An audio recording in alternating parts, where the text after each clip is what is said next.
Hello, I am Gregory the Poor Typist, and welcome to another edition of Typewriter Club Live.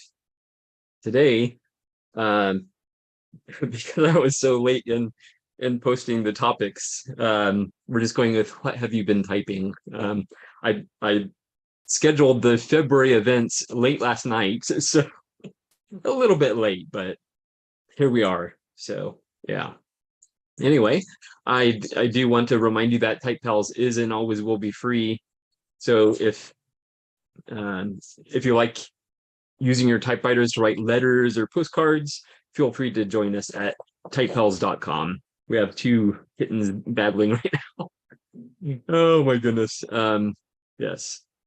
Anyway, we have some people joining us. That's always fun because otherwise I'd be, by myself.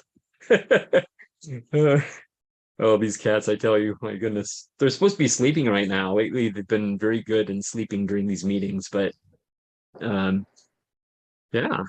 Anyway, so ironically, I haven't been typing a lot, but I will say, most recently, I was doing some test typing. Where's the sheet? Doing some test typing of a new typewriter that was given to me by Carlos, who's also here. Um, yeah. So an Olympia report, electronic daisy wheel. So wow, that thing is a beast. For some reason in my mind, I was thinking it was going to be more like, the Smith Corona daisy wheels, um, you know, reasonably small and light, but this thing is a beast.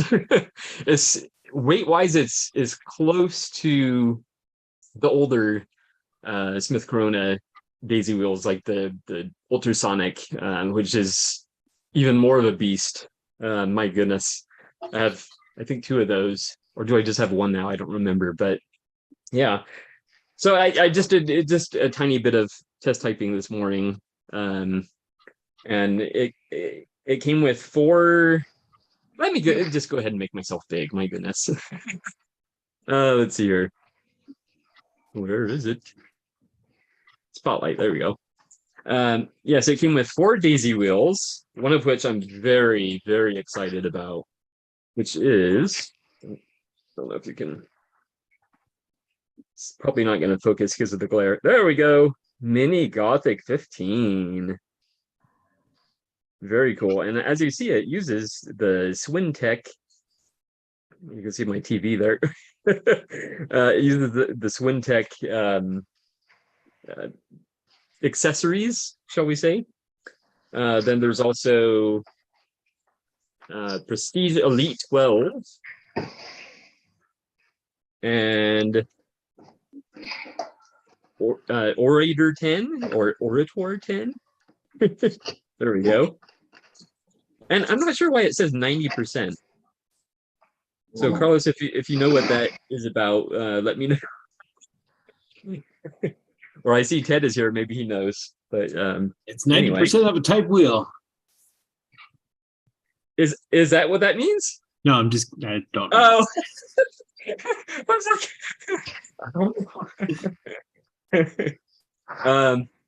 and then a ribbon, which he got from Ribbons Unlimited. So it's good to know that I can get supplies there. Mm-hmm. Because these are not as easily accessible as Smith Corona accessories. Those you can easily find on eBay. These not so much. And then I believe this is a lift-off ribbon. So very cool. So thank you so much, Carlos. Thank you so much. Hopefully you're listening. Otherwise, I'll have to go through all this again. But yeah, it's a great looking typewriter. Yeah, I'm gonna enjoy using it. I just need to clear a space on my desk because it's much larger than I ever imagined. Yeah. At least it comes with a case, right? Yes. Hi, Carlos. Thank you so much. Yeah, no problem. Don't forget, there's also the Spanish. I think it's a Elite. I think that's what's in the typewriter itself. That explains some of the issues I was noticing. Well, I shouldn't say issues, but uh, the characters didn't quite match the keyboard, so that explains it. And Yeah. So that, yeah, so I'm very very excited about that actually because I'm very slowly learning Spanish, but I'm getting there. So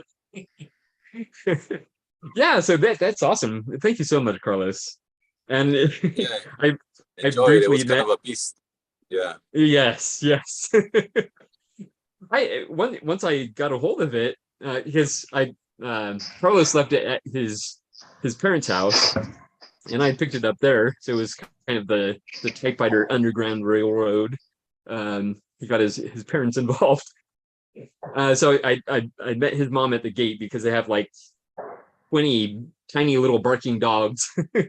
Well, maybe more like 7 or 8, but I felt bad because at first I thought she was gonna hoist it over the gate, but then once I got a Oh, hold of it, I realized, oh, that's heavy.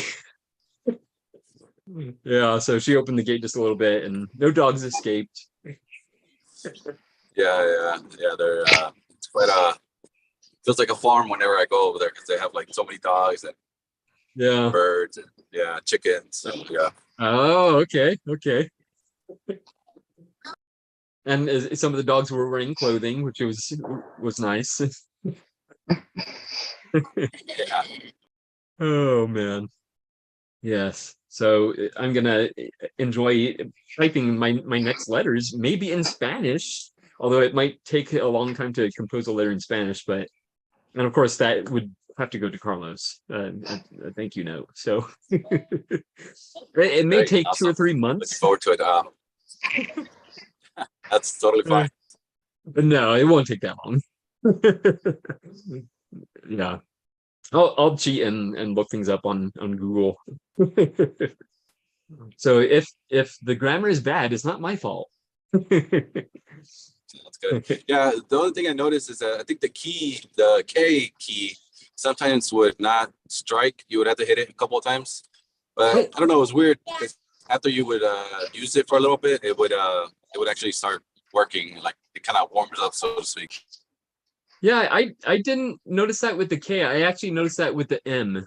So I had to press the M a few times, and Yeah, you know, yeah. So after a few times of pressing it, it worked fine. So um, and at first when I very first started, the ribbon wasn't lifting, but I think it just got jostled during transit. So yeah. But yeah, it's working great, and I'm very very pleased. It looks beautiful. I love the look of it. Oh my goodness, it's wonderful. Yeah, yeah, cool. yeah. All right. So, oh, let's see here. Brenda, how are you? Hey, I'm good. How are you? Very good, very good. Yeah. What have you been up to? Well, I have a new typewriter. Ah, I was watching, I guess from 2 weeks ago when Sam showed her folding typewriter, right? The oh yeah, Corona 3. yes. So I've been looking for one of those, obviously because everyone else has one. So Yeah. anyways, we found one locally here on Facebook Marketplace, and now I guess I can pick it up. It's so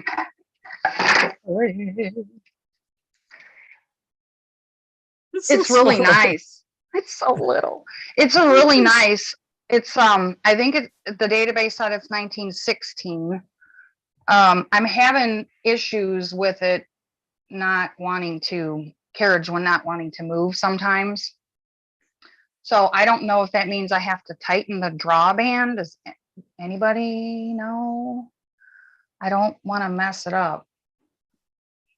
So That would be my first guess, but I'm right. not the one to talk to about that though. My first guess would be a good cleaning. I've done that. Yeah, Right I've through done the that. ribbon And and everything. it seems It- like in the mornings when I try it again, like it's had a time to rest and then it will work.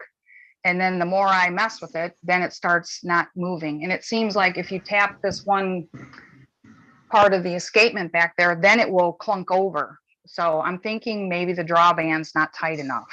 Okay, your So- draw chord or draw band tension should be about 2 pounds force in the mid travel. Because how would I check that? Easiest way is to go down to your local sports store and get a small fishing scale. Oh, okay. Yeah, Okay, maybe my husband has one of those. yeah. And then the other thing is the case is broken, that flap, and I do have the key too, which I was impressed the key came with it. But this Oh. flap is not, you see it's broken where it would normally hinge right there. Yeah. I don't know, what should I do to fix that? Should I just like get some really good sticky duct tape, or I just don't know what to do. Rather than duct tape, I would use maybe bookbinder's tape because it Okay. has more of a cloth feel to it. Yeah, and then, I mean, but like on the inside, would it be better to have like I don't think you can put something around the whole bottom, but I guess if I had something that went from this tab part and then all extended all the way to the edge of this flap, right? And then when it went Yeah. on, and then I guess on the bottom too, have it go all the way down. I don't know. So I'll have to do that, which is fine. But it was $100 for this typewriter, which I didn't think was Wow. bad. Yeah, You definitely. know, I mean, and then remember my little my Triumph guy that I broke. Remember him? Yeah. Okay, so my gluing process with the aluminum can piece that I made a pattern of the same shape of the vibrator thing, whatever it's called. Glue that with that E6000, and the thing is working now. I'm so excited. So now I don't feel so Nice. bad. And so I painted the lid purple, as you can see. And then I'm gonna get your advice. What do you guys think? I was gonna put glitter on the paint. What do you think? Should I not do that? I personally wouldn't, but No. that's up to you. It's your typewriter. I know, right? So yeah, so You be And you, then- Jay. I know. Yeah. I thought I want to do glitter because I don't know, and because I don't have now I have a somewhat purple typewriter because I don't have a purple typewriter. So then I thought, well, maybe I can just glitter it up. And one more thing, I will talk about typewriters, and then someone else can have a turn. So my Oliver, that I kind of Yes. tried to adjust and it wasn't working. So the other day I said, I'm going to look at this thing one more time because it's driving me crazy. And I messed with that turnbuckle, that makes it, because something wasn't engaging. Anyways, I adjusted that turnbuckle and now the thing is working. It is actually advancing the carriage. So Wow. the only other non-working typewriter that I have is the IBM Selectric. So Oh, that one's going to be I'm not going to be able to fix that. So I might have to take it somewhere. So, yeah. but other than that, we just got back from Florida at the beginning of January, and I didn't want to come back here because, we've got the balloon from Japan spying on us and all this stuff, Yeah. But, and then one of my pugs died. So Oh no, I'm sorry. it's terrible. It was terrible. So she Oh. had, I guess, liver or cancer on her liver. So Oh, it's been terrible, but everything's fine, every yeah. day by day. So, Yeah. but other Wow. than that, Well, And we do expect to outlive our pets. We just don't know by how much. exactly. yes, I know. yes. It came out of nowhere. She's only Yeah. 9, and it was like, oh my God, what? That's So- that's the same thing that happened to our Cavalier King Charles Spaniel, Lucy. She got liver cancer and had to put her down at the Yeah. age of 8. So So sad, really yeah. sad. So I just very recently read about the oldest living dog, 30 years old. I don't Going on- believe that. Going on 31. I saw that on the news, I think, the other day, but they don't know when they got the dog how old the dog was. So how can you Oh. really say? But I guess if they've had them for that long, Yeah. I don't They know. had some kind of records to verify. Did they? Yeah. Yeah. Okay. Okay. Okay. Well, Fine. because it was a purebred, right? And I'm pretty sure it was a purebred, so it would have paperwork. Papers. It Yeah, was also Okay. big. That surprised me the most because big dogs don't usually live Yeah. as long. No. yeah, definitely. Yeah, And also, you'll Yeah, find the excellent. more annoying a small dog is, the longer it will live. The longer it will live. yeah. Uh-oh, Yeah. I'm in trouble then. I got 2 of them.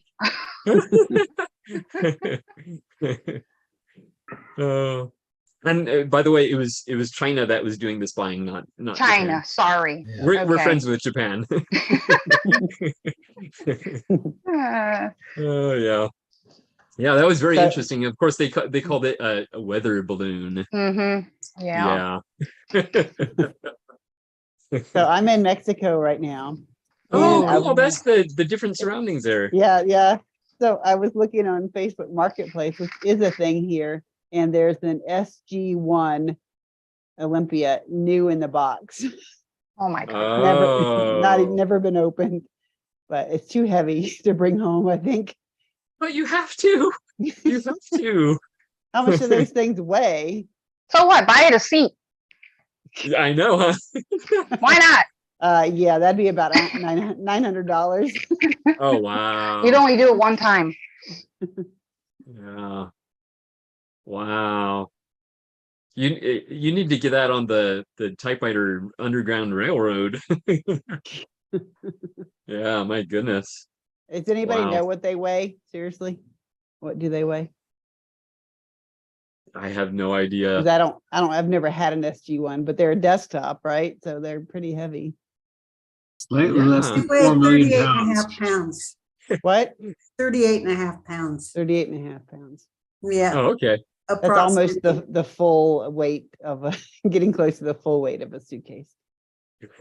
So Ted was right. Yeah. Just make it a second checked bag. Yeah. Yeah. Yeah, that'd be about 60. Then put fragile all over it. Yeah. Throw it extra hard. Put it in an extra I box know. with lots of packing. Oh man. Excellent. Well, thank you so much for being here, Brenda. So it was good seeing you. It's good seeing you guys too. Yeah. And Angela, since we were just talking to you, is there anything else new down there? Like, have you been able to do a lot of thrifting or antiquing or? There's just not much of that in this city. I haven't seen that kind of stuff. I mean, there's Oh, lots okay. of markets, but it's usually, all the trinkets and new stuff that Yeah. I haven't seen any typewriters in Guanajuato, and I never have, but we're going to some other cities. So there's a Olympia Traveler in another city where we're going. So I'm going to check that out. So Ooh. it's about $30. So definitely worth Oh, it. 'Cause I yeah. was looking for a Spanish keyboard, and this one is a Spanish keyboard. Nice. Yeah. And that one would be lighter. Yeah. Definitely. Yeah, It is a traveler after all. exactly. Very Go with my cool. carry-on. Now, I suspect I know the answer, but did you take any typewriters with you? No, I didn't. Okay. Yeah, I thought about if I could find an old junker to bring down and then just swap out. Yeah. But yeah, Just leave it well, I kind of behind. loaded my luggage up with some books that I'm going to Okay. leave here. So I will have definitely have some space to bring at least Okay. one back. Excellent. Just don't know about a excellent. desktop. That's just pushing it. I saw that somebody else posted on the Type Pals that they were looking for one with a Spanish keyboard. Ah, yeah. He's That in was me. California. Oh, was you? Who was that? yeah. I don't see. who's that? Carlos. Oh. That was Carlos. Where is he? Oh, there he is in the middle. There you Yeah, go. looks like he's in I his see you're car. in California, so that would be Yeah. a ways to ship it if I brought one back for you. Yeah. Yeah. Yeah, there's a lot down here, so of course, but they're all spread all over the place. Yeah. I Yeah. was looking on eBay, like trying to see if I could get like Mexico eBay, I guess. But then when you mentioned Facebook Marketplace, then I looked on there and was like, oh, this is way easier. I can actually see Yeah, stuff everywhere. Yeah. yeah, definitely Nice. those letteras seem to be in the majority for the portables. Yeah. Excellent. Now just have to wait till someone goes down there for pizza, which shouldn't be too difficult. Yeah, yeah. Well, I'll keep you Cope. posted. If I find more Yeah. than one and I can bring one back in my luggage, we can figure out how to get it to California. Ooh, Sounds good, nice. yeah. Nice. Very cool. Yeah, especially when I looked at the prices, they were like, I mean, it's in dollars, but I'm pretty sure it's in pesos, and it's like, Yeah, it's whoa, in that's like pesos. $25. Yeah. Yeah, Uh, it's about 19 pesos to the dollar right now. Wow. So I just dropped the last number and divide it in half to be close to the price. Okay. Yeah. Very cool. And have you seen any other interesting things, typewriter or otherwise? I mean, there's lots of it's beautiful here. It's fun. Yeah. I have an interesting view out my door. Let's see if I can show you. Can you see that's an Uh-oh. old aqueduct? An Yeah. old aqueduct, of course, now it's just cactus and stuff growing out of it. But yeah, that's right outside Interesting. of our apartment. Wow. Fun. It's fun to be down here and see all the different stuff. And How long Yeah. are you going to be there? How long A are you going to month. be down there? a month, so I'm coming back Oh, February 28th. Nice. Yeah, Nice. so getting to practice my Spanish, and of course, I'm always looking for typewriters. But like I said, I've never actually seen one here, out Yeah. and about. But I'll keep looking. And how's the weather down there? Beautiful, like Yeah. mid-70s during the day. It's chilly Oh, at night, nice. but oh, Nice. there we go. William showing Yeah. Spanish keyboard. Is that Spanish enough? Spanish enough. Yeah. Has the Mhm. upside down Question punctuation, the Enya. Does it have the upside Yeah. down exclamation point Yeah, it does. somewhere? Yeah, it was there under the Oh, upside I down see it. question mark. Gotcha. Yeah, Nice. top right. Yeah. Now the question is, William, do you speak Spanish? Mi hablo no español.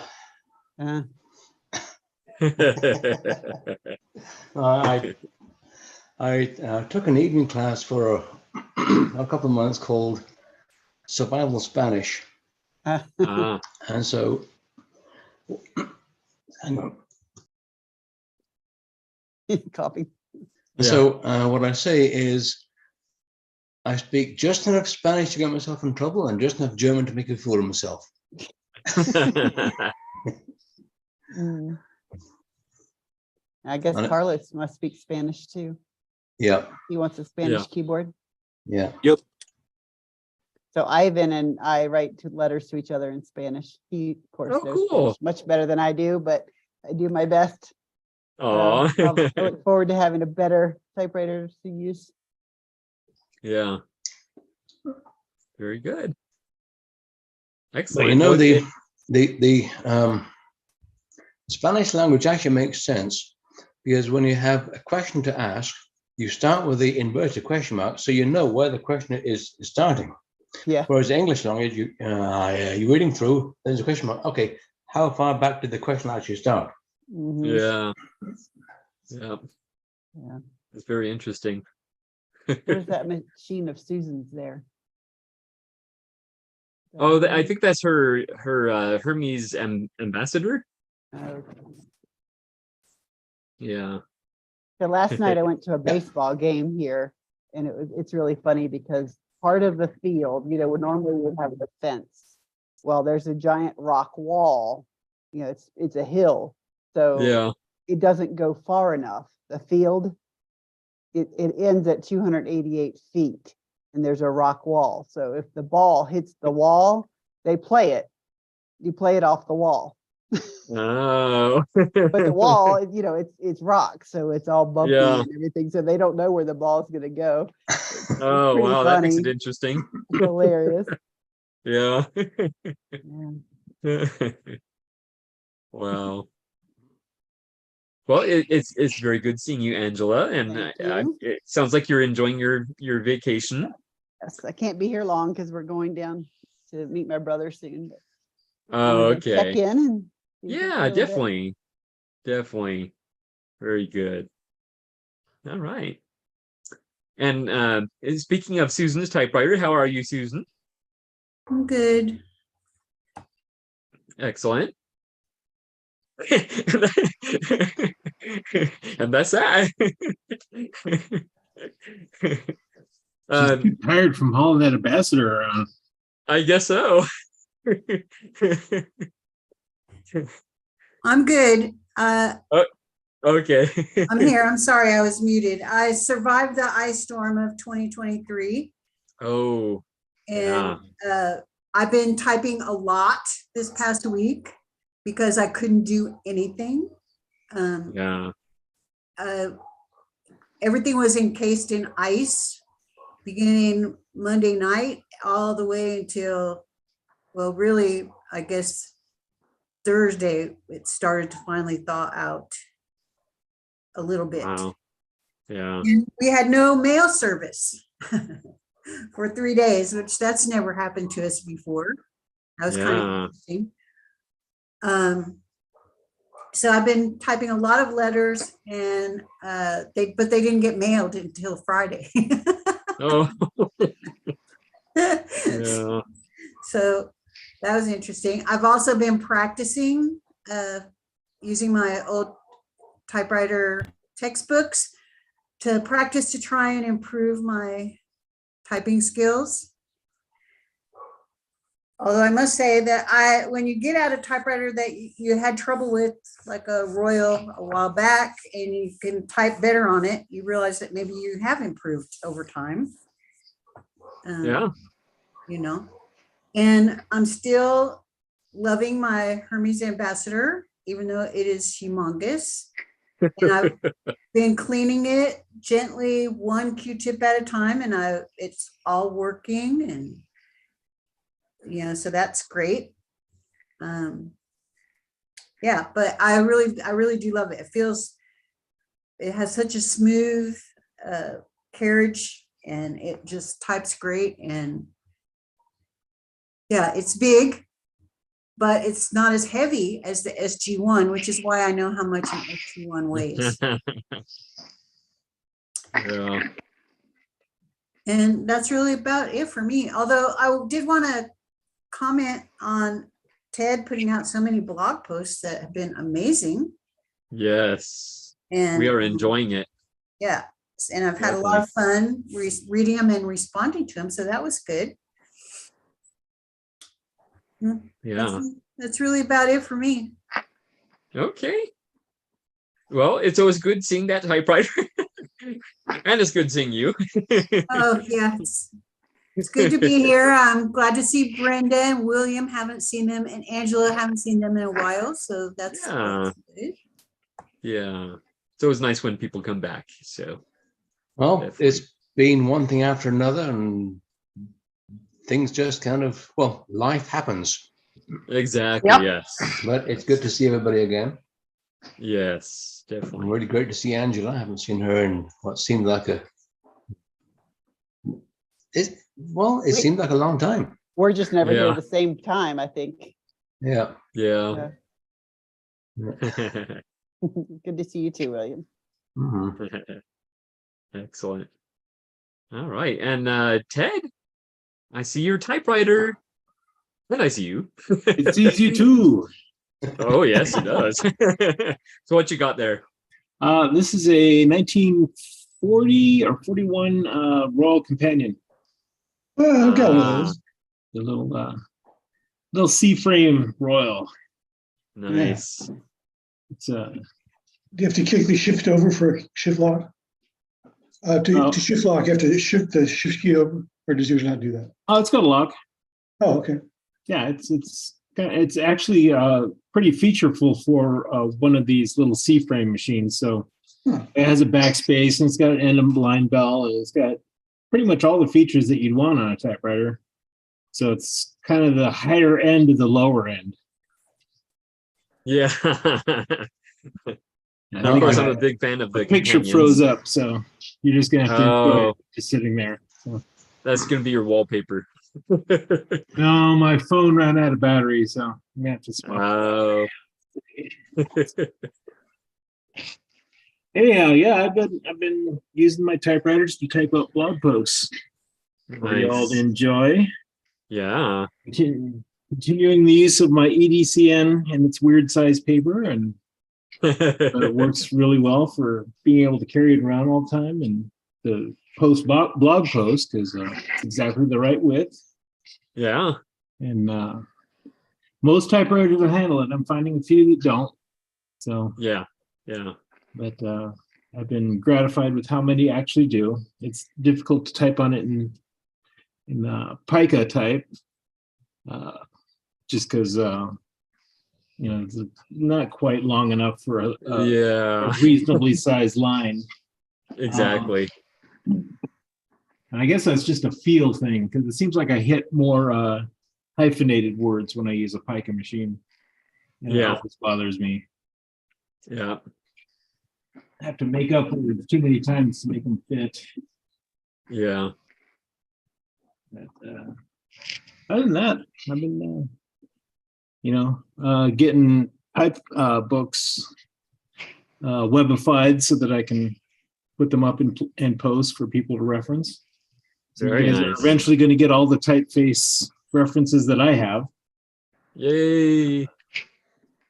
So I'm working on 50 posts this month. Wow. I hope. Wow. So that's going to be at least, no, it's going to be 2 a day for most days. So much for Yeah. dry February. Yeah. No, that's going to be part of it is those font books. That's awesome.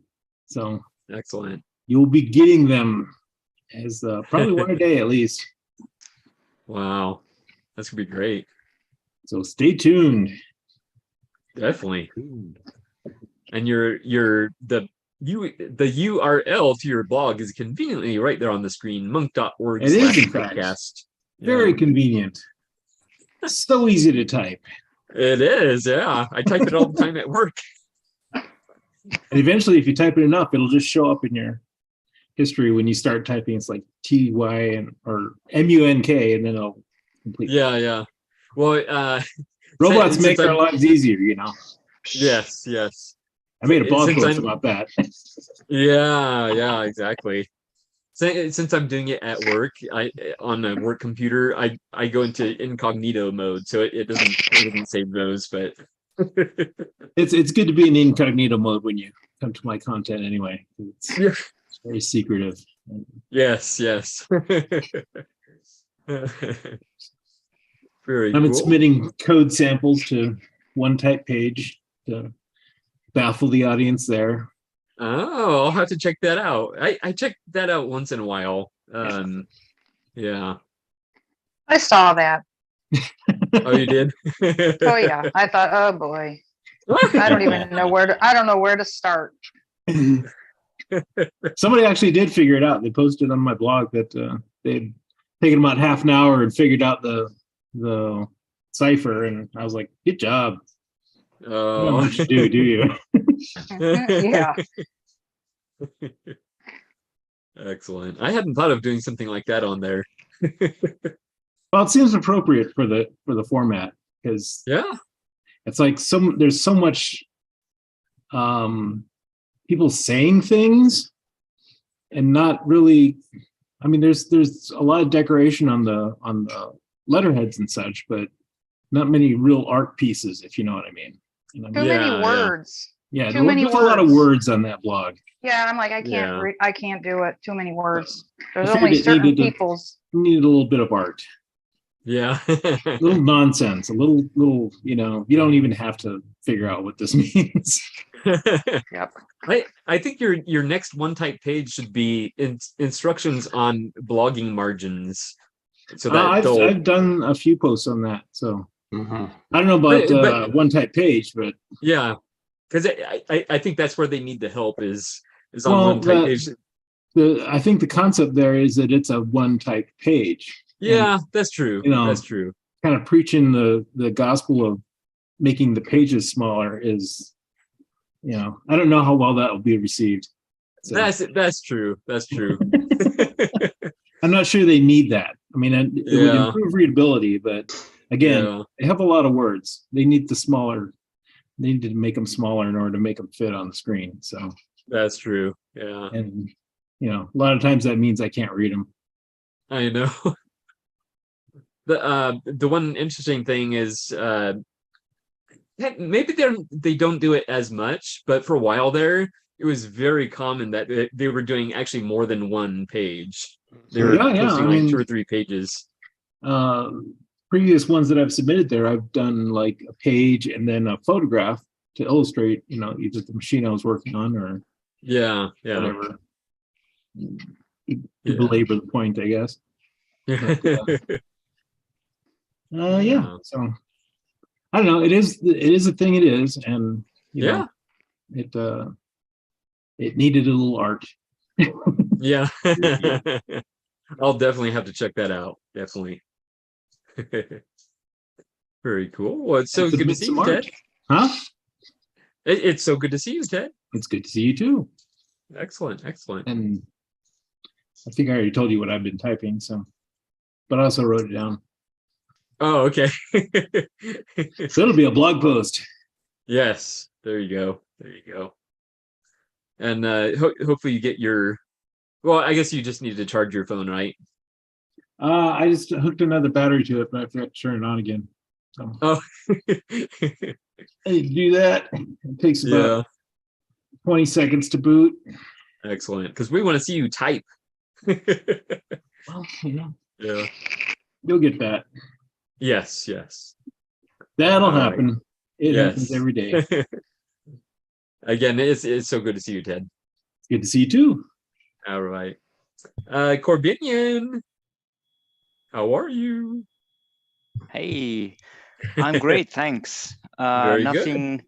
Nothing new typewriter wise. As I started my new job last week, and I had a Oh. great week. And so, just I think to Brenda, all my folding corona cases have the same feature. I don't know why they made the front tab removable. Maybe it is a feature. I don't know. I've got 4 and all of them have the same issue, and I don't see any residue of any folding material. So I think it was intentional, but I don't know You think? why.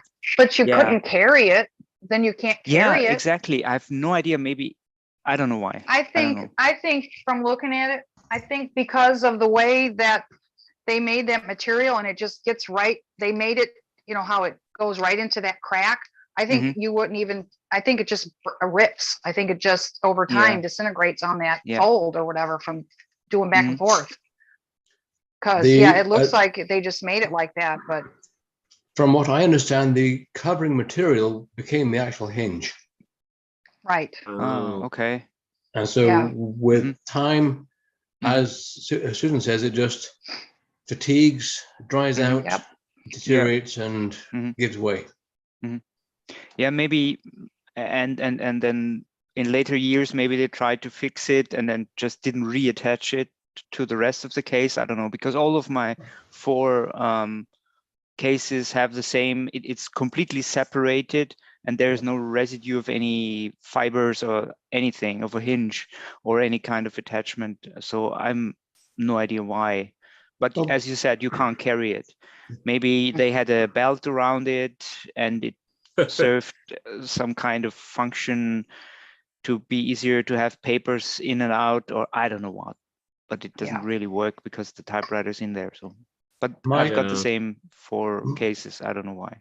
My guess is that when they were made, they had no idea that they would last 100 years or more. Yeah. My guess is that the design lifespan was about 50 years at tops. But when they keep going for 100+ years, well, then wasn't supposed to last. It's like the Mars rover had a 90-day life expectancy. 1,500 days later, it finally crapped out.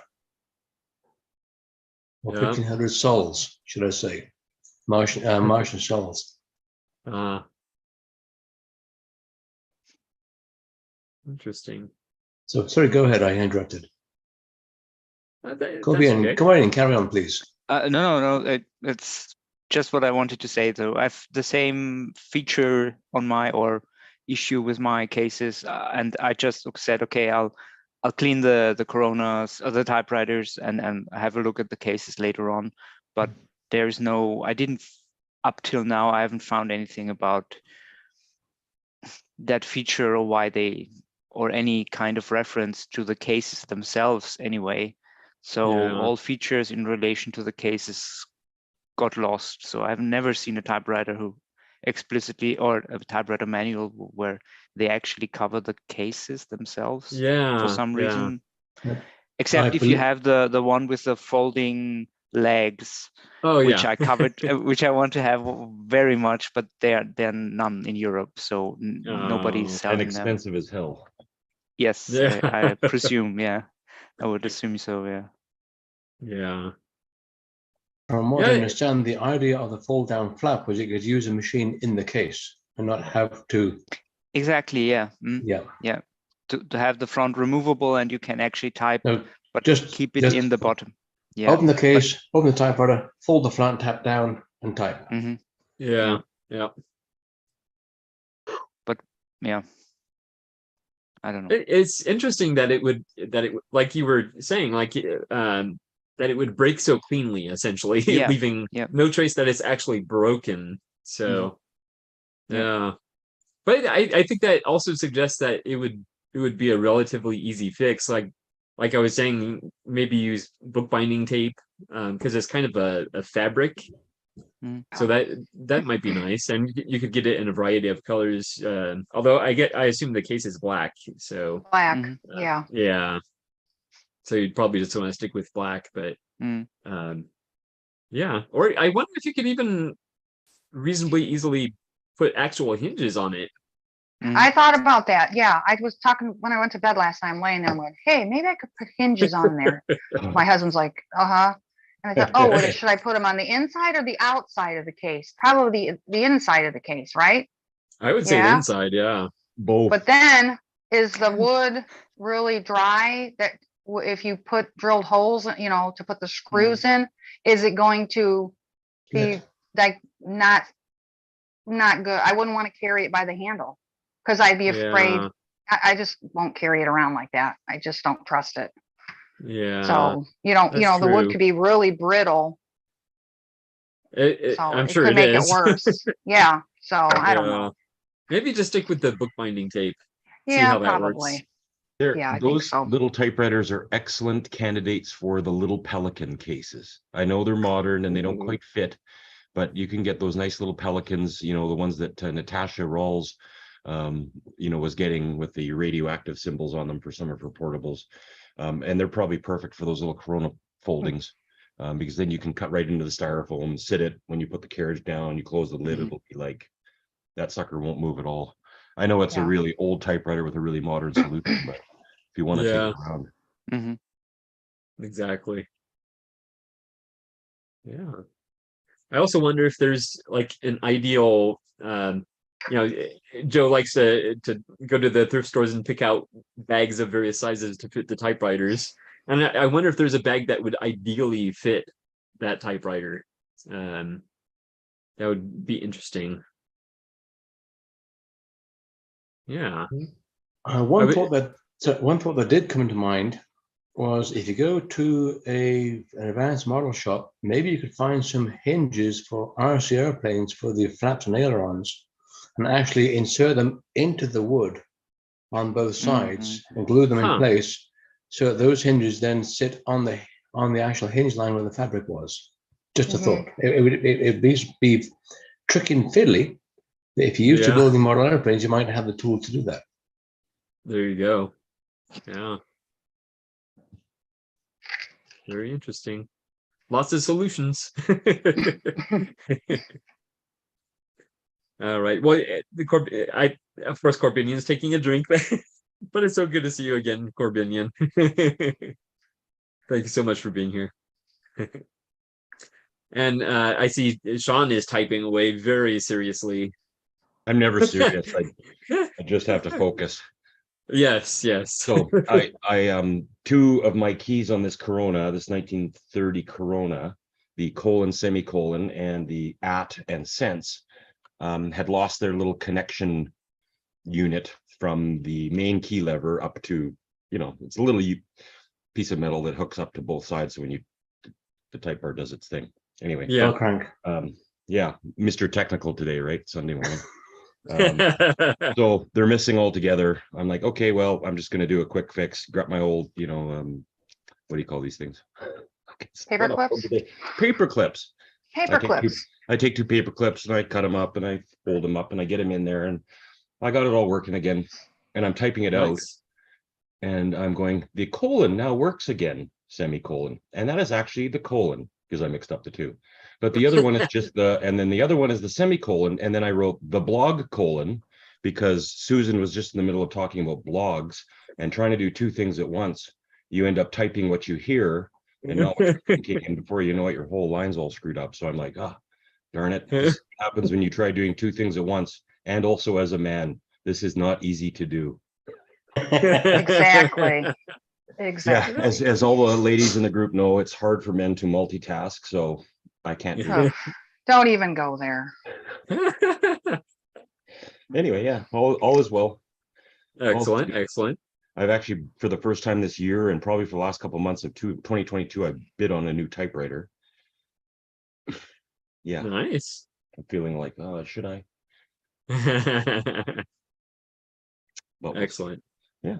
Other than that, no, nothing really. I got a lot of letters to catch up on. I've got a lot of good pen pals that deserve a better response from me, and I'm not, as quick as I probably should be. So, but I'm always happy to hear when Gregory says, "Oh, I'm behind," or whoever else. But then all of a sudden, Joe gets good at it, and then Ted gets good at it, and then I'm feeling guilty again. So, if anybody else here is dragging their feet, I'd love to hear from you.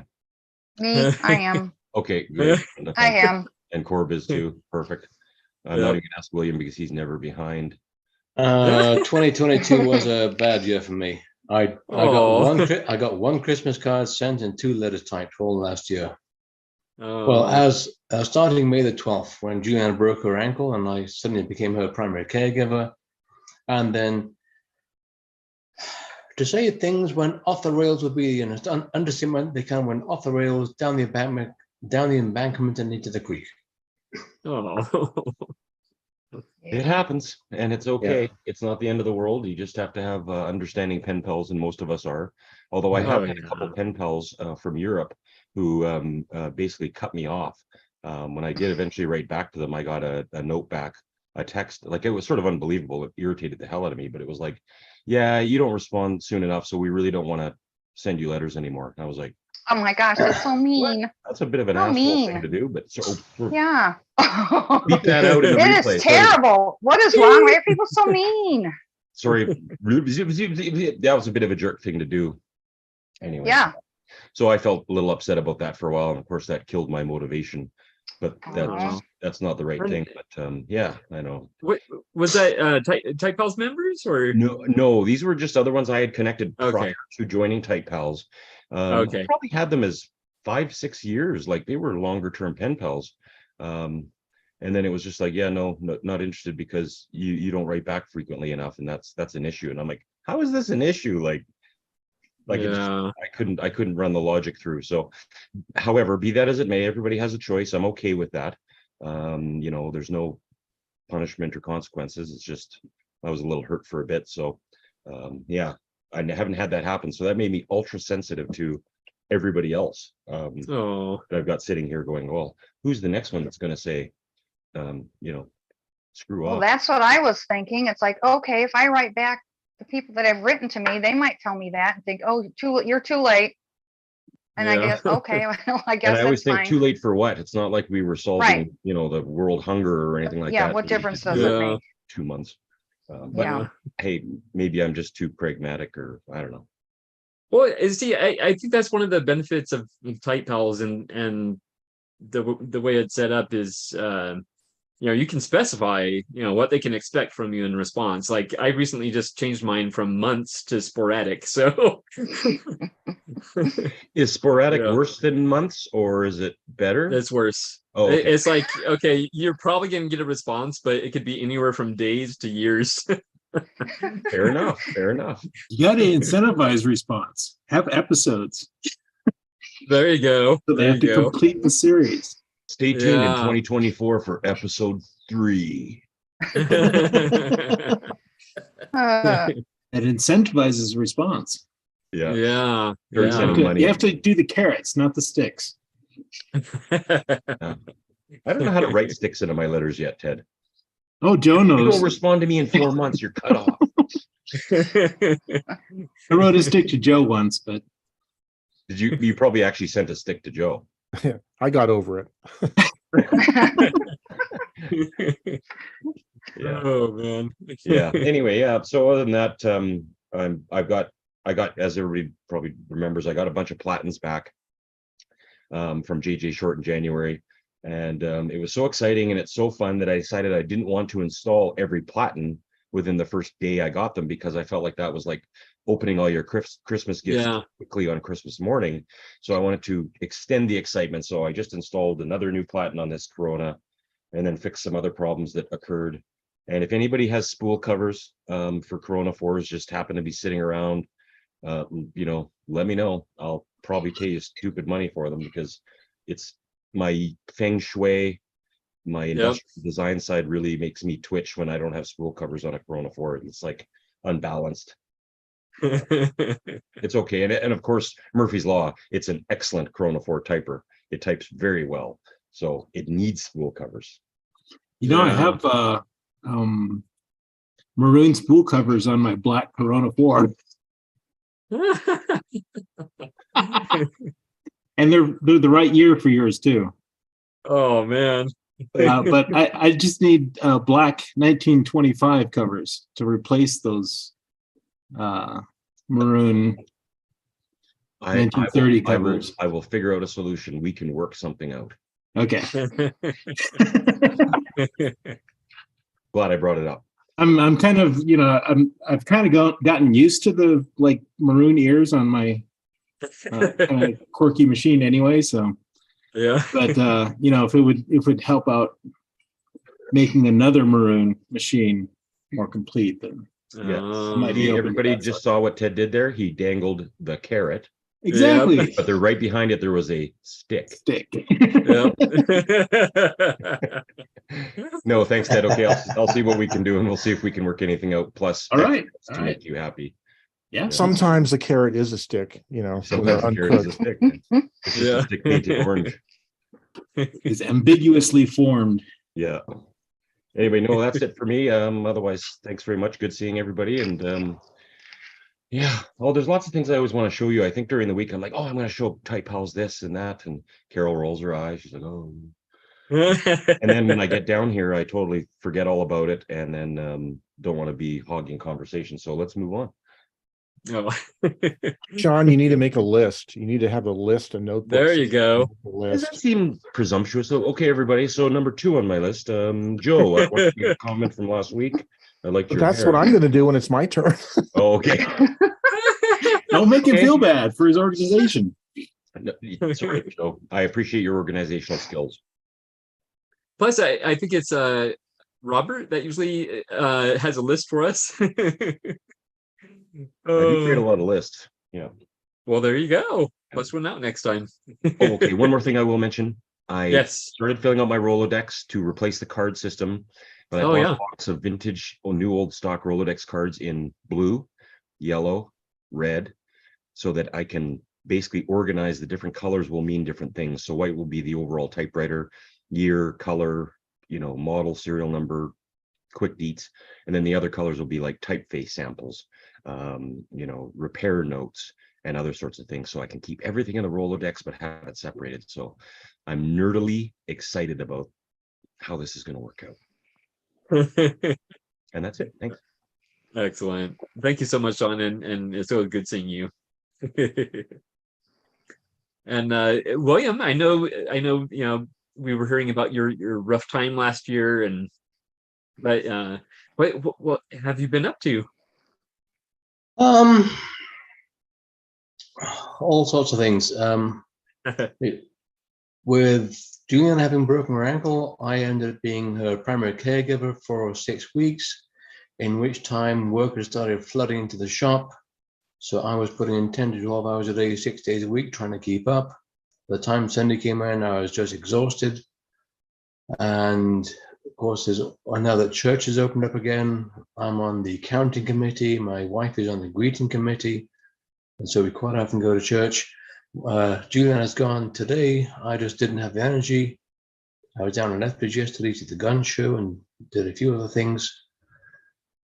And then a couple of weeks ago, I came down with some kind of a flu. I don't know what it was, but it had me in bed for 3 days. I couldn't get out, didn't have the energy. I'm still not 100%. Yeah, I hear it in your voice. It's been a slow recovery, but the thing is, I haven't had any problems breathing. My lungs have stayed clear. So Julia and I were saying, if you start having problems breathing, we're getting you to the hospital. Oh, yeah. But her lungs have stayed clear.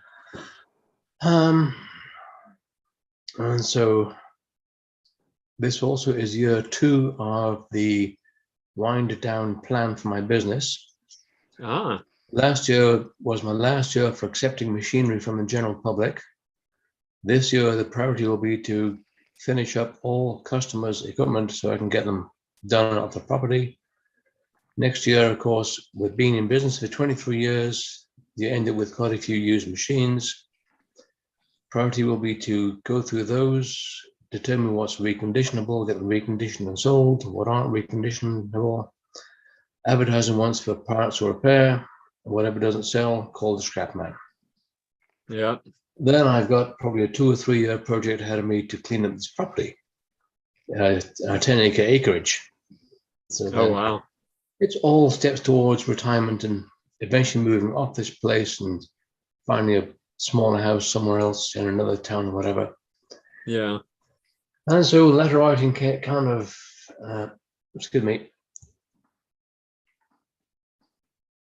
letter writing fell right off the radar last year.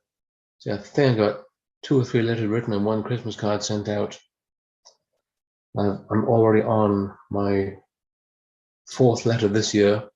There's things are being a little more under control. Yeah. A couple of letters to pen pals, one in Holland, one in England. Right now I'm typing a letter which has been probably 3 years in the waiting for another type pal member here, or at least 2 years anyway, as per my promise. And then hopefully we'll get things more under control, and we're still sitting under a foot of snow here. Daytime temperatures have been getting just above freezing for the meantime, so that's nice. It makes work a little easier. Yeah. And yeah, so nothing new in the typewriter world. So yeah, I was at the Lethbridge gun show yesterday and saw a very nice Winchester Model 94 rifle in the caliber I want, but couldn't justify the cost of it, so I had to leave it where it was. However, I did stop in at an antique store and managed to find an old English half crown, minted the same year I was born. 1961. Nice. Yeah. Excellent. With a very young Queen Elizabeth on there. Yeah. So, and that's about it for me. Okay. All right. Well, I hope you continue to get better and things stay settled or settle even more, actually. Yeah. Well, we'll just have to see what happens. Yeah. But it's definitely good seeing you, as always. So yeah. So how are those 2 crazy kittens working out for you? It's life-changing, really, because first of all, it's made us realize all the mistakes we made with our first cat. First of all, he shouldn't have been an only cat, because seeing the 2 cats interact together that's where all the fun is. And they feed they feed off each other, don't they? Yeah. It's amazing. And having adopted them at 3 months old, whereas we adopted him at 5 months. At 5 months, he already had some issues. Yeah. Plus he came from New York, so we like to say he had a New York attitude. But having them at such a young age, we've been able to train them right, and they don't chew electrical cords, they don't eat plastic bags. So, and those are things that he loved to do. So, and it drove me crazy. So are they litter mates? Yes. Okay. Yeah, they're sisters. Right here is Alice, and I think she was the second one born, and Jenny's like over there, and she was I believe the third one born. So yeah. The two cats we have, two brothers, Jake and Elwood. Elwood will not leave the bird alone. So we have had to we've taken to putting the bread in the cereal bowl cupboard and have to put a trial lock on the cupboard to keep the cat out of there. Oh, wow. And if you leave a cup of tea somewhere, he'll get his head in there, start drinking the tea, and then knock the mug over. Oh. He can bring a real handful. You have to constantly think one step ahead of him. Yeah. With those cats, you can't be reactive. You can't be reactive. You have to be proactive. Yes, definitely. Yeah. Definitely. Yeah, I actually have an aquarium with a betta fish in it, and they were stressing the poor guy out. He was here first, so I feel especially bad. But and then they came along, and once they discovered him, they would like harass him. So he was getting all stressed out. And betta fish don't do well with stress. They eat their own fins and that sort of thing, and it's bad. So behind the aquarium was a piece of cardboard that actually came as part of the box, and it has like a pseudo aquarium design to it. Yeah. So it's kind of decorative looking. So instead of having it behind the aquarium, I put it in front of the aquarium. So now they can't even see him. So it's gotten much better. I think they've forgotten that he's in there. Out of sight, out of mind. And I can tell he's much happier. Yeah. But anyway, that's pets. They're to sum it up, they're absolutely amazing. I love them. Yeah. Good. Yeah. All right. Well, again, yes, go ahead. Our two boys were part of a litter of 5, and the other 3 were girls. A friend of ours who lives up in the foothills took the 3 and gave one of them to the wife's mum. Well, our friend said that those 2 girls are the snuggliest cats he's ever known. Aww. They're on the lap, in your face, purr all the time. Needless to say, we had the boys fixed when they're about 5 months old. Yeah. Definitely. Excellent. Well, let's hear what someone else has to say. I'm always love to hear what Joe Van Cleve has to say. Joe is what I call a well-seasoned, warm-hearted storyteller. Oh. Okay, great talking with you, and I'll be here. Excellent. It's good seeing you. And speaking of cats, Diane, how are you? I hear you have a few cats. Yeah, isn't that amazing? Yes, her cat added to the chat last night too. Oh yeah. It was cat butt night in front of the camera, Oh. Excellent. Anything new with you? I actually typed a postcard yesterday. Nice.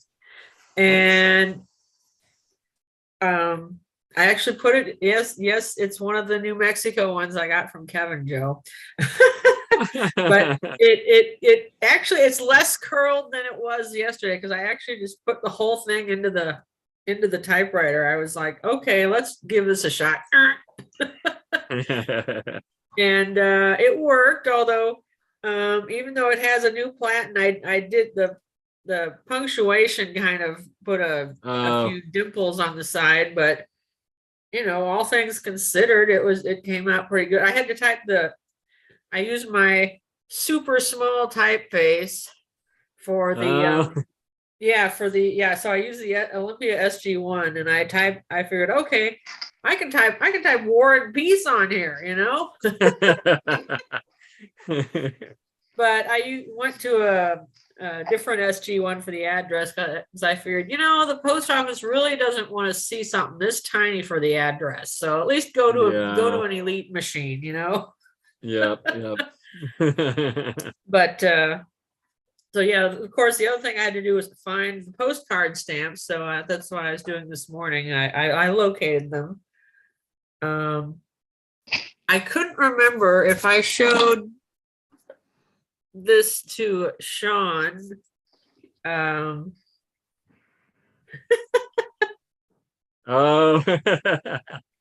wow. Boom, baby. This is why I love Diane. She's like me. I send something to her and she just goes out and gets it. Good work. They match. Yeah, they do. Now we can pencil king and queen each other. Well, we can be pencil pals. How's that? There you go. I have one pencil pal. Oh, that should be a sub version of type pals, right? Pencil pals.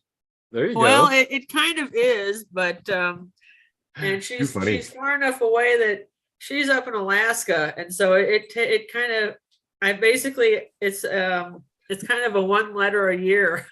Oh, that's okay. And you know, I'm good with that. I don't have a problem with that, you know. Well, these pencils say, Diana, I don't know if you saw, finest graphite. I did see that. And yeah, so I don't really have a good sense. Like, I'm better at the typewriter, but I don't have a good sense from one lead graphite to the other. But it seems pretty fine to me. So we should. Well, I haven't sharpened it yet, but you know, I've got plenty to compare it to. You know, I've got, you know, I've got black wing, the black wing, and I have a test scoring, yeah. Test scoring, yeah. These are not. I like this one. I've used this one. I even have a point protector. Nice. Did you ever sharpen one of your 106-year-old pencils? Yes, I did. Wow. I did. I couldn't do it. I did. The single. Wow. There it is. It's a nice pencil. It's not as dark as everything else, though. Oop. So I still have one that's unsharpened, but I'm like, okay, I have to try it. Do you have a preferred hardness? A preferred hardness? You know, I don't know. You're not supposed to ask a lady that. I mean, I'm not going to go there, Ted. we know Williams is 2B. Oh, not Or 2B. not to be. I knew That is a question. Yes. I don't know. I used to have, and I still have a few examples of the Venus drawing pencil. I used to love those, and the 6Bs were sweet. Oh, lovely soft. Yeah, they really were. But you know, I wish I could get more, but I'm not paying the prices that people want for things these days on eBay. No. Yeah. Hey, Ted, I saw it. I was scrolling. I don't know what possessed me to scroll through some of my, actually, I do know. We were talking about odd typewriters last night on here Oh yeah, the ones with the lowercase keycaps or key tops.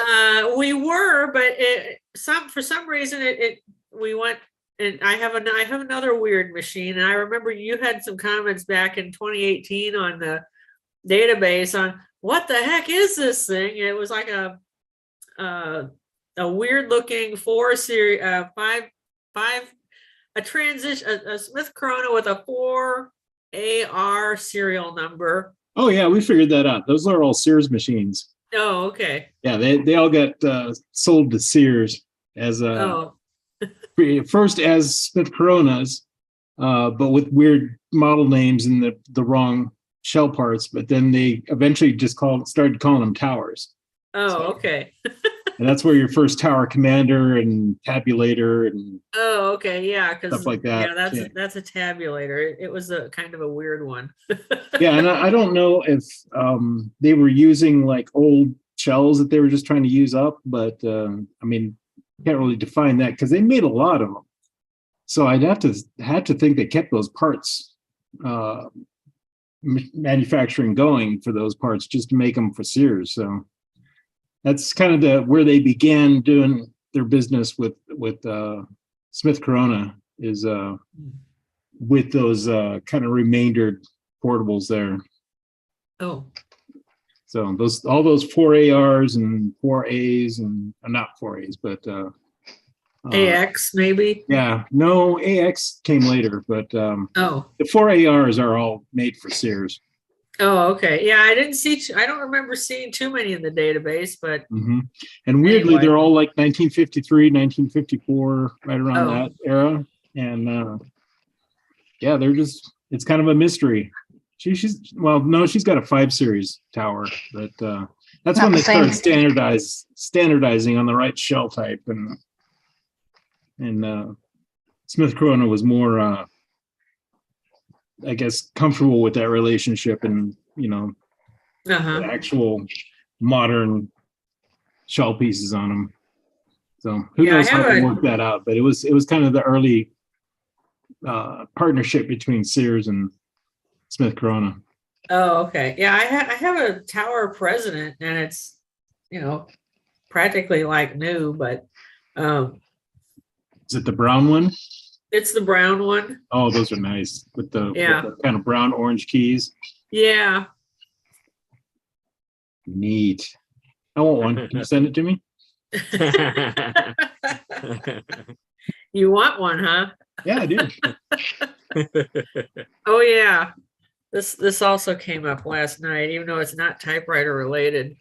It's lighters. Oh. It's flat lighters. Yeah. I believe it was Sean that was showing us those last week.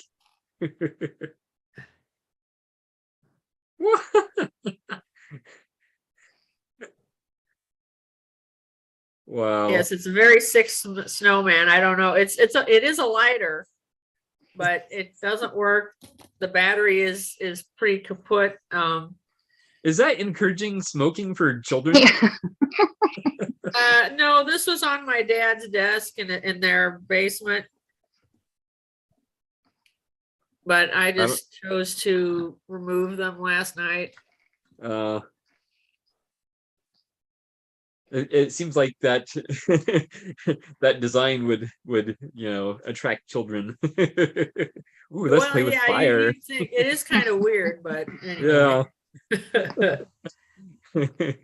I think the postcard's the only thing I really typed, so okay. So it will go to it's funny you mentioned amount of time between letters. The person that sent me she sent me a postcard, and I've been not sure whether I should reply to the postcards or not, because I know that was part of the exchange, but I had sent one to somebody else, and so I've got a few postcards and everything. Well, should I reply or not? So this is actually to one of those, and the date that I guess I received hers was like May 31st of last year. So she might be surprised, and that's totally fine.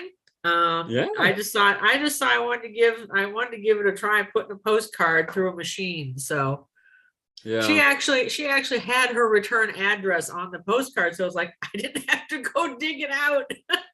Yeah. Because one of the people, it's like, well, there's a name and that's it, and I don't know, there's no last name, so I'm like, okay, I don't know who this is, Yeah.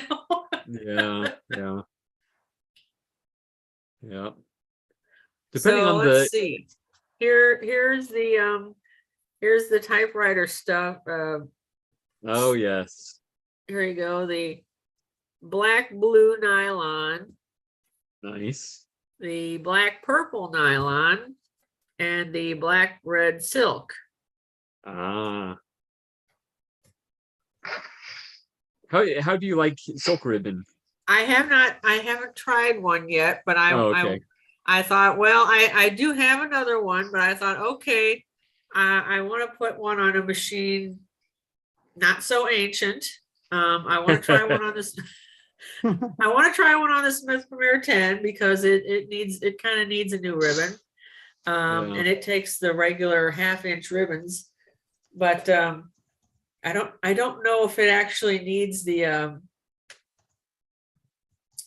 grommets or not. I need to determine that. Oh. My typewriter repairman, when he does his servicing, he always includes a red and black silk ribbon, new one for your typewriter. And I really love the silk ribbons. They tend to last a little bit longer, I think, than the regular nylon ribbons. And they're not quite as inky as the cotton. I find the cotton to be too inky for me. Yeah. Yeah, they can be. But I really do like the silk because they do, to me, it seems like they last a little bit longer. Okay. For my 2 Interesting. cents. Yeah, I was wondering about that actually. Yeah. I assume the nylon lasts longer than the cotton. And then I guess based on your experience, the silk lasts the longest. So that's interesting. Yeah, the cotton does kind of air dry a bit. Yeah.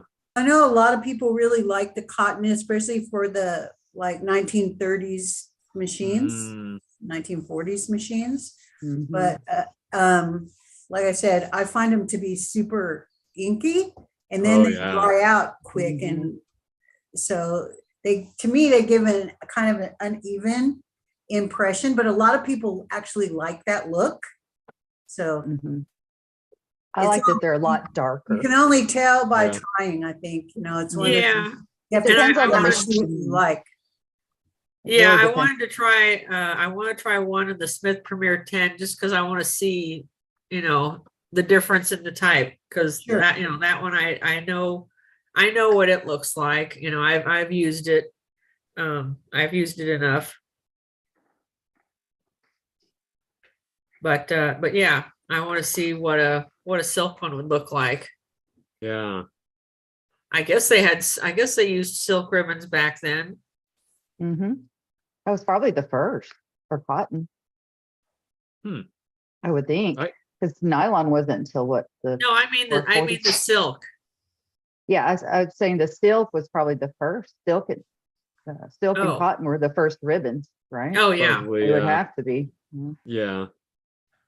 I ordered a silk too. It's coming tomorrow.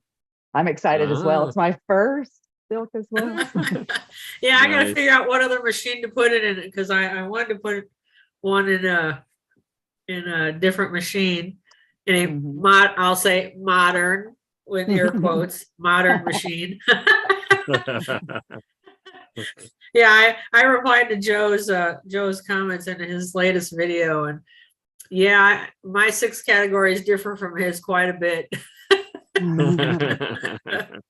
Yeah. Yeah, that was a very good video. Yeah. It really was. I enjoyed it. Yeah. Yeah, very cool. Yeah. What? Anything else new with you, Diane? No. Okay. Well, it's so good to see you. Thanks. Yeah. And Joe, I don't know if you because you briefly put up a "Be Back Soon" sign, so I wasn't sure if I was leaving or not, but I have a little thing here. Anyways, okay. Okay. Good morning. Hello, everybody. Good morning. Hi. Hey. So just so Sean knows, I do have a list here. So there is a list right there. Anyways, There we go. so and it's not because I'm organized, it's because I'll forget things otherwise. So Yeah. I've been taking morning walks every morning, and so let me switch to, yeah, you can see that hopefully. Let's see. This is a Mega Millions lottery ticket that I found on the street. Oh, wow. It's from last September, so it's out of date. But this is kind of stuff that I put in I collage art into my sketch journal. So it's kind of fun. Mhm. And another thing I found on the street was one of these calendars, Oh Shakespeare yeah. insult calendars. So I thought that was for January 18th. So anybody who has a birthday January 18th, that might be fun. Let's see what else. Okay, so then, oh yeah, so I got this little project you guys probably know about called CubeSats. This is one I just built Yeah. yesterday, Yes, and I I love need to that. go I was and gonna put ask it out about that. somewhere. This one has a little rock in it for weight, and some Oh, of good idea. these I have these little messages. Like this one is, all work and no play. Let's see if I can focus my camera here. It makes Joe a dull boy. Anyways, a line from The Shining, right? Jack Nicholson. Yes. And let's see. So yeah, I'm doing that underneath my computer here in this mess. You might see the blue up here. That's a Pop-Tarts box, and that's where this came from, the cardboard. So I like these packages. You can make, collage art out of all that stuff like that. And then let's see. Oh yeah, so I was deciding that I needed a pencil sharpener for my desk here, my studio desk. And I remember I had this Coom brand automatic long point sharpener. And the way this works is it's a two-step pencil sharpener. The number one hole sharpens the wood, and then the number two hole sharpens the lead. You sort of like a two-step process, but it makes a really like needle sharp kind of a setup here. I'm going to increase my ISO. So I can see it maybe. Now we all need one of those. Yeah, I know. And I'm enabling everybody's, My pencil sharpener is not as good as Joe's. Yeah, that's right. So anyway, and I think it's one of these things where I saw it in someone's blog a few years ago and I bought it. And I'm not really sure if it is the world's best pencil sharpener because it's a two-step process, right? But it is pretty darn sharp. I got to admit that. So let's see. Then I have a brother who bought himself 2 new Canon digital SLR cameras. Well, this one and a new mirrorless, expensive high-end camera. And he decided this one was redundant. So he let me buy the whole kit from him for $100. So I got this camera, this Canon, and 2 zoom lenses. I don't really use zoom lenses because I don't do birding or sports, but this is like a digital SLR camera. So you actually have an optical viewfinder, right? Just like an old-fashioned film camera. So I've been carrying this around with me these days in the neighborhood, and it's been fun using it because these things have the classic right sound of a camera, right? So anyway, so that's been fun, and I wrote about that in my blog article yesterday, I think. Oh yeah, so Ted has been really doing this really cool stuff with his everyday carry notebooks with and all that. And so I've been working on a notebook system for myself. And what I decided was that I don't really like bound paper in my notebook. This is the boundless notebook. And what I've done is this is a piece of plastic portfolio, for one of these portfolio binders that you get. And it's just a little pocket. And I have a piece of stiff cardboard, like mat board, to stiffen it. And then I have some paper. So what I was going to do here, just to show you guys, I have this weekly calendar thing that I do, and it looks really funny, I know, but yeah. So I'm going to update my weekly calendar. This like is a magnetic 3D calendar. Magnetic closure. See the click? I love the that little thing there. So I'm going to just draw my little square, my little rectangle, and why I do it this way is because this is kind of the way I envision the week. The 7 days of the week is like a loop, like a square loop. So we just kind of do like that, the various days like that. And that's my new calendar so this would be, so today is like the 5th, right? So today's the 5th, 6th, 7th, 8th, 9th, 10th, 11th, right? And you just go around in a circle like that. Anyway, that's the week. I can throw this guy away here So there you go. And let's see what else. Okay, so then oh yeah, and also this notebook uses the everyday carry sizes that Ted uses, the 3.5 by 5.5. And I'll probably 3-hole punch the or prong punch these, 2-hole punch them if I want to save them, right? Yeah. So, but a lot of this is just like junk writings, and I also have another version that's just video ideas for my YouTube channel, right? Projects I'm working on, kind of things like that.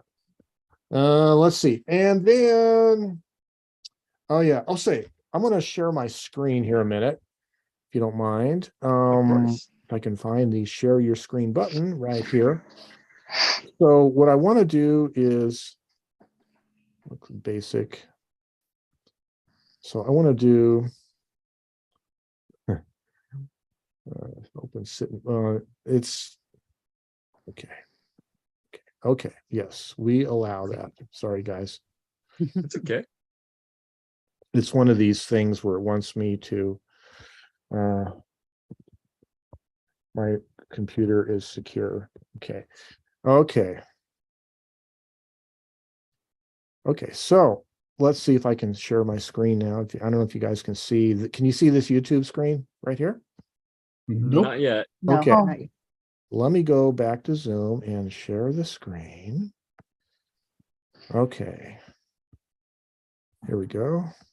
Okay. There you go.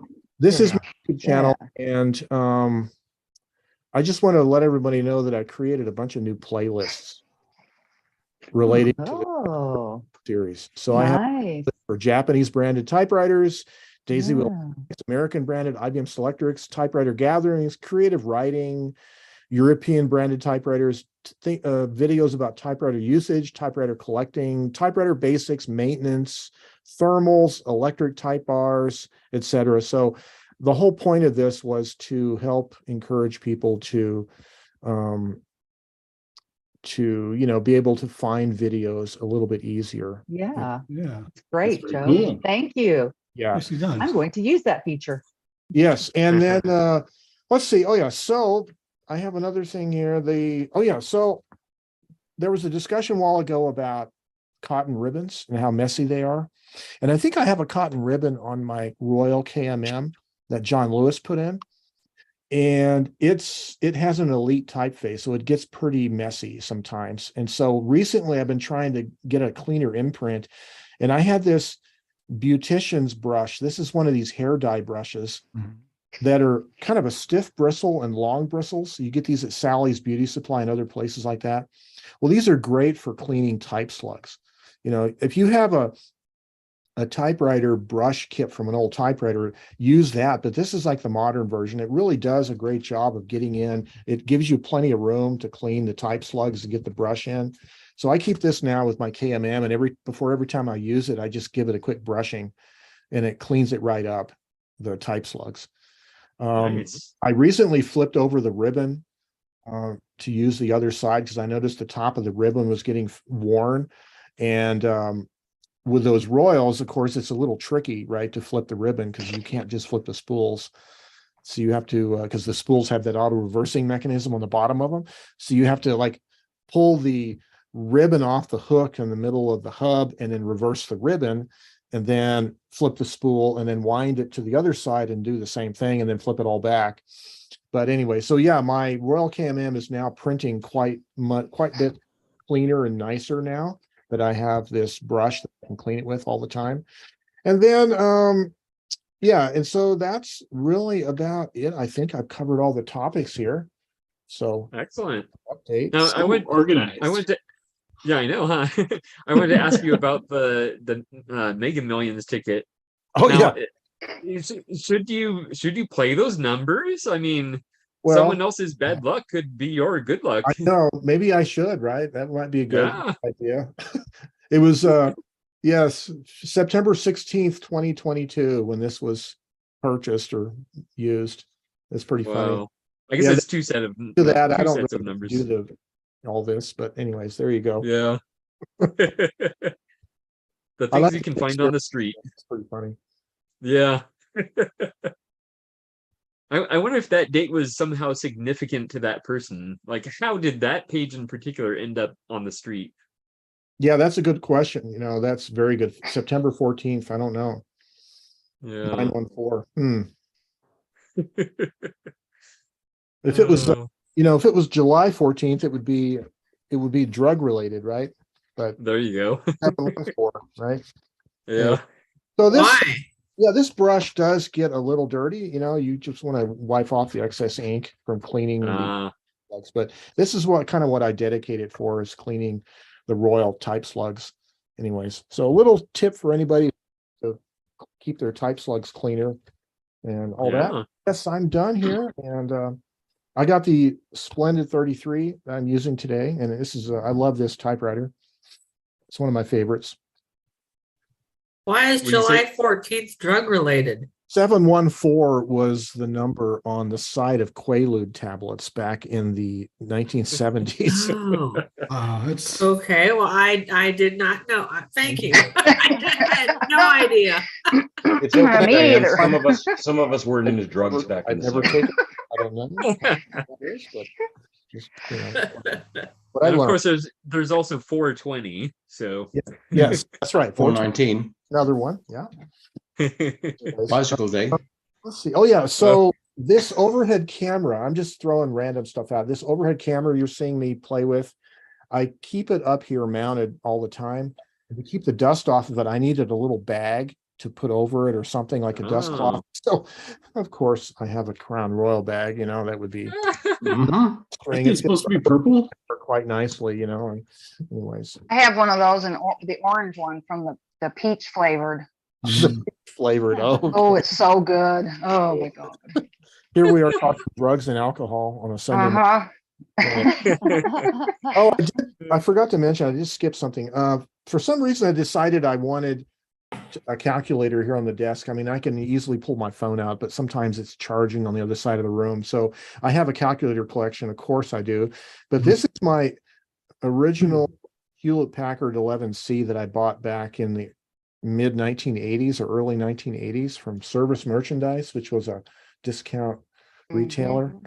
And I have it written here on a card that I last replaced the batteries in 2012. And that was the first time I'd replaced them, or the second time I'd replaced them since I bought this in the early 80s. So these batteries were Wow. lasted quite a long time. But I like these little Hewlett Packards of this kind of form factor. They're really cool. Yeah. And I was at a thrift store yesterday, and I almost bought a couple little calculators, but I don't need to add to my calculator collection. You know, they're Joe, I small. wish I'd had my company buy me one of these back in the day, but Yeah. I bought one off eBay after seeing your videos, and I actually wound up buying two, and I keep one at my desk, and the thought is that I would take the other one into the office and leave it there. But it hasn't made it to the office yet. Yeah, good intentions, right? Good intentions. Yeah. Yeah. So let's see. As far as upcoming videos, let's go to the list, shall we? Yes. Yeah. Let's see.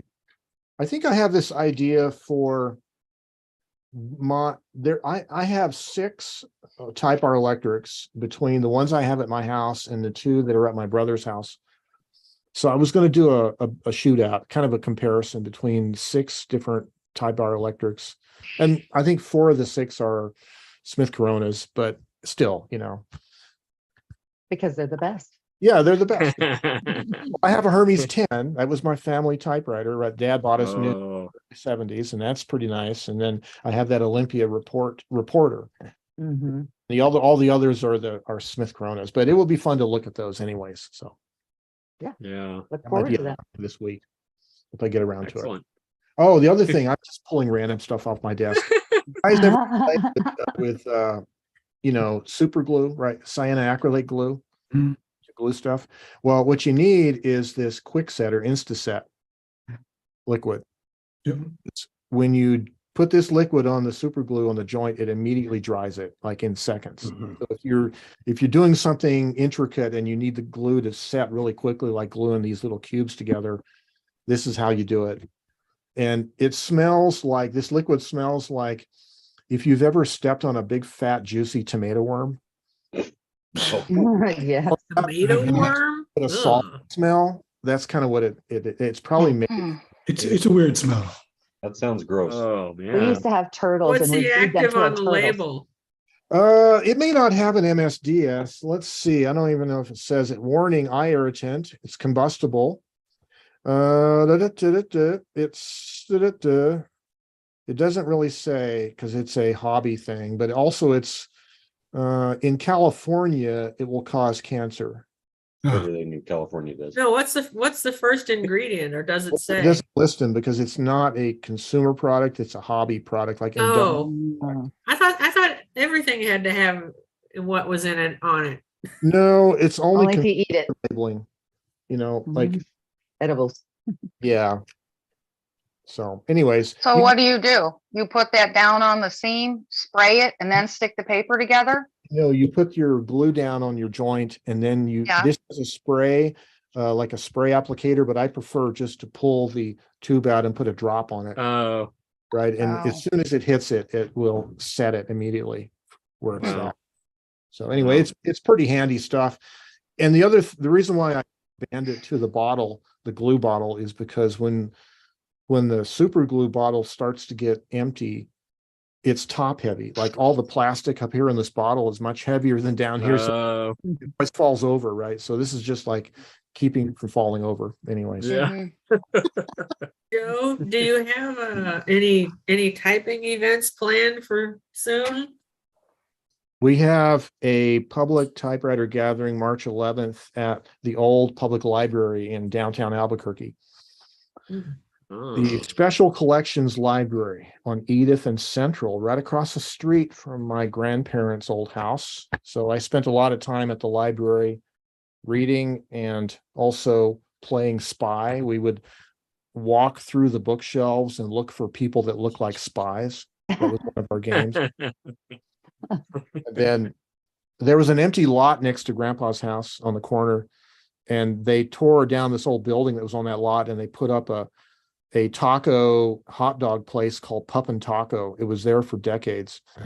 And I remember distinctly about a week after the Pup and Taco opened, I had to use the bathroom at the library. So I went to the bathroom and somebody had written on the bathroom stall, "Flush hard, it's a long way to Pup and Taco." So I thought that was pretty indicative of, that pretty much told the whole story there. Oh. Anyways. Well, I'm going to let you guys go. I'm going to mark my days of the week here on my little calendar. Excellent. I did want to ask you real quick. I was at one thrift store in particular on my way home yesterday, and I saw there were a couple boxes of photo paper. One was Ilford and one was Kodak.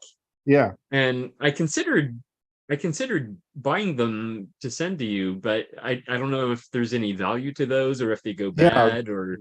The real weird thing about photo paper is a lot of people who know about photography from the digital era think that it's inkjet photo paper, and they open the box, and if you expose it to light, it's ruined. Oh. A used open box of light sensitive photo paper, you don't know if it's been ruined or unless you take a little spray bottle of developer with you and put a little drop of it on the corner of one of the sheets of paper, and if you would have to expose it to light to do that. So yeah. You'd have to put yourself inside a large velvet bag. That's right. You would have to bring a changing bag to do the test, but no, it's kind of risky. I mean, it depends on how expensive, but if you're into alternative process like cyanotype and a lot of these other kinds of processes, you can use that photo paper to coat other emulsions onto it, right? It's already been sized. It's not going to shrink. It's a good surface for kind of putting these liquid emulsions on. But if it's all, so you just want to fix it, basically fix the paper photographic fixer to remove the silver, and then you could use it for something else. So, I mean, that's what Yeah. if you're Okay. a fine art printer, basically. Yeah. Yeah. Would that work in one of your pinhole cameras or box cameras? If you get in with it without exposing it to light? Yeah, yes, of course. Yeah. And I shoot that all the time, photo paper instead of film. For large box cameras, it's much more, there you go, Diane. It's much more economical than film. Yeah. Nice. It is film, but it's film on a paper support rather than clear plastic. Right. Yeah. Okay. I mean, it was super cheap. I didn't even open the box to see if it was sealed inside or anything like that. But it was you know, like a heavy cardboard box, and I believe it was 8x10, and it was $2.99. That's pretty cheap, actually. If it's good paper, that's well worth it. But okay. So No, a lot of that stuff, they professionals keep that in a fridge or yeah, place where it's cool. Yeah. So if it's 20 years old in a box, it's probably not going to. It probably has some base fog to it, but that actually is not necessarily a bad thing, because if you're printing negatives that are landscape images and they have a lot of contrast, like a lot of times landscape has harsh shadows, fogging the paper, which is called pre-flashing, can actually help reduce that excessive contrast. So sometimes the old paper works really well for that, but just don't know until you try it. Yeah, exactly. Excellent. Well, just know that I was thinking of you at the thrift store. Well, I appreciate that. And that so I did go thrifting the other day also, and I found a few typewriters, but I didn't get any. I mean, I saw one store had 2 or 3 Royal 10s in bad shape, and an old Remington from the early 20th century, and then a junky Remington portable from mid-century. So not a lot of good stuff out there that I've seen lately. Oh, yeah. Joe, you were talking about cotton versus nylon versus silk ribbons. Yeah. Back when we had the portable typewriter forum on Yahoo, before they messed it all up, one of the fellows, I forget his name, but he ran a company called American Office of Government, and used to sell ribbon. And his explanation was that cotton was the original ribbon used for typewriters. Now, cotton holds the most ink because the ink actually soaks into the fiber of the ribbon itself. Yes. But cotton will deteriorate with time with the repeated pounding of the type bars or type slugs on the fabric, which causes the fabric particles or thread fragments to get stuck in the type slugs, hence filling in the openings of the letters. Yes. Nylon is way more durable, but the nylon filaments do not absorb any ink, so the ink just sits on the filaments or in the gap in between. Silk is kind of halfway between cotton and nylon. Some ink does soak into the silk filaments, but not nearly as much as in the cotton. But it does have a finer weave and does create a better print. Yes, I've used silk ribbons, and it is really nice. It is good. And I think recently, since I started using Baco ribbons from their bulk reel, I find their nylon ribbons to be inked so dark and nice that I think they're just as good as silk. Yeah. At least right now they are. I don't know, as they age and they get older, maybe they won't be as dark, as nice. But right now, I'm really been pleased with the Baco nylon ribbons. And so, what I use is this stuff is short tack, handy tack, blue tack, whatever you want to call it. Take a couple of strips, roll it into a ball, into a sausage. Then when you finish your typing session, push that into the type slugs to lift off the ink and leave your type slugs as clean and dry as possible while the ink is still wet. Yeah. Yep. After each use, so then the next time you come to it, your type slugs are all nice and clean. Yes. Yeah. Nylon ribbon, you don't need to do that. The slugs just get wet with ink, but you don't get any material from ribbons lodging in the slugs. Yeah. Does that make sense? Yes. Mm-hmm. Yes. I know some people use silly putty. Yep. Yeah. Excellent. All right. Well, it's so good to see you, Joe. Thank you. Good to see everybody. It's good to be seen. Yeah. We see you a lot, Joe. Yes, we Especially do. since your retirement. Yeah, especially since you've posted so many new videos lately. Oh, I know. Oh, it's been excellent. That was one of Those the in my living room a lot. all those playlists, by the way. Yeah. We can Yeah. find them a little Excellent. easier. I like watching YouTube on TV, so I watch yeah. Joe on TV. I'm on TV. Look, he's on TV. Yeah, the little smartphone Excellent. is just can't get all the details in the screen. Yeah. Well, I'm going to skip ahead to Mike in Suquamish because we don't often get to speak to him. Hey, Mike. How are you, Mike? Mike. Break one I'm line doing to me, well. Mike. How about you There you guys? go. Good. Oh, I'm here. Good. Yeah. Yeah, doing well. Yeah, alive and kicking. Yeah. Yeah. Now, I've been forgetting to check in on your blog lately, but for a while there, you were doing really well with that. Are you still very active on your blog? Yeah, I am.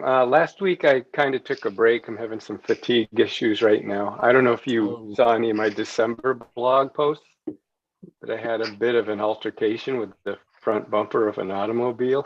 He got run over. Kind of. What? I did actually.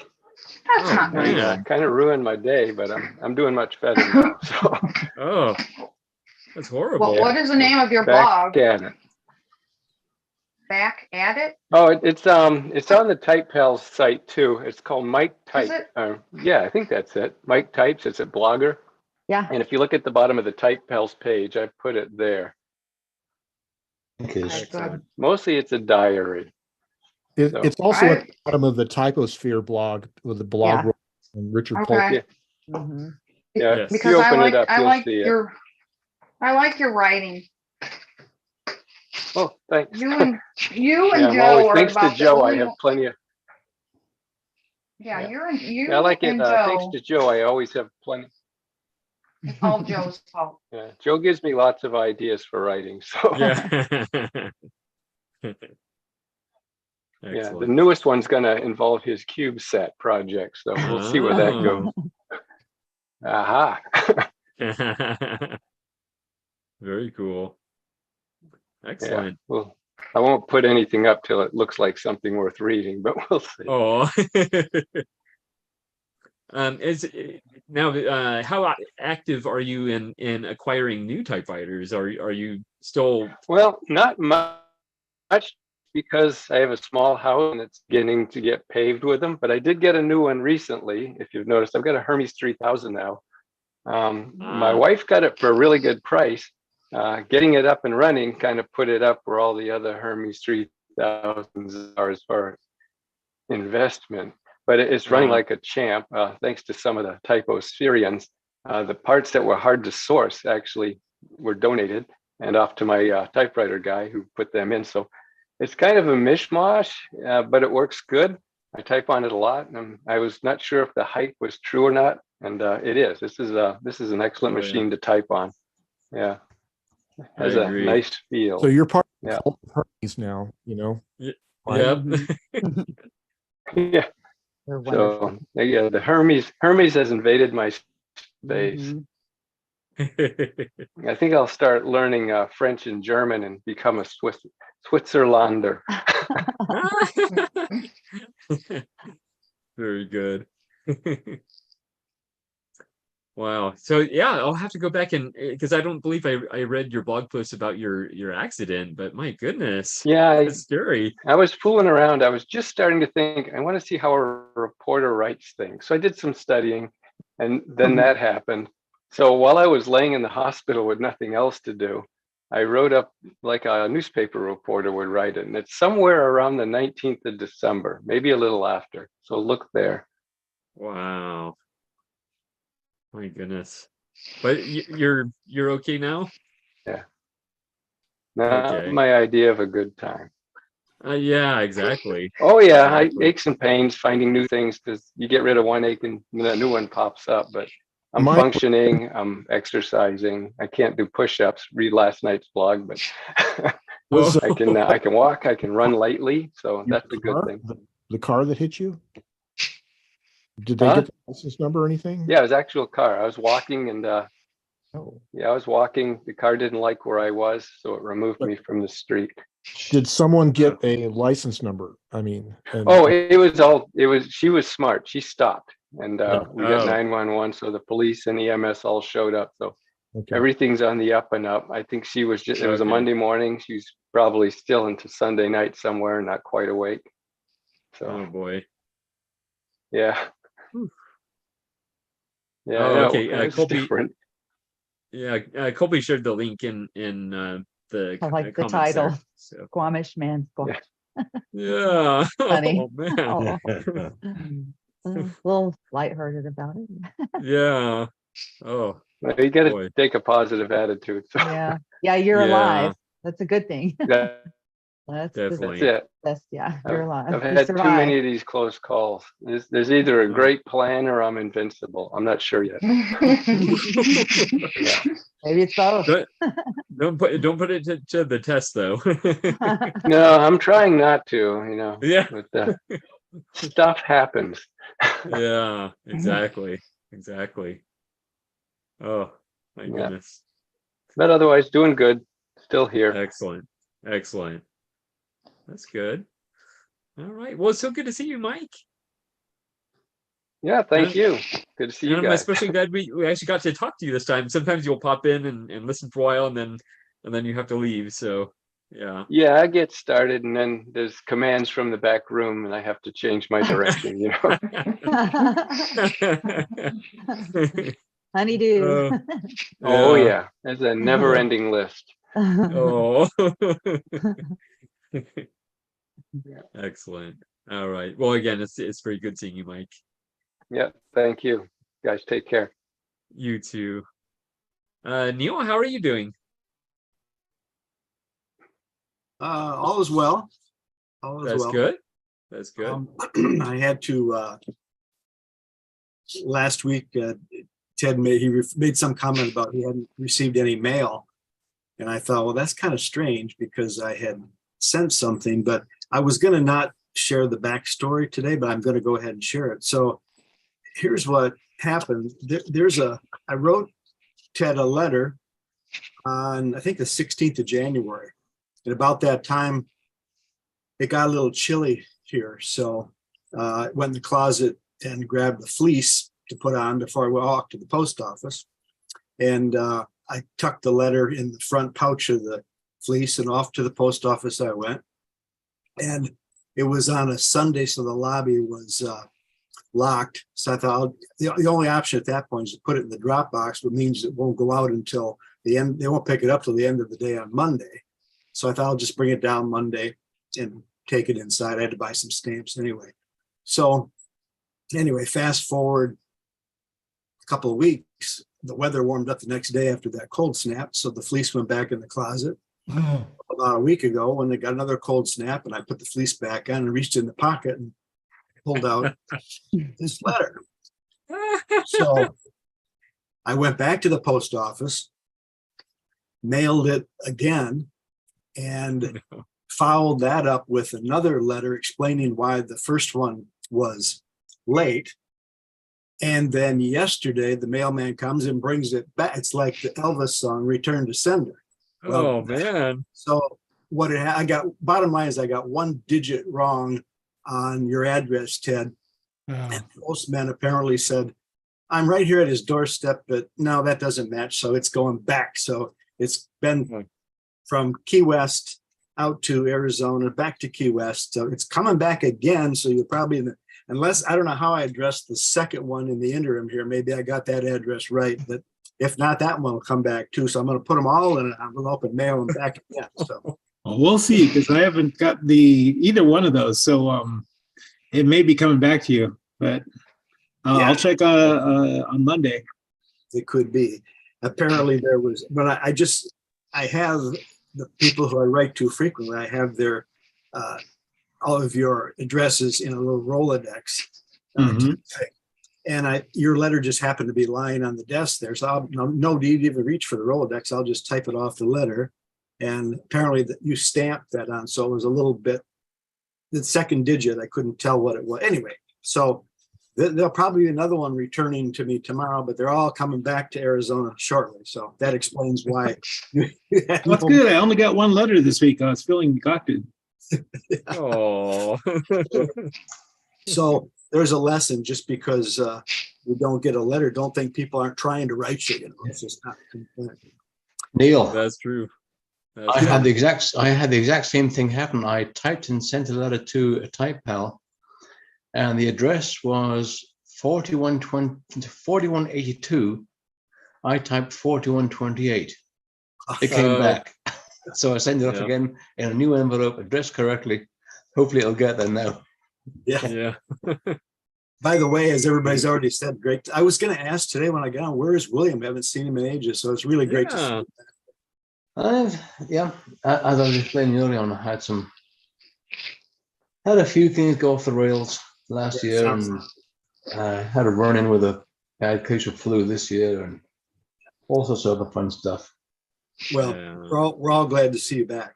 Yes. Glad to be back. Glad to see you all again. Brenda, I was going to, when you were talking about your piece, your typewriter case, I was just wondering if maybe, I know Gregory had mentioned that the bookbinding fabric. I wonder if a piece of, I have this like a roll of 2-inch Velcro tape that's sticky on one side. And you could, I wonder if something like that might work. I don't know, just something else to think about. But, yeah, that's good.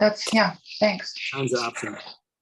And Joe's gone, I guess, but I was going to say that super glue stuff with the accelerant, it's really great for, I do some woodworking also. And if you're in a situation where you just need to, you're working on something that has a really fine joint and you want to tack it in place, that stuff really works good. I mean, and it works instantly. The moment you hit those two pieces together, you better have it where you want it, because it's really, you'll actually break the wood if you try and tear it apart. But it's good stuff. Just be careful where you put it. That's for sure.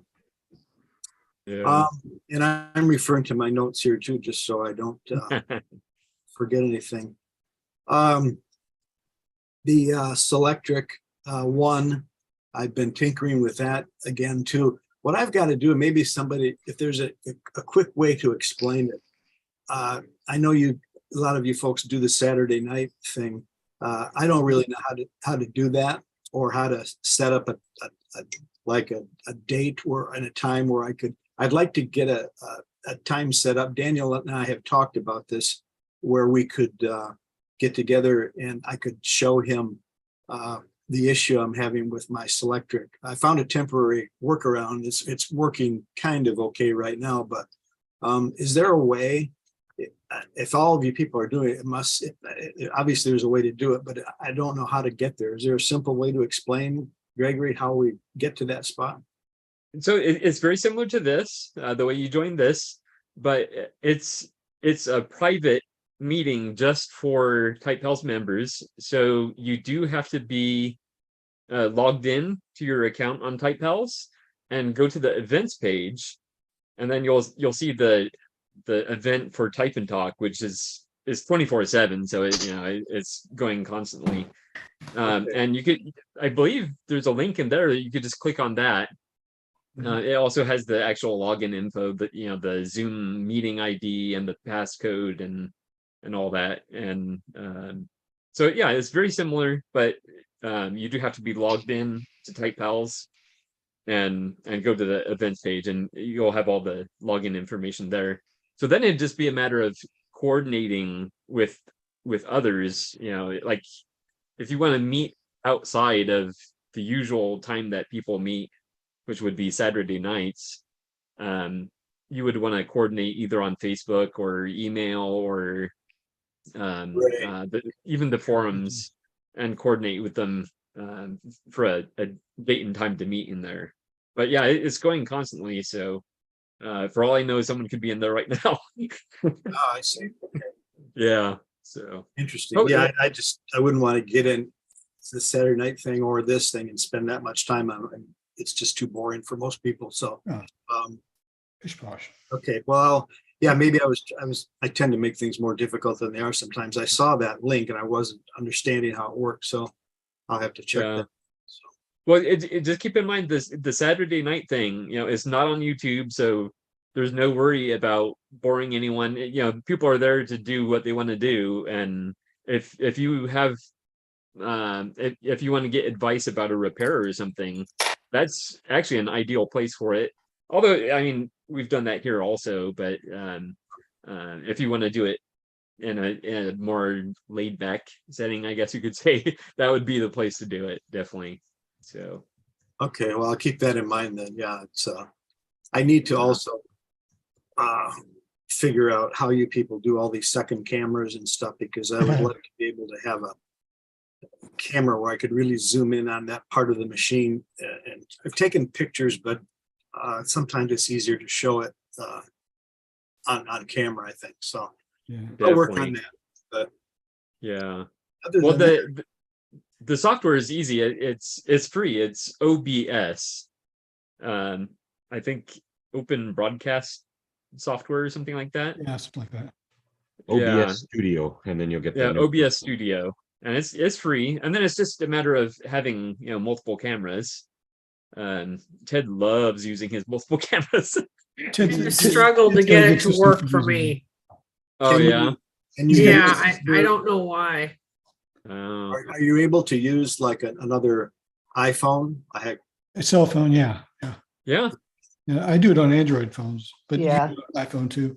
I just use That's it. the way Ted does most of his. This is a $15 webcam from Walmart, and it works pretty good. In addition to the computer camera that's normally on a laptop. So Wow. 15 bucks, yeah. Yeah. And from what I've seen of your house, Diane, I would imagine a cat cam would be very popular. See all of your great machines from the perspective of your cats. Yeah, I use old. I basically have kept all my old Android phones from as far back as like the early 2000s, and that's what I'm using. Is I just load up. If you have one that has Android 4 or better, you can load up IP webcam is the software Oh yeah. that I use, and it just makes your phone into a internet protocol webcam, so it broadcasts over the Wi-Fi, and then you can set up OBS to pick up that signal, and you can have as many cameras as you want, really. But, Oh yeah. Yeah. And does it have to be an Android phone, you said? I have not found a client for iOS. I do have an iOS phone that was given to me, but I can't use it for that because there's no equivalent software that I can find. Right. Well, Maze seems to be working beautifully for 15 bucks. Oh yeah. Oh, yeah.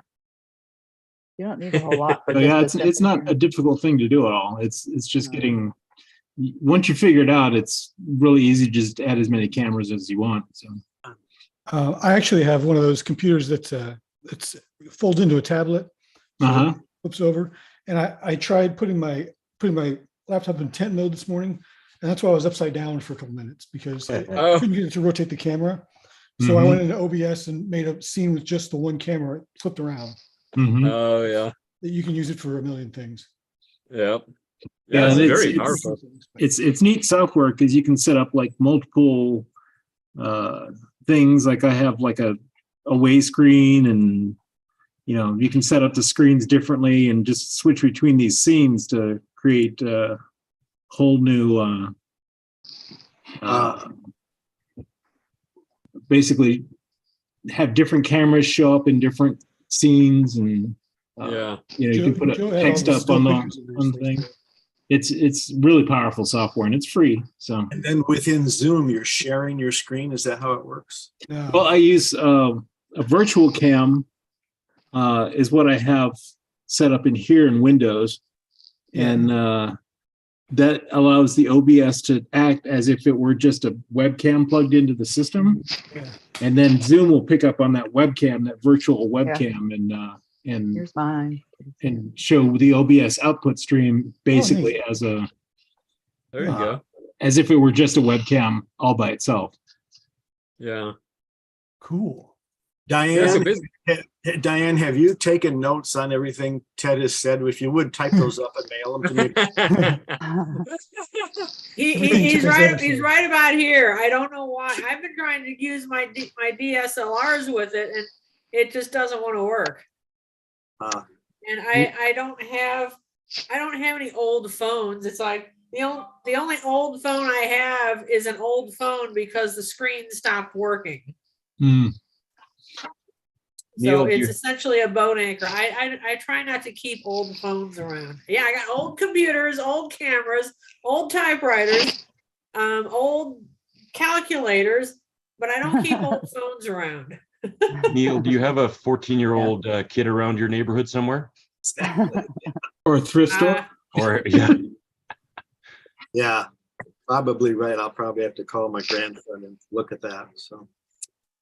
Yeah, I'll have to play with it offline. That's part of the reason I get on there when there's nobody on there. Sometimes I have in the past played around with trying to connect my camera, at least so I can use it instead of this camera on the PC. You know, that's an excellent idea, Diane, to get on there when no one's on there. At least I want to just to practice. Yeah, that's a good idea. Yeah. You can also create your own. If you have Zoom, you can create your own Zoom and just play around in there. Just don't invite anybody. That's a good idea. Just create your own room. Yeah. My furry assistant here. Interesting. And if you'd like for me to give you an opinion on your broadcast, you can just message me and I can jump in and tell you if it's good or bad.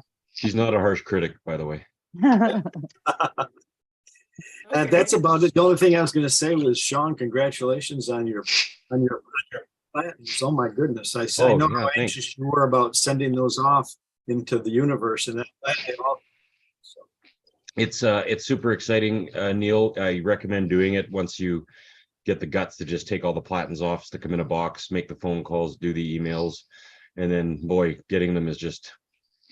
Yeah, I've actually had several done and returned, but I know you were really anxious about letting them go off to the. Yeah, that's right. Sorry, I do remember that you said you'd sent some off. Yeah, no, I put a lot of very important platens in there, right? Every typewriter is important, but these ones were some of my high-end typewriters too. So I was worried about if they just disappeared.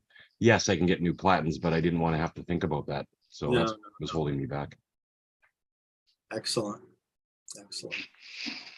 Anyway, that's about all it from my end. So thanks again, Gregory. Thank you. And I don't know if anybody knows, but when you got cut off, share her screen, it what happened? It killed my Zoom meeting. But fortunately, you guys kept going. So I wonder why. It did say that the recording started and stopped. So I don't know if the YouTube stream is going to be intact. But if it was lost, it was only lost for 5 seconds. Yeah, so. it still says live in the little icon on top. Yeah. Okay. Great. It wasn't me because I installed OBS in parallel, and all of a sudden it said, stop recording, started recording. I was there's the culprit. Okay. There we go. I hope I didn't crash anything. And here I was blaming me. Yeah, poor Ian. Thanks for admitting that. You can see yourself out. Just kidding. Oh man, yeah. But anyway, yes. But yeah, it's so good to see you, Neil. Yeah. Of course, now everybody's in a different order, so my I don't know who was next, but I believe Brian was actually. Oh, how are you, Brian? Next. Hi. What's up with your arm, dude? I was running after Koa, after my dog, to try to get him to exercise because he doesn't run around the yard if you don't. So I was running around after him, and the other dog, Tucker, the black dog, got between my feet, and I just went down. Oh, geez. Pavers. So it's either broken or badly sprained. They've had a brace on it for 2 weeks, and I'm going in this week. They're going to see if they can see something on the X-ray they couldn't see before. Either put me in a cast or put me in this for another couple of weeks. Oh boy. Yeah. Bummer. Yeah. Sorry to hear that, Brian. They can't really do a whole lot of anything.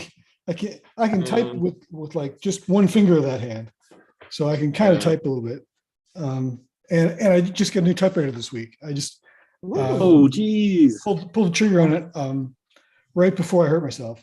So by the time it came, I couldn't even get the box inside.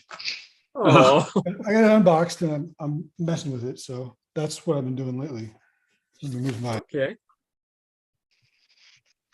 Let's see it. Single Yeah, single one of hand those- typing, you can get good at that while you're healing. Oh, Yeah.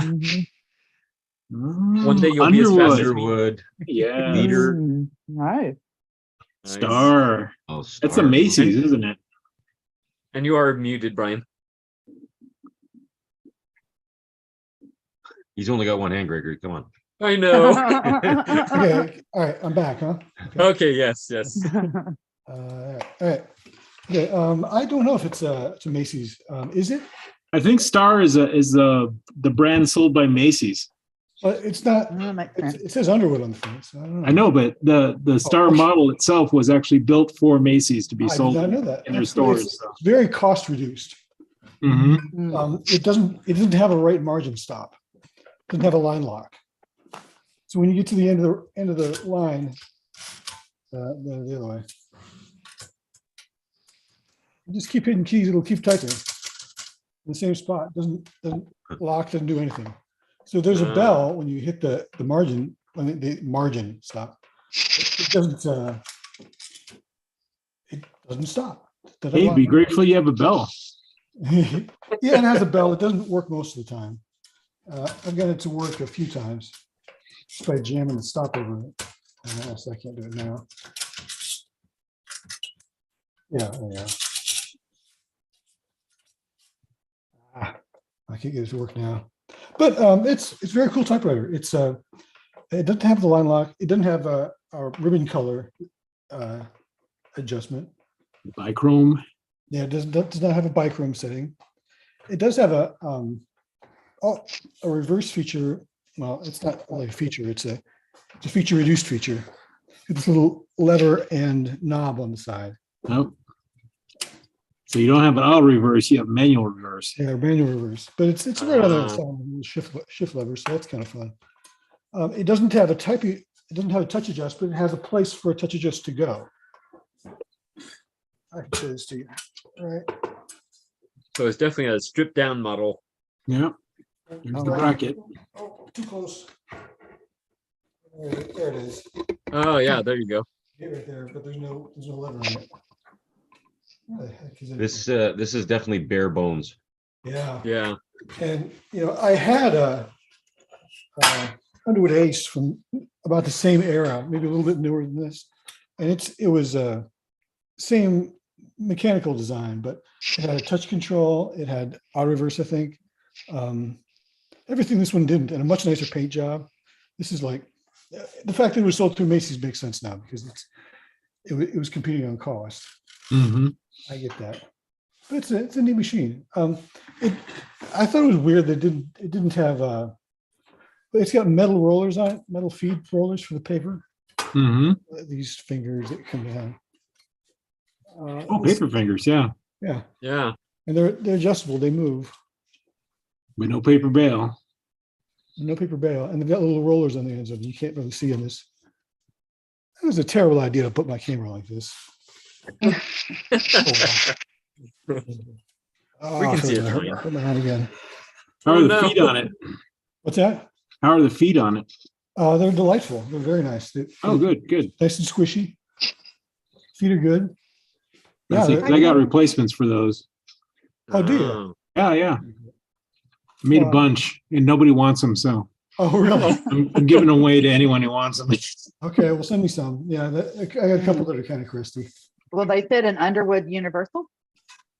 Well, it fits this particular late 50s version. They're called the bell cup feet. I have a 47. Yeah, the 40s use like two different kind of feet, and the ones on the back are different than the ones in the front, and they're harder to make. Oh, but well, mine are good, but I would just take them. I have a bunch of those. That's wild. I'll take some. That's awesome. I know at least. Okay, I got called to go get groceries. I'll be back. Okay. Well, yeah. Well, that's my new typewriter. And How's it type? How does it feel when you type with it? It's good. It actually worked better before I started cleaning it, so I've got more to do. When I first got it, it was all dirty and filthy, but it was apparently oily also. So everything worked great when I got it. And now I I clean the segment and everything with a paint thinner and a little squirt bottle. And and after I've gone through all that, I had a couple of keys stick now. Yep, that's so annoying. Yeah. But I'll get it. It's just time. You just keep working on it, keep cleaning. Get it all out. Yeah. So that's, I was actually thinking if I mess up the finish really bad trying to clean it, which I don't think I will, but if for a while I thought I had permanently clouded the finish with these marks here. I used some Evapo Rust on it last night. It came out looking a little chalky when it was done. Well, I've got glitter. If you want some glitter on, put on it. That's true. But I was kind of thinking it reminds me of it's like it looks kind of military. It looks kind of it's not really green, but it's kind of like a dark hammer tone brown kind of texture. And I was thinking it'd be nice to decorate it in the style of the drop ship from Aliens. Like if they had a manual typewriter on the team to take notes of all the horrible things that happen. It would the bug stomper sticker right there, and the Space Marines on the back where it says Underwood. But then again, would that be such a terrible crime to this typewriter? I don't know. It's kind of basic. But I don't know. I'm thinking about it. I might just get a magnets and do it that way, and then I can always take it back. There you go. That's a good idea. You can go all the way and just add some acid on the corner. Yeah, I was thinking about that. I think it's messed up really bad. I'll just acid burn the edges of it. So yeah. I think that'd be fun. Play a tactical flashlight on the side, so you take it off. And actually, I have. Wait a second.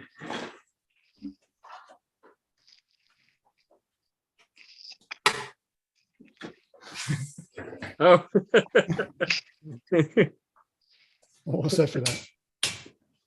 I can see this project going well. There you go. I would feel my typewriter is looking at me if I had that on it. I know, huh?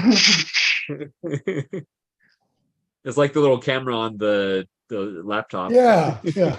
Oh, I have to have a webcam on the side of it too, so you can get the heads up. Yeah. All right, that's great. That's what I'm doing. It's a project. This is the bug stopper typewriter. Yep. Excellent. Thanks, everybody. Yeah. The branding on that typewriter reminds me of, is it the Royal Futura that there was also a slightly different version of it, the Royal Heritage? Yep. Yeah. Heritage Deluxe. Yeah. I got one of each of those.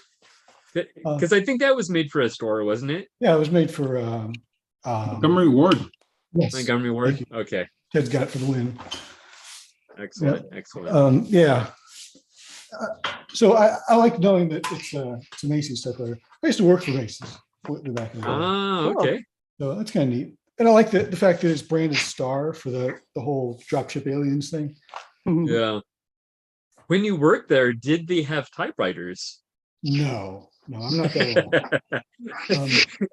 I actually worked in a Macy's closeout, which is Macy's stuff that they couldn't sell at 90% off goes to this place.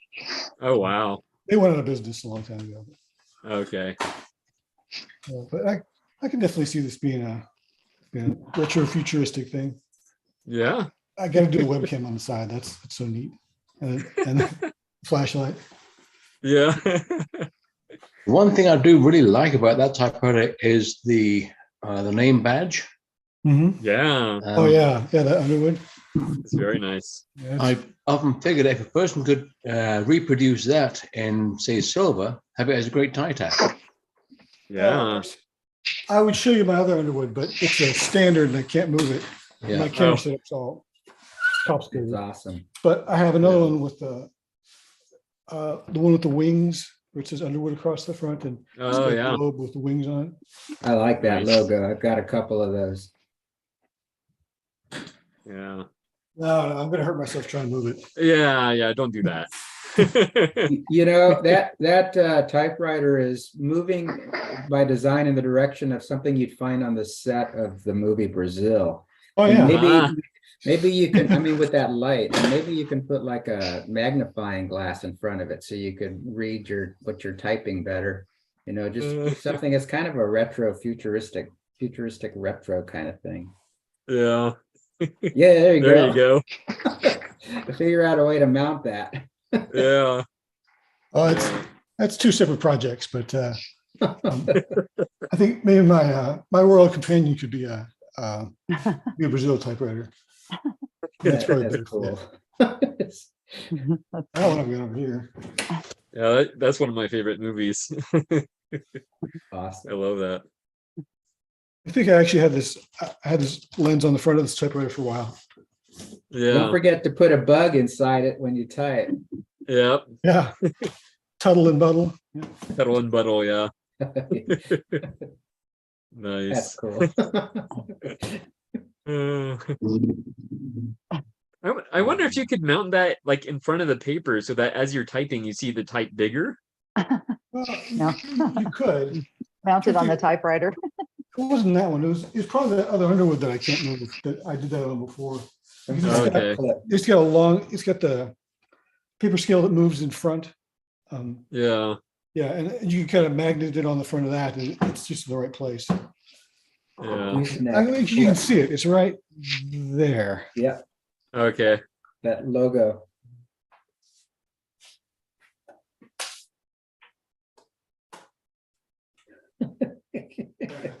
Okay.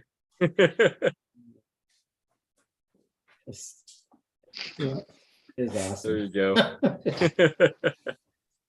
Excellent.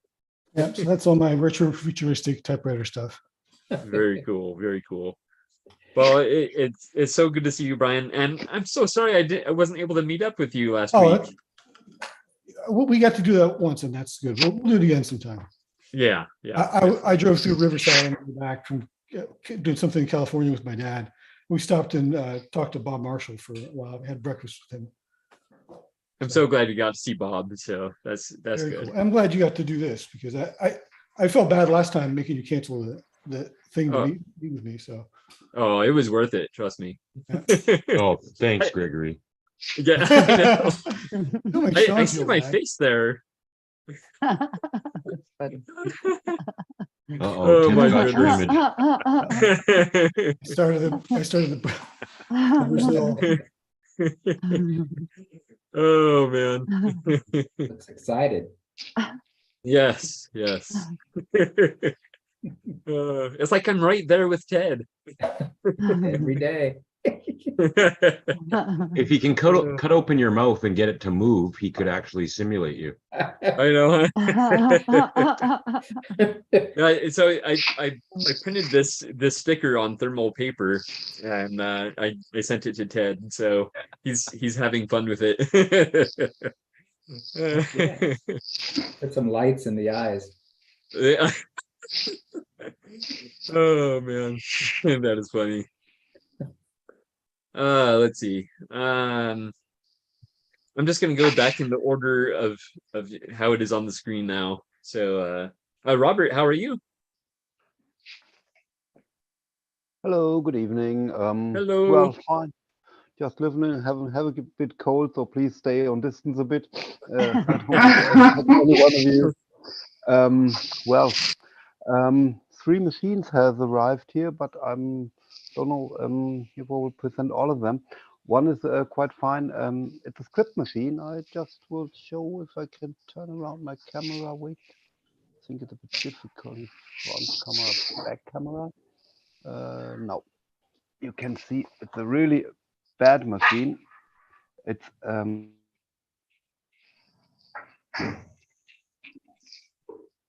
Uh-oh, I think you froze. Oh, no. Can we focus this thing for a little bit? You see, it's all in plastic. It's a Privileg. See, here's a sign. Oh, there we go. And you see 270S. Yeah. This means Schreibschrift. On the other hand, there's a 270T, which means tabulator. So this machine is also available with a tabulator here, but not this one. And this one doesn't need it. And it's really a lousy, crappy machine, as you hear. But it has It has a nice type. Oh, nice. Oh yeah. So There's something and I good got about it. Yeah. Yeah, that's exactly what you said. And another advantage is it's quite light. It's not so heavy to carry. Yeah. And so I got it for 10 euros, so I couldn't leave it alone. Oh yeah. But it's really nothing to type a large novel on it or an epos about the Greek ancient history. So just use it for love letters or something smaller. I have two of those, Robert. I have both the same color. One's a 270T and the other's just a 270. Yes, yes. I don't know if they produce them in other colors. I haven't seen it. And on the database, I saw read that it's Nakajima made, so in Japan. But really, I think it's from the end of the 80s and really not a good machine. But for, as I said, for these purposes, love letters and whatever, it's okay. So I think I found a website that said they're from Hungary. I got them both when I was in Germany, like you did, real cheap. Yeah. And one of them's a techno font, which is kind of cool. Oh, that's nice too. I got one in techno from Olympia, which has this square. Just turn my camera around. Oh wait, no, I'll show you the second shot.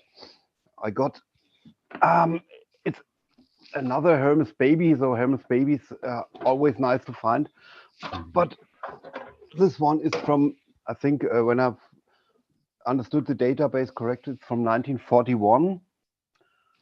And what is interesting for me is because you can't see any sign here, and it has this shiny paper support here, and the color you see, it's a bit more shiny. It's not as crinkled as the normal Hermes babies are from this age.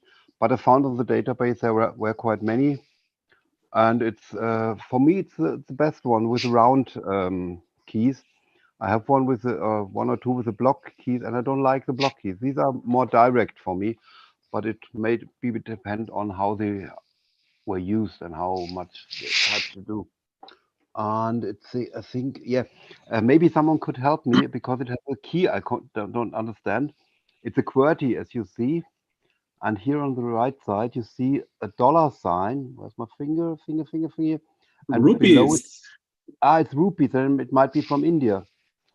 So this would be would tell me something.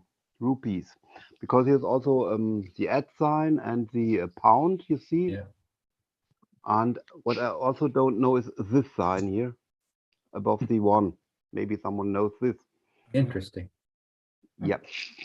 I don't. Oh no, I don't have a ribbon in, so I can't print it. Because what else is interesting? Here fractions. Dollar. Okay, then it might be rupees. That's okay. That's interesting. So I notice it does not have a 0, so you use the uppercase O. Yeah, I think so. Yeah, but I think But it's it has quite a common 1. with it. It has a 1. Yes. And the seller couldn't tell me anything about it. There was only on the announcement tiny typewriter translated, and I think okay, it looked like Hermes, and here's the serial number, and somewhere here is the made in Switzerland. So I think it's definitely a Hermes. Whether it's a baby or it's a rocket or however it was sold, I don't know. But you really can see here's nothing on. Normally here is the label. So I have to do some research on it. But thanks for the rupees. So I know it may have been in India. Would that be rupees or rubles? Rupees. Yeah. Rupees, you sure? Yeah. Okay. I think I've got a Hermes baby from India as well, and it's almost the same layout, just a little older. Yeah. Okay. Yeah. But I think as far as I've seen on the database, it's from 1941. So this is my oldest Hermes baby here, and got to do some work on it, but it works fine. Yep. I'm wondering, with the color of it and with no insignia on it, would that have been a military spec typewriter for taking to the front line or whatever? Or repainted. Here on the back side, you don't see also nothing. Mm-hmm. There's nothing to see. Wait, I'll get you some more light. So that's the back side. So you see nothing, no label, nothing. Yeah. A very old repaint if it is. Yeah. But it's the same, but the case has the same color. And here you see the case. It's the same Oh, color. yeah. And What about underneath the spool covers? oh, let's take a look at it. Just a moment. Drum roll, Brenda. So It's pink. It's pink. yes, no, it's the same, I think. Oh, they're It's also painted the too, same. huh? Yeah. Interesting. So, but as I said on the database, I found some of this area from the beginning 40s, also without this with this shiny coating and not the crinkle as normal. And here this is also later it all is a green crinkle. So I have to do some work on it. It's a bit dirty and got to get some ribbons. But I think I will get it in function. As all Hermes babies, they are so sturdy. The bell, I think I brought. No, the bell doesn't work. So also, I think the spring is gone. But quite an interesting thing. Yeah. Very nice. Yeah. Yeah. And coming to the latest of my acquisitions, I think that's the right word in English, isn't it? Oh, no. Acquisitions. Acquisition. Close enough, we got you. This one is a machine. I was looking a long time for it. Also, lots of work to do. Guess what's in the case? A Corona 3. This is a thing I would like to have. It's the German equivalent to the Corona 3. It's a folding Erica. Oh, wow. Wow. So Oh, nice. Oh my goodness. Wow. this is from Seidel and Naumann. I think Yeah, S&N. it has Yeah. quite early serial. Wait, where's my light? Quite early serial here. Might be 100 years old. Look at the those size of little- those ribbon spool. Yeah, I was gonna say the nuts. same thing. They're so cute. Yeah. It's really cute. It's a really cute machine. I think I have to do some work on it. It works a bit sticky here with the carriage. And first of all, clean. But the bell I got to function. And we have here the paper supports, 1 and 2. Oh, that's nice. So I think my camera is not the best. And I love these 3-bank machines. Here are the, 2 supports for when you fold it. Then you won't. Yeah, this all complete stuff lies on these supports and not on the keys or other crucial parts. On Yeah, some very of these, on some of these machines which are 100 years old, you may want to actually check for the physical presence of a bell before you assume the bell isn't working. Well, I think yeah. But here's the acoustic presence. Okay. Oh, yeah. There might be a try. bell. Okay. Really, it was. I don't think that I can get it in totally perfect shape, but I think I will get it in function. Of course, the ribbon is stone hard, so not the ribbon, the platen, sorry, and lots of work. But what's very important, because these are often lost, are these little screws here, where you fix the ribbons, and one has to be tucked tight, and the others have to be loose. And when you return, so you just change, or you tuck this one tight, and this one has to be loose. That's the Oh way my the ribbon goodness. change functions. Quite Wow. interesting. That's the same with the Corona foldable. I think we Oh, have yeah? the same principle.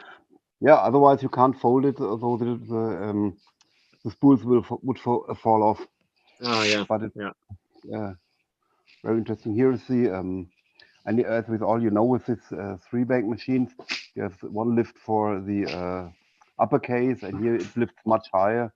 But I have to tune it. It's not exactly for the third. Captain Fix. Yeah. Yes, and here on the side there is this lever here. It fixes, so if you want only uppercase or whatever. Yes, that's from my machines to tell you about. And on the other hand, now I turn myself around. Just give me a second.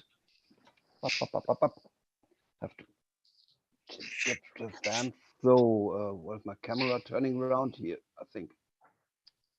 So, here I'm back. Okay. So, thanks a lot. Then there's really nothing more to say, only just a short word to May Travis. Hi. He's writing. I hope your dad is getting better. I'm Thank reading it you. all the time, and Yes, all the he best is. wishes to him.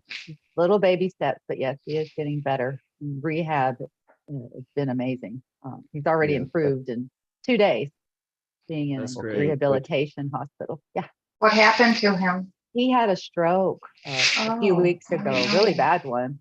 And so he Aw. was completely out for at least the Aw. first couple weeks, but slowly I'm sorry. becoming more aware and more coherent. So a little bit better every day.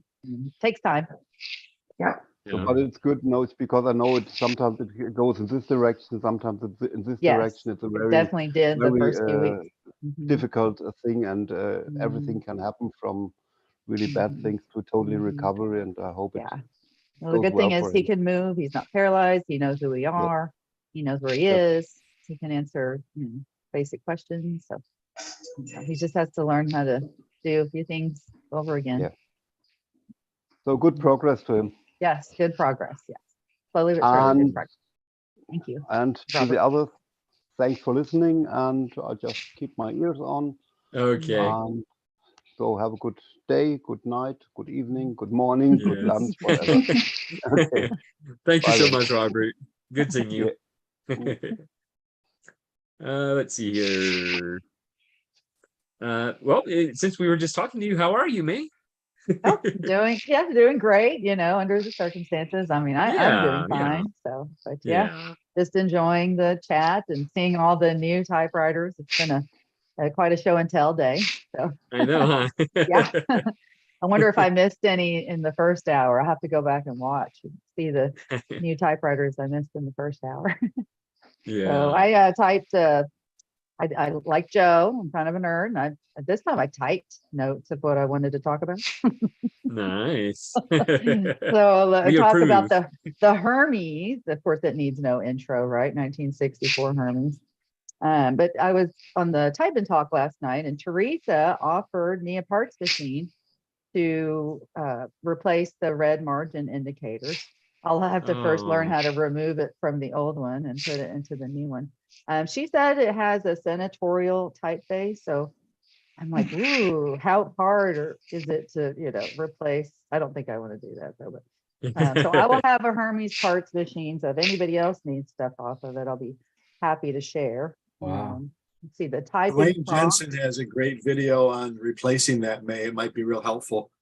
to replace. Yeah. Oh, and Joe Excellent. sent me a message. Thank you, Joe. So I'll take a look at this parts machine first, and if it doesn't work out for me, then I'll get one from you.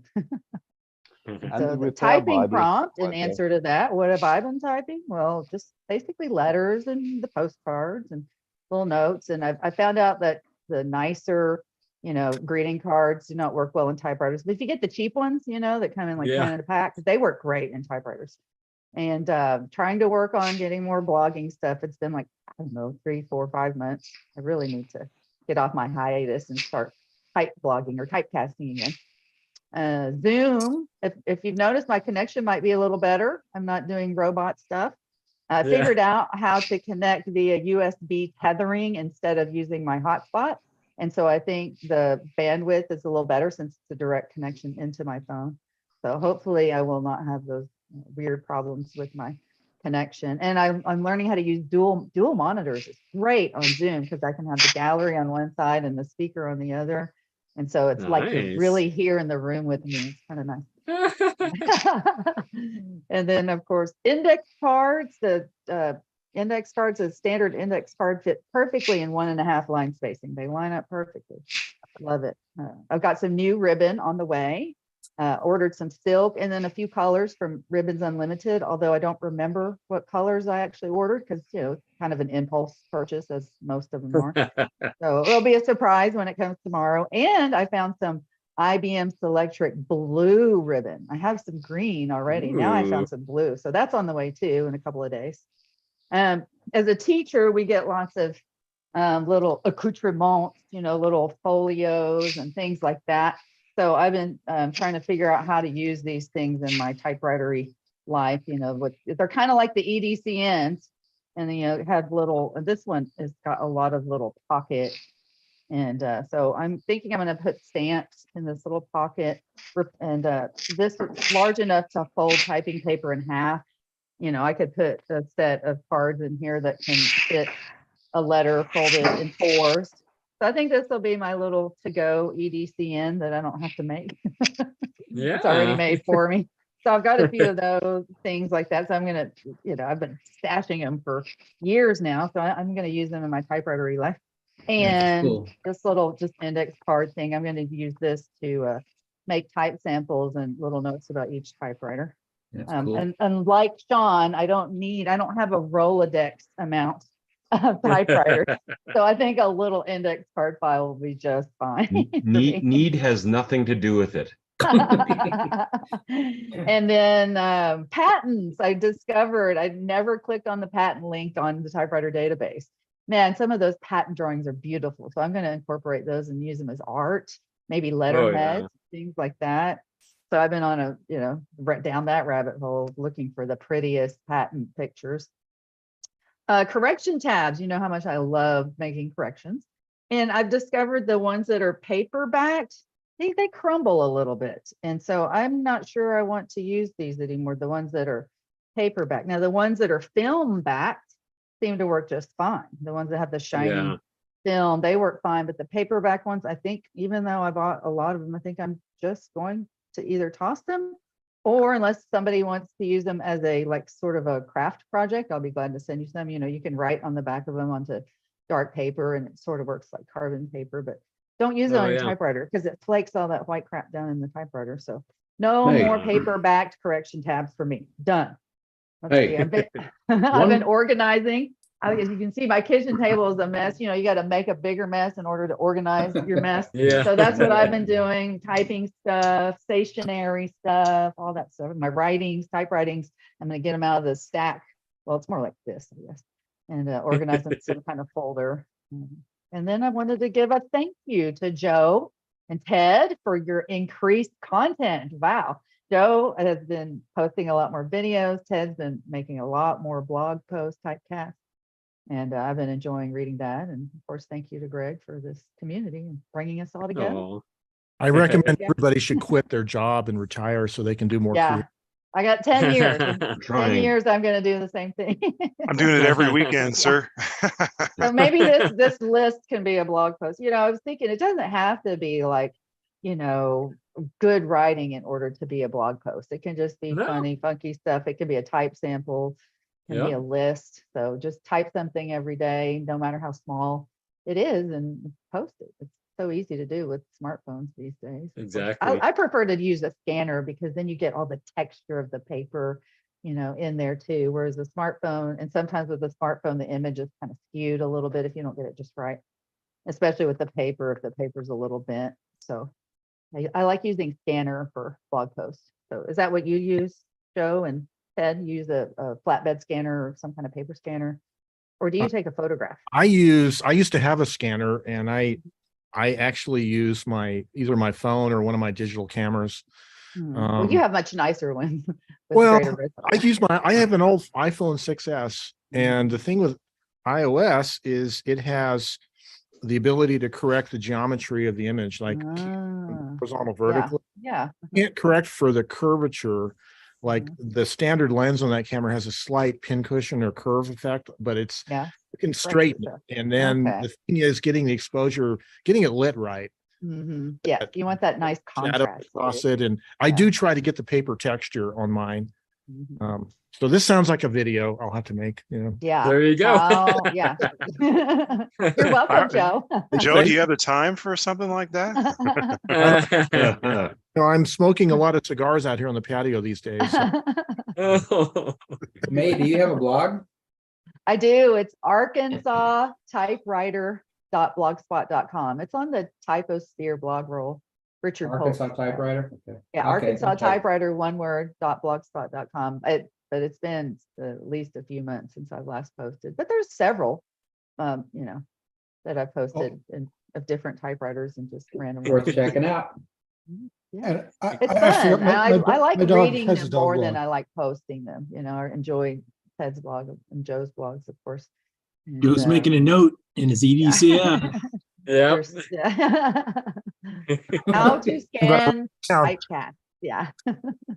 Who else has a blog in here? I do. But my dog Of course, has a dog. Gregory does. My dog has a It's dog. Yes. Your dog has a blog. It's a Is that dog right? blog. And then The address is Cohen.dog. That's awesome. I love that. That's awesome. Yeah. Hey, Joe, you need Yeah. to write up plans for that EDCN and put it in your blog. Oh yeah, I'm gonna make a video about this. I'm sort of just like test driving it right now. So Oh, far, okay. it stood up to the hip flexure, sticking in your back pocket. It seems like it's working really well. So anyway, Mhm. I'll have a blog post and a video. Excellent. Magnetic. It's the power of magnets. Or to quote, what's his name on Breaking Bad? Magnets. We won't go any further, but anyways. Insane Clown Posse, that song Yeah. about magnets. Jesse Oh, Pinkman, yeah? he said, magnets.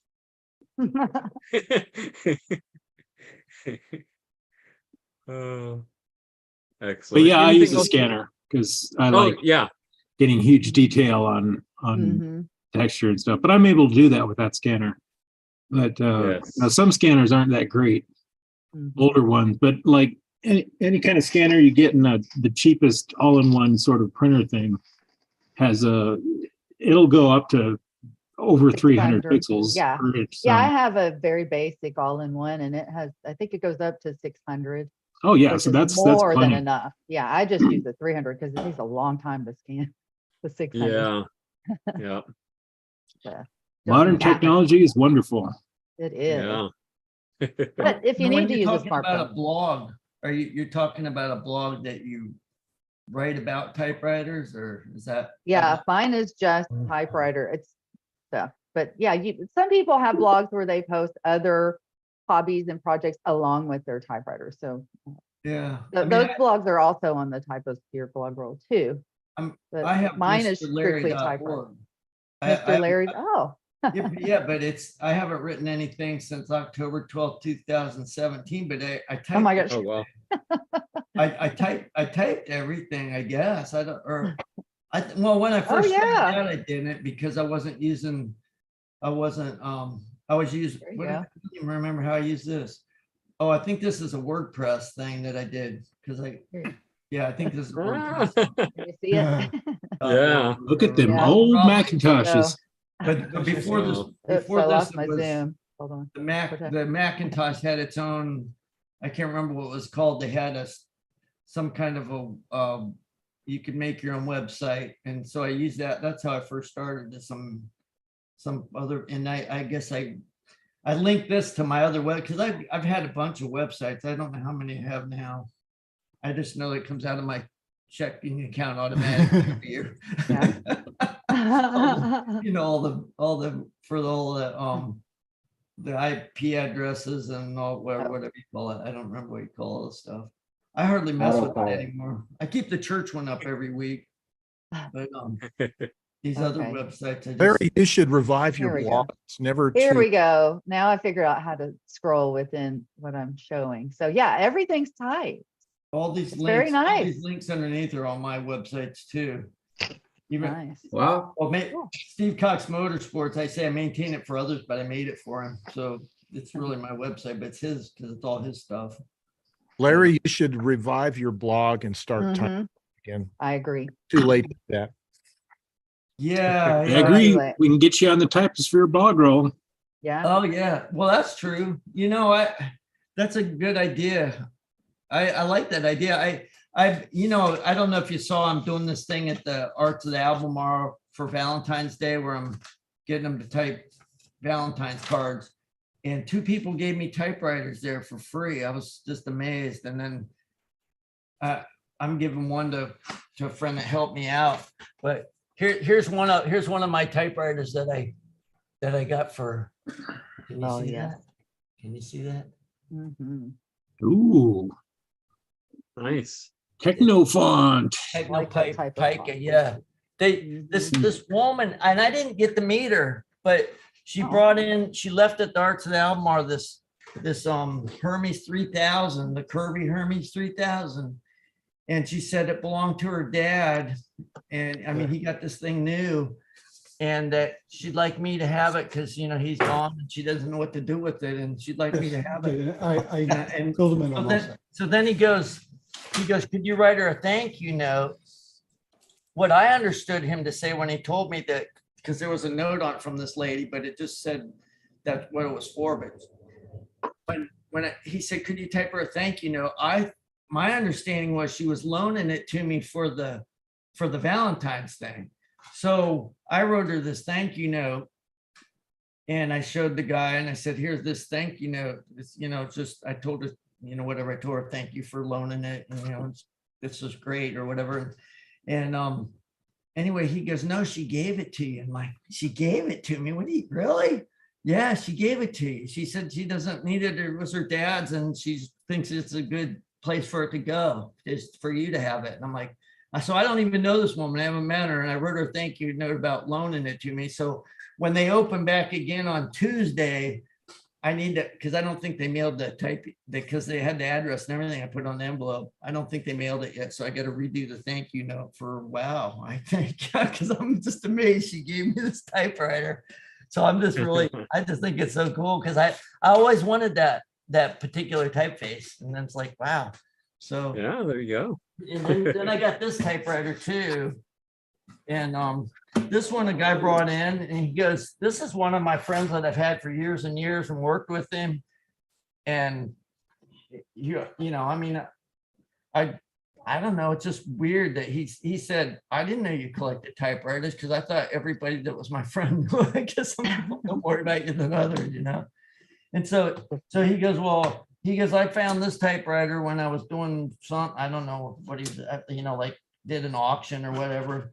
And he gets, you know, you get a lot of things and he's like, I didn't know what to do with it. And he goes, here, you can have it. And this is just a, and the drawband's broken, but it works other than that. I mean, I just pulled on the carriage, pulled it along and typed stuff on it. And then the ribbon's dried out. Same with that Hermes, it was all dusty. The Hermes was all dusty and the ribbon was completely like the ribbon on it was almost like falling apart on it. So I put a new ribbon in it and just got it up and running for the show that's going on. But how do you get this stupid thing out of the case? I thought I unlocked it. What is it, Larry? It hasn't been out of the case in a long. Well, it's not that exciting. Actually, it is cool. I like it because it's a 1940 Royal aristocrat. That's my aristocrat. It's a 1940 one, which I don't think I have any 1940 typewriter. I thought that was pretty cool. I don't think I have anything between 40 and 45. So I thought that was pretty cool to get. I've got later 40s. I made sure I had a typewriter for every decade in the 20th century anyway, and up to you know, the latest whatever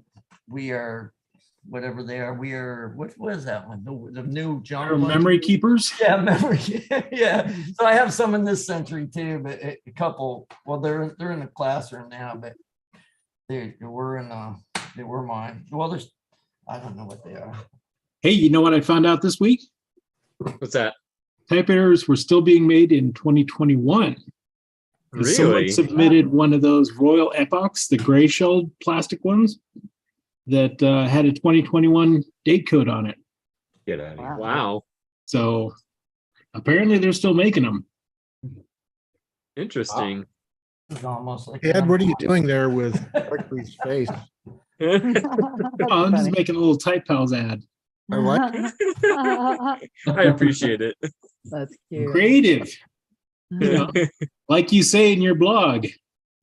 Stay creative. Staying Stay creative. Get a reflection off of here. Oh, we can get a nice little halo going.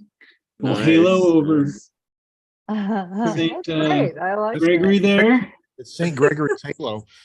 That's a good idea. That's so funny. Be Ted. Oh. I don't know. I'm just fiddling around. It looks like May has your I'm- picture on her screen. Yeah, Yeah. I'm incognito now. Nobody knows who I am. I Yeah, was playing around with the OBS and all the images you can yeah. overlay. That's really neat. So here's the typewriter that it was stuck in there. These rubber feet were just stuck to the casing from that. I had it unlatched, and I was wondering if I was doing something wrong. It was so hard to get out, but it's, I mean, it's not bad. It's a nice typewriter. not my cleanest typewriter, but it typed well. I mean, when I I was sold typing, mine. I just have to put a new drawband in it. Yeah, they're nice looking too. They're nice. Very sleek, simple. They're Yet the best of stylish. the Royals. I'll just say it. They're solid. It's a solid. 1940s. That was their era. Yeah, so you're saying like a 1940, even a Royal Quiet Deluxe would be about the same thing, right? Yeah. What is that again? This is an Aristocrat. Which Yeah, is the only thing. difference between an Aristocrat and a Royal Quiet Deluxe at that point was, I think, one sound padding was missing on the Aristocrat. It's a little louder than the Quiet Deluxe, and that's about it. They're feature identical. Yeah, I know a later one that I have, because I have four Quiet Deluxes, right? And I gave one away recently. But I got two other Aristocrats, and one of them is a 58, and I don't think it has tabs. Seems like. That would seem strange. Because basically the Aristocrat is like one step below the Quiet Deluxe, and it's. I know it does seem strange. Yeah, it's, as far as I can tell, it's feature identical. I actually compared them. I have one of each.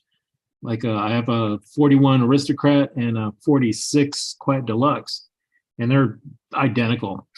Wow.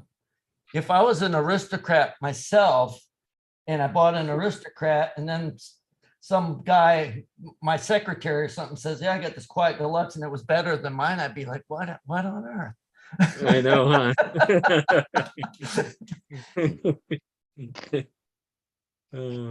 Yeah, I have one of each of those 1940s models, and they're just great. They're my favorite. They're among my favorites. Yeah.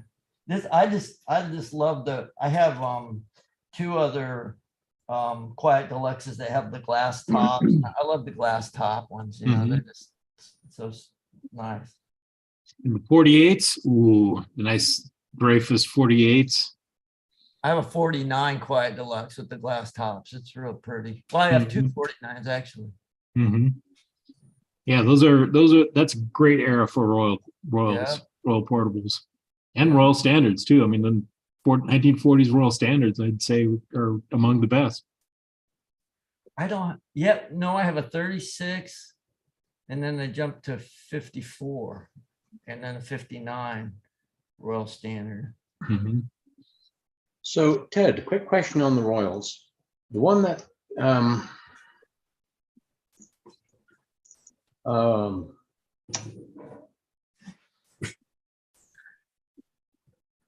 okay, what am I name? The one that Larry has there, boy, the brain fart.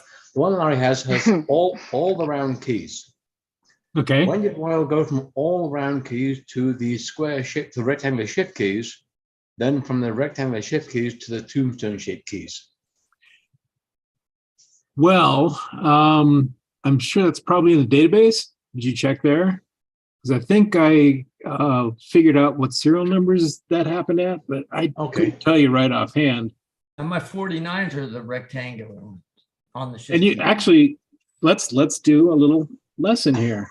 Let's look it up. I was thinking 49 is when that happened for some reason. Okay, what I'm going to do is go to the. I have a 49 QDL with the tombstone sheet keys. Then a 51 with the injection molded keys. Okay, Quiet Deluxe.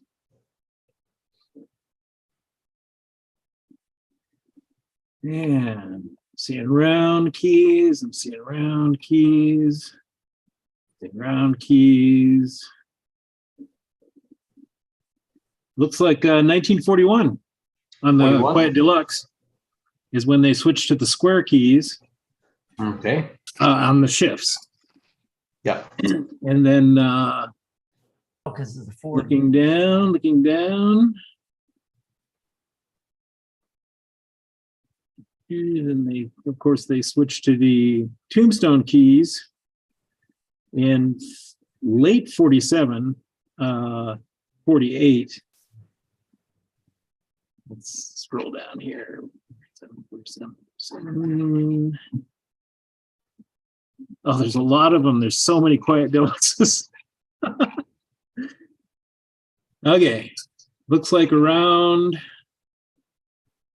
serial number 1,475,000 to 147. Wow. 1,477,000 is where about it starts with the tombstone keys and the Dreyfus design with the In 48. yeah, the 1948s. Right. With the spacebar as part of the frame. Yes. Blended into the frame. Yeah. So that happens right, actually early 48. There's a couple of 1948s that are still the old style. And then the shell color was reconfigured in the beginning months of 49. Yeah, and then you see the tuxedo give way to the gray magic. Scroll.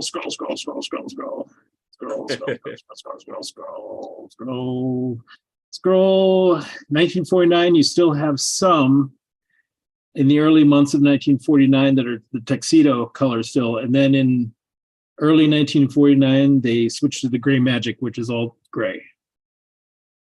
So. And that's also when the gold ones came out. When you Yeah. get it gold. So you can just call up the by year serial number page for the Quiet Deluxe, and you can just scroll through those pictures and see those where those features start happening. Okay. For each year, and at what serial number. Yeah. So especially with the Quiet Deluxe, there's so many of them that you get pretty fine detail in there. Yeah. Yeah, that's one of the great things about when you get a whole bunch of a particular model in those galleries, and once they're sorted in their by serial number and date, then it's really easy to just look at them and see where those features started. Yeah. So if you're ever curious about stuff like that, sort them that way. Okay. So if you want free typewriters, do some kind of type in. I tell you what. Oh, that's true. Like that is absolutely true. That's where people will bring typewriters and be like, who can we give these to? And that's that's when you kind of you get some, and then you throw some out in the you see the kid that just you can't pry bar him away from a typewriter to type in. Yeah. And so he wants one. Yeah. So you can have a couple spare sitting in the back to give him a little give away at the brother. end. It's like, hey, you want one of these? It's all yours. Happy typing. This little boy, his dad ended up getting my Galaxy 12. Mhm. Yeah, my Galaxy 12. His dad ended up getting it, and so this boy's gonna get to use it. But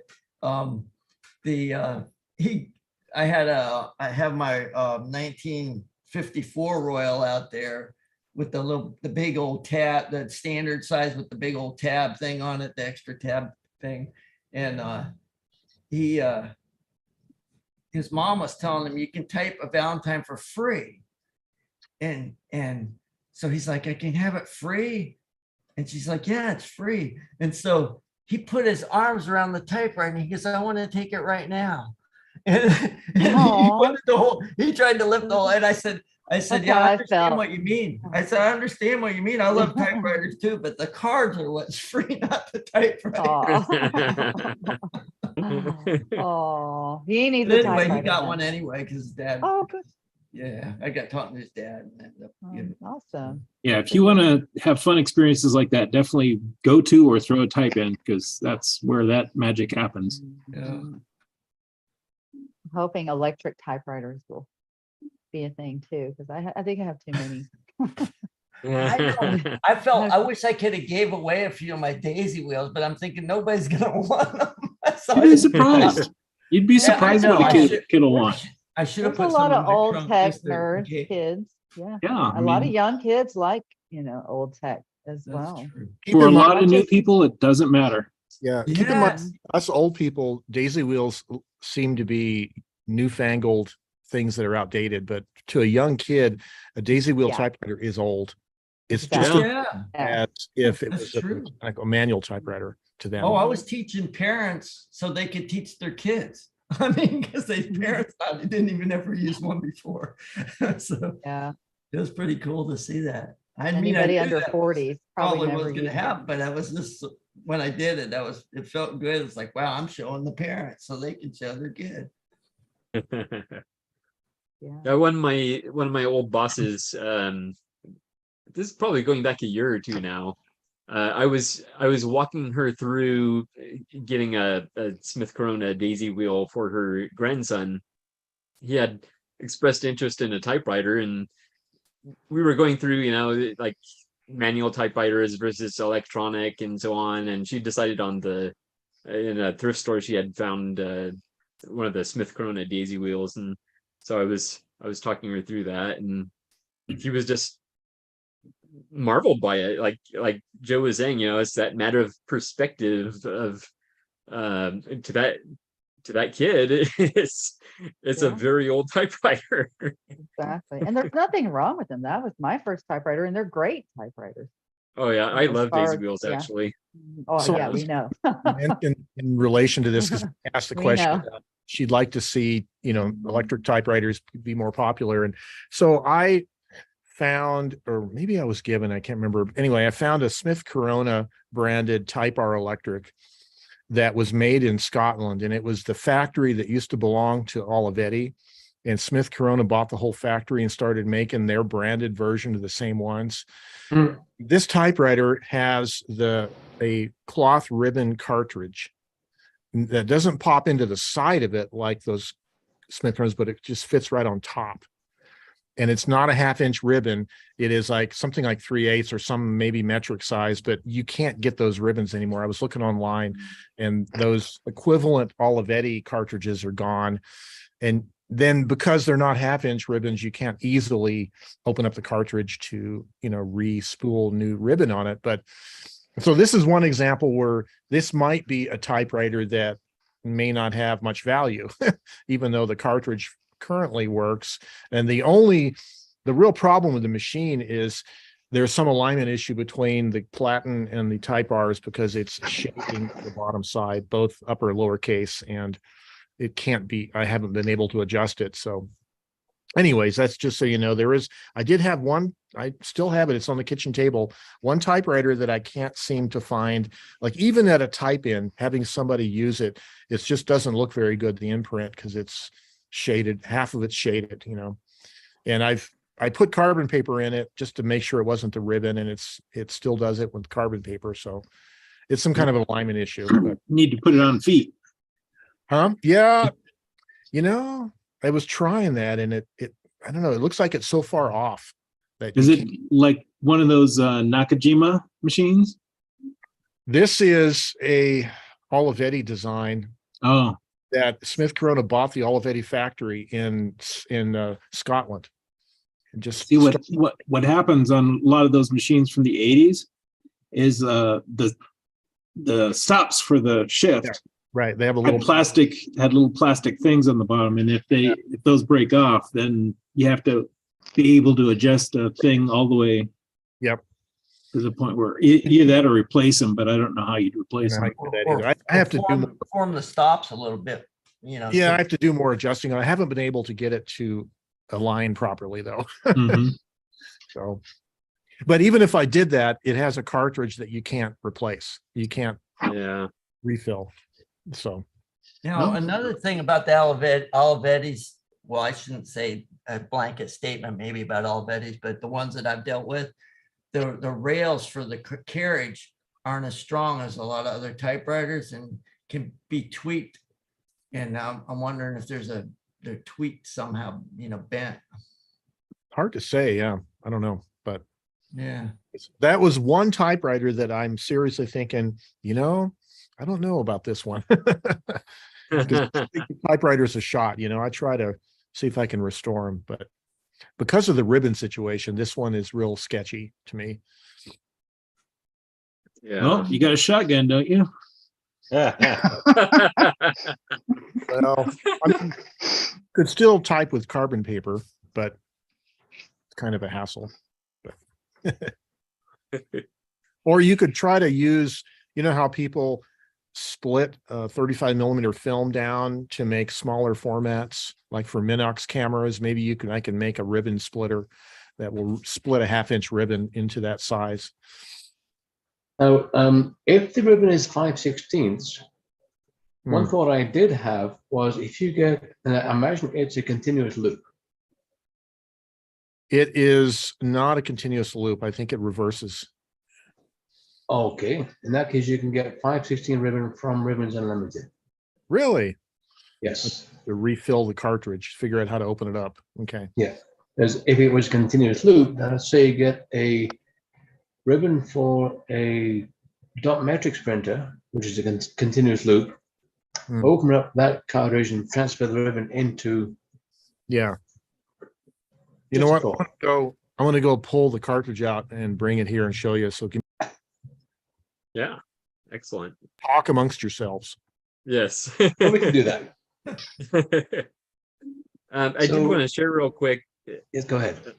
I did want to share real quick that Ted was talking about they were still recently making typewriters, and I was browsing around on AliExpress the other day, and I forget what I was looking for, but I happened upon this typewriter. I don't know if it's still technically being made, but I believe it's a working typewriter.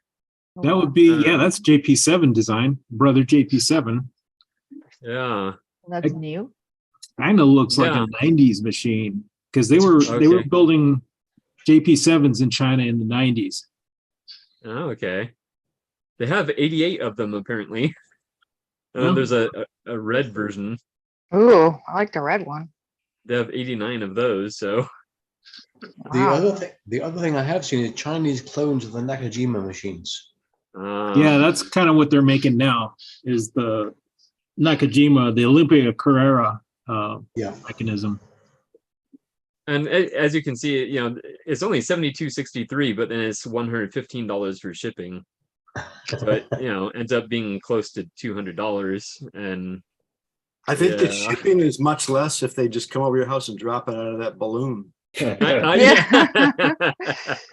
Exactly. If But I thought that was curious, though. That would be worth getting for just to try it out. But it's cool looking. Here's the cartridge, by the way. I'm changing the subject. So I was a little bit wrong on this typewriter. This is a Smith Corona Vantage, and this is a Olivetti type element typewriter.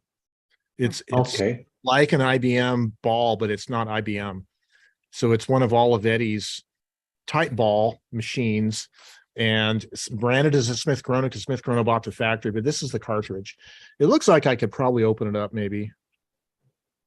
And anyways, it's probably a 5/16 ribbon, roughly. I'll have to measure it, but been doing a little looking online, and people are saying that these are impossible to find. Can you send me a picture of that?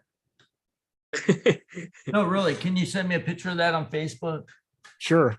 The reason is because we have this office supply downtown that I was in the other day. Yeah. And it's been there for years, and they've, you can tell they went from typewriters to computers and stuff. And I saw a bunch of old cartridge ribbons and stuff hanging on the wall that people don't even get to anymore when they walk around the store. There's so much junk away.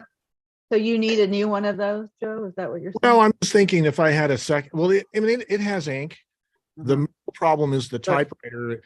It might be the type ball isn't rotating properly. That's why the bottom of the letters are shaded. But yeah, eventually, if I was to fix it, I would eventually need a new cartridge because these dry out because they're cloth ribbons, but Yeah. So on that machine, does the type ball carriage move or does the platen move? the Platen moves. carriage moves. Okay. And the tie ball element is stationary. It pivots, of course, but it doesn't go back and forth. Yeah. It's So a carriage typewriter with a type ball. yeah. So the same as the brother type. Yeah. Corrector sphere, corrector ball. Yeah. And Olivetti, I don't know what their version was called. It wasn't the Linea, was it? That was something else, right? No, that's a standard machine. I think it was a 36. Yeah. But these are kind of hard to get. Even if I could. So that's the reason why I haven't fixed the machine. Now that I'm thinking about it, it's a type ball machine, and I don't know what linkage, if it's not pivoting properly, or whatever. So Could you hold up the other side of it? I took a picture of the other side. here's And- the and when here's have the top side. Okay. We get it in the light background here. All right, I got it. Move my hand out of the way. No, I Mine got are it. I got it different. right there. Okay. I thought I had the same thing, but mine are different. Oh, there you go. But Yeah. if anybody needs You know what I'm thinking, these, Joe? Yeah. Yeah, they're all you, yours. you need to do the Smith Corona road test. Oh, I think you're right. And I think that I will do it on the way down or at Mesa, Arizona. Oh, okay. I come down in maybe March, I'm thinking. Right. Yeah, you'll have to do an autopsy. You and I and Brian could do it together. Hey. Right? Well, that Yeah. simulates the original sort of road test. You have to have 3 guys in the vehicle. You have Brian, Ted, Yeah. and Joe, and that'd be perfect. I think it's a candidate. I really do. I like that idea. I might be able, maybe we should take the tie ball off and we might be able to eBay that thing, but I don't know how rare they are or if anybody wants them because you can't get the ribbons for them. So I don't know if the tie ball's worth anything. Well, you should definitely leave the heart of the machine in the machine and see if it survives the crash. Oh, that's and true. Then you can take it as a keepsake. This is like sacrifice where you cut the heart out live, but we're going to leave the heart. You have to see if the heart survives. The heart survives.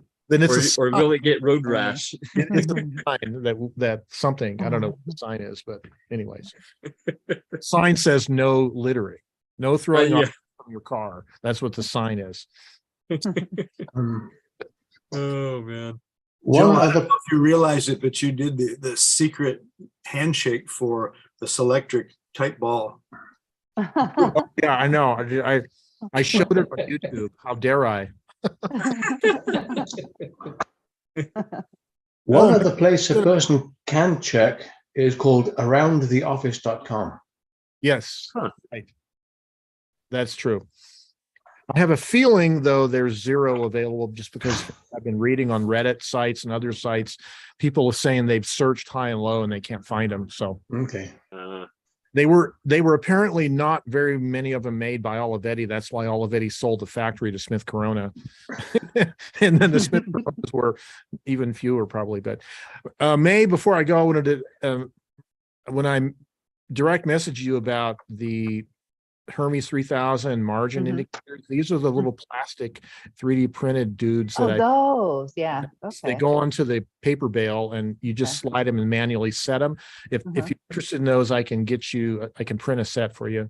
Okay, yeah, because if the other Hermes turns out to still work, I might try fixing it up, and then I'll need another margin. Give me just a notice if you need them. I'll print some for you. Yeah, I'll get the other one first and kind of see how it goes. If it's not worth fixing up, then I won't need them. Right. If it's going to be a parts machine, then I will share with the community. Oh, does anybody need daisy wheels? I've got a couple of free daisy wheels that came with the box of What brand are they? I'm not sure. Nakajima Olympia compatible. Let me open them up. Yes, I could use Nakajima Olympia compatible. Really? Okay. They have the. Let me take a look at them. Pull one out of the case. Are they flat? They don't have the big fat hub, like a real thick hub. Okay, that might work. Yeah, I have my Olympias are Nakajimas, and I could use one of those. Okay, and then let's see. The other one says Nakajima All. So Now, does that hub pop out of the wheel? When you just I head don't up? I don't think so. I don't want to try. 'Cause I don't Okay. want to mess it up. I'll just send them to Joe and let him figure it out. And then here's the other one. I think it's the same font or typeboard. Okay. So, one of the blogs, Yeah, they look the same, exactly the same. one of the blogs on the typosphere is Steve K, and he runs that electronic typewriter blog from Australia. It used to be called Right Elephant, maybe, or something like that. And he has a huge knowledge base of daisy wheels, but you can't contact him. There's no contact on his blog to email him. Whatever he posts, basically. I tried ordering on eBay from somebody some supposed Olympia branded daisy wheels, and a couple of years ago, and they were the wrong kind. So I think the Kojima and the what was the prison typer, the Swintech. I think that's by Swintech, Nakajima's. I think that's what I need. So Okay. that looks like what I need. Yeah, this says all Nakajima, and they're both exactly the same. They might not even be in the right box. So And what are the typeface names? they're both the same. Prestige. Oh, Elite. Prestige. Okay. Prestige Elite. Prestige Elite. Okay. I'll direct message you, or I'll contact you on Facebook. I have your address. Okay, I'm just good. gonna Send them to you. Well, I just have one daisy wheel typewriter that only has one type element or type wheel, and It's probably this one, isn't it? that's what I say. I'll contact you. Let Okay, you. yeah. If it And is, unfortunately, I just discovered that those are pretty pricey. Those are not cheap. Oh, well, then I'll give Yeah. Joe one and sell the other one. Unless somebody else here needs one for a. I'll let Nakajima. you know, May, if I need it. Okay. Thanks. And if anybody else does, let me know too. Yeah, I already have that one actually, the Prestige Elite. Yeah. Got it from Carlos. Oh, cool. Yeah. I don't know. Maybe I need to keep just one on hand, just in case, you know. I know, huh? Is Ted Possible. fine here? I can't see if he is or not. Yeah, he's here. Okay, Yeah, Ted, he's- if we do this road test with that Smith Corona typewriter, because it was made in Scotland, we're going to have to involve some scotch in this. Okay. It makes sense. Don't drink and drive. No, oh no, oh no. Oh, afterwards. After. Oh, yeah, okay. tops. Okay. With cigars. With Are regard. you gonna wear kilts? Oh, I don't think. Yeah. I do not have a kilt. I think so. What? I Ted don't doesn't think have a kilt. Well, I think you guys need to get kilts. I agree. Need to You get have to do this kilted. proper, like. like Requires a costuming director, I'm sure. yeah, Yeah. get complicated now. Oh, excellent. Let's see here. Rich, how are you doing? Well, I'm doing great, thanks. Nice to hear Excellent, you all. excellent. It's Yeah. been a while, Yeah. huh? Hey, Rick. Yeah. How's retirement going? Well, you know, that I would recommend it to everybody. Well, you know, Can't wait. when I first told them that, I mean, I put my application packet in sometime a few months before the actual date, but I hadn't heard from Human Resources, and I didn't think it was going to process in time. And finally, about the December 28th or so, I said, look, am I supposed to come in on Tuesday or not? Because I still haven't processed. And they said, no, you're not. You requested that date. No one can change that date but you, even if they haven't processed. So that was a huge, I'm telling you that because at that moment, I realized I wasn't going to change my date, and I felt retired at that point. And I was walking around my house kind of numb, you know, after working for decades, thinking, wow, it's really over, you know. And so it was quite a thing. And now what I'm trying to do is trying to figure out what in an Army term we have is called battle rhythm. You know, what do you do as a sequence every day, or your routines? So I'm trying to figure out what my battle rhythm here for a given week is, you know, what I do, chores and passions and all that kind of stuff, you know, try to figure out where everything fits. And for the most part, I've just spent a lot of time, I think it was you, May, said trying to get organized, and it's causing more disorganization. Got 45 years of tearing unpacking everything out. Yeah. And, Unpacking it all. Yeah, and it's just, I'm going through my different areas, just trying to purge a bunch of acquisitions and disorganization that need some attention. my wife and I took a trip down in your area, Neil, down to Key West. I think it was it 2 weeks ago or a week ago? So I don't know how this came about. I was listening to some music and the song Margaritaville came on, you know, the Jimmy Buffett song. Yes. And I've never really been a fan of Jimmy because he's just a little cross between country and folk, and it's just not my thing.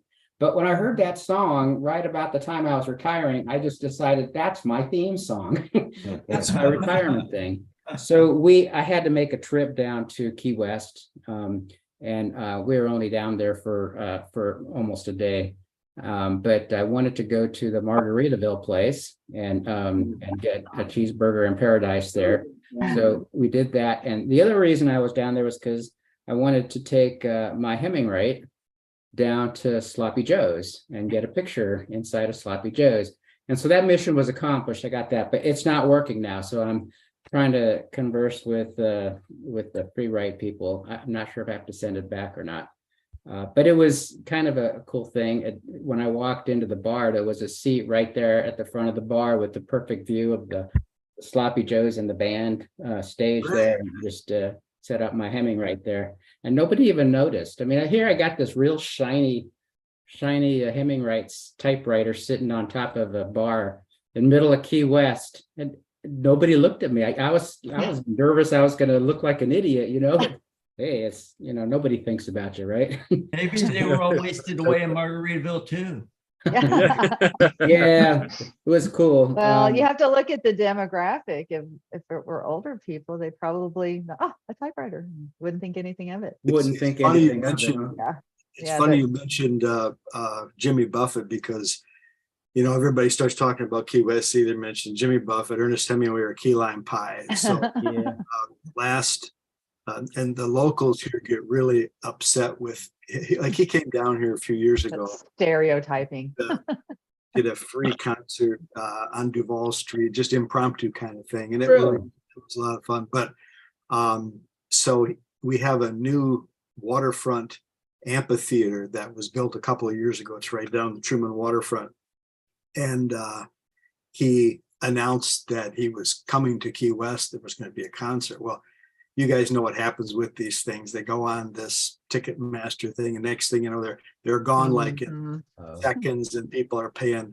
They were like, I think it was like, I've heard anywhere from, you know, around $400 to $1,200 or $1,500. It's nuts. So people, the last week, locals have been just infuriated about this. How can, this is where he started? How dare he? Doesn't he do anything for the local? You know, I just sit back and watch these people. So what he did was, apparently, not him, I'm sure, but his publicist probably said, you know, you really need to do something for the locals. So he announced day before yesterday that he was going to do 2 indoor concerts in addition to the one at the amphitheater, but for locals only. So you had to come with your, I don't know if it was just Key West, maybe it was Monroe County. I think it was just Key West driver. You had to have a driver's license to show your ID to prove that you were from, and you're only allowed 2 tickets. So I went to the store the other morning and there were people lined up.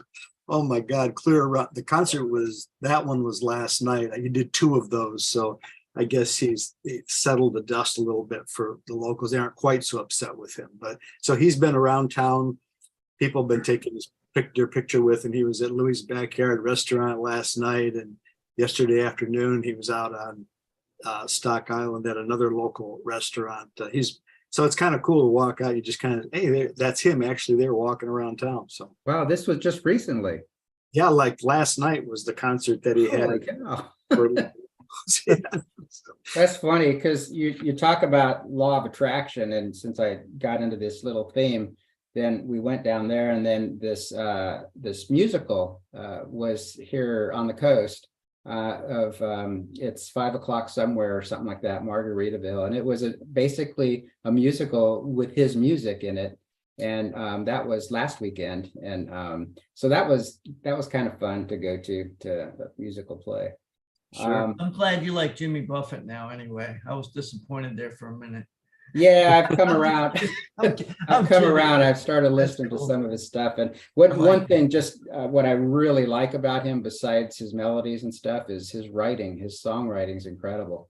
Yeah. I listened to even Margaritaville is pretty deep when you think about it. It's not just like a party song, and yeah. But anyway, I did all the songs, and that was pretty cool. Mistakes in love and self-reflection. That's what it's so deep. Yeah.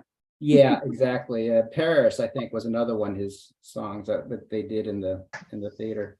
It was cool. I had so I had a Corona 3, a folding Corona 3. I brought knowingly that I bought that I didn't work.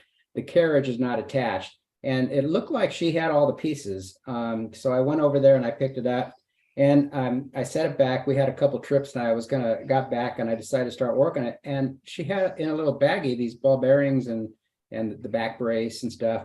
Well, I took them out. The ball bearings, I heard it bounce.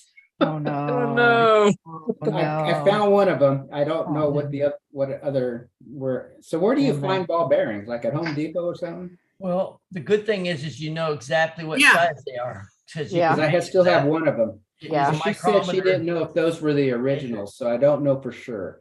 Well, measure the one you got with the micrometer and go online and look for that size ball bearing. That'd probably be the easiest thing. So I guess I got to go online and look for a micrometer. When that gets here, then I can measure. Or you could just go to the local hardware store. Yeah, they probably have a micrometer caliper. And then once you do that, you'll find the one that fell on the floor. Yeah, that's one way to find it. That's right. Yep. So if you have a Harbor Freight Tools in your neighborhood, in your area, they have real expensive calipers. Oh, okay. Okay, yeah, I'll get back on that price. So I just put everything back in the box and set it down. Well, we're not going to work on this one today. And clean another one instead. Yeah, I've had to replace ball bearings before, and I found that the Smith Premier ones, they take like 1/4 inch. And Okay. so I got myself a whole bag of those. I'm good. Those are the real ones. I'm sorry. So, Rich, I was going to just dive back briefly into the Margaritaville thing, because I have a brother who was stationed a really difficult Navy assignment. He was stationed at Key West Air Station in the late 70s. Yeah, I was my last assignment here. I was every day watching the sun go down. Miserable. What a miserable place to be. Here in my last assignment, I'm working with a guy that was supporting me as a contractor who was a retired Coast Guard, and he was down there for a while too. But it is so freaking expensive in Key West. I mean, housing, lodging, everything is expensive. Yeah. Make sure you get a rare earth magnet, a couple little ones, little tiny rare earth magnets, and they'll hold those balls in place when you put it back together. Oh, really? Mm-hmm. Interesting. That's a good way to keep. You can use really heavy grease, like GRGs, like a really, really thick grease, but then you got to get the grease out of there. So that with the rare earth magnet, you're good. Or buy 200 of them for, worst case. So the other typewriter news I had was, so I bought a typewriter, which I'm pretty sure I'll never, ever see. It was a Wizard typewriter. Looks kind of cute. Nothing fantastic, but it was $35 and the guy wanted $5 for shipping. So I said, okay. I sent it to him. He said, let me know when you send it. I sent it to him on Cash App or something. Never heard from him again. Went back to read a couple of his reviews. A couple other people had the same. So I'm not sure what legal recourse I have. I presume it was a scam. So $40 just gone. I'm glad it wasn't a real expensive typewriter, but still. So I don't know that either Cash App or Facebook Marketplace do anything to recompense bad sellers against bad sellers. I know. I complained about one the other day and they didn't do anything. They said, you want to block them or whatever, but they didn't even send me an email saying like we've taken action or anything. But this local person on Facebook Marketplace had an Olivetti Valentine for $35. And I'm like, I want it. And then like 3 days later, yeah, I want it. I like every day I'm like, yeah, well, you know, I'll drive over there right now. And like 3 days later, there's 35 people that are looking at it because you can see how many people are looking at it. And finally it sold. And I'm like, Oh, that's weird. you know, they got whatever they wanted for it. Some people were off. I didn't offer any more money. I thought, you know, whatever, because I'm not going to bid on it. That wasn't what it was. It was offered for $35. And I thought, okay, we'll see. Yeah, this one's still on Marketplace. I saw it this morning and I have no idea why. Who knows, maybe the guy died for all I know. So that's that one. Oh, and Brian, you had your Underwood. This is the logo I think you were talking about. Nice. Ooh, nice. Yes, I like that. So they put them on several of them. I've got two, the small one and then the other larger one. This one doesn't work. There's something wrong with the That's vibrator. That's not the quiet tab. I have a quiet tab, but that looks different than mine. Up there, the logo. That's not a quiet tab deluxe, is it? What is that? No, it's an Underwood. Yeah, I know, but so is the quiet tab. Quiet tab. I didn't know they had quiet tabs, but this is an Ace. Oh, wow. That kind of reminds me of my quiet tab deluxe, but it's different. And it's like, wow, I never saw one like it. It's two-tone too, isn't it? This one is gray and almost like a greenish teal. Yeah. How are those things to type on? Are they any good? No, I don't know. The vibrator doesn't work. It's disconnected somehow. That's your answer right there, Joe. Yeah. No, right? I thought they're pretty machines, but I don't know if they're that good, right? But that was the end of if the they're in really good shape, they're really delightful to type on, but they go out of shape very quickly. Oh, really? And then they are dead. Yeah. Dead machines. I did have the same ribbon advance mechanism as the quiet tab deluxe, because the ribbon advance mechanism is kind of chintzy, but mine's working so far, but you can tell it's kind of chintzy. Yeah, it's not a great machine, not a great design. Speaking of Underwoods, I was down at John Lewis's shop last week, which is always dangerous. And he has an Underwood 6 that's for sale that is restored by him. And that is the sweetest typing standard I think I've typed on. Which one is that, Joe? So nice. It's Underwood 6, and the carriage is super light. It's not super heavy, you know, to move. But it's a standard. Standard. Yeah, and this is the dilemma I have is I don't have room for another standard. You had Think to about go the and say Underwoods, that, though. didn't you? The Underwoods have a very small footprint. Yeah, well, that's my other Underwood. They're tall rather than wide. Right. I love the look of them. I like having the margin rack in the front. The way the 6 is more like the Typemaster, they started calling it, didn't they? Same as the 5, but it's just a wider carriage. Yeah. Yeah. But I would have to do some finagling domestically to justify. Well, they do require table space of their own. So I do like how Ted immediately went into sales mode to try to convince you. I know. What would it take to walk away with this typewriter today? Yeah, go back and get it now before it's gone. You know, we get a video out of it if he buys it. So yeah, it's true. There you go. I have to go back anyways to get those service manuals from John for you, Ted. So might as well pick them up. Yeah. The 5 is the most fun typewriter it's so different. I mean, I type on a lot of different ones, but that 5 has this really neat feel and clack to it. And then, I mean, I have 2 of those 5s, and one of them's got a new platinum, and it's got even a neater clacking sound. And then you can wind the ribbon with the little wheel on the side, and that's just you're not helping much. You're not. The typing prompt. I didn't type it, but what I've been typing is mostly my journal pages as usual, to-do list, shopping list, and even managed to get a letter out. So that was. There's you. Brenda has a type. Is this what you're talking about, Joe? Yes, that is. All right. Hold on. You better buy it. My beer. Oh, wow, that's a beautiful machine. I only paid $40 for it at the thrift or at the antique mall. Wow. Is it that's good? the wider one, yeah. Huh? Does it type good? Oh yeah, it's Yeah. nice.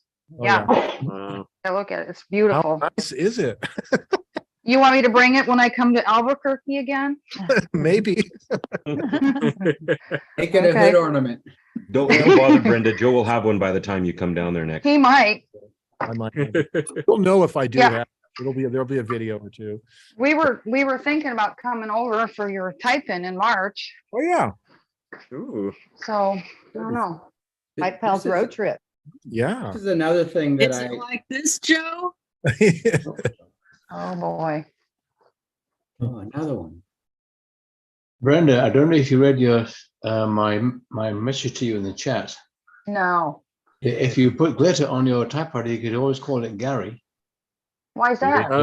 Glitter. Oh gosh. Gary glitter. I don't get it. Is it like that one, Joe? So that's a green. That's green. Is the whole thing green? It's green and black. Yeah, it's like that one, Diane. Exactly. I'm just looking. Oh, at, okay. Yeah, this is my 6. yeah, it's like that one, definitely. Yep. Yeah, I was thinking maybe I could talk John into redoing my key tops. Oh yeah, he does a good job on those.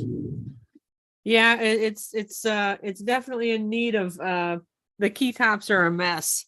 And Ted's is green colored. Oh, I'm jealous. Green with Did that. is that original paint? I mean, did they come in green and black like that? No, this is a repaint by a dealer in the 40s. Oh wow. This was refurbished by Gallagher Typewriter Company in the 40s. And the tagline on his dealer tag is, "If we can't fix it, throw it away." Ooh.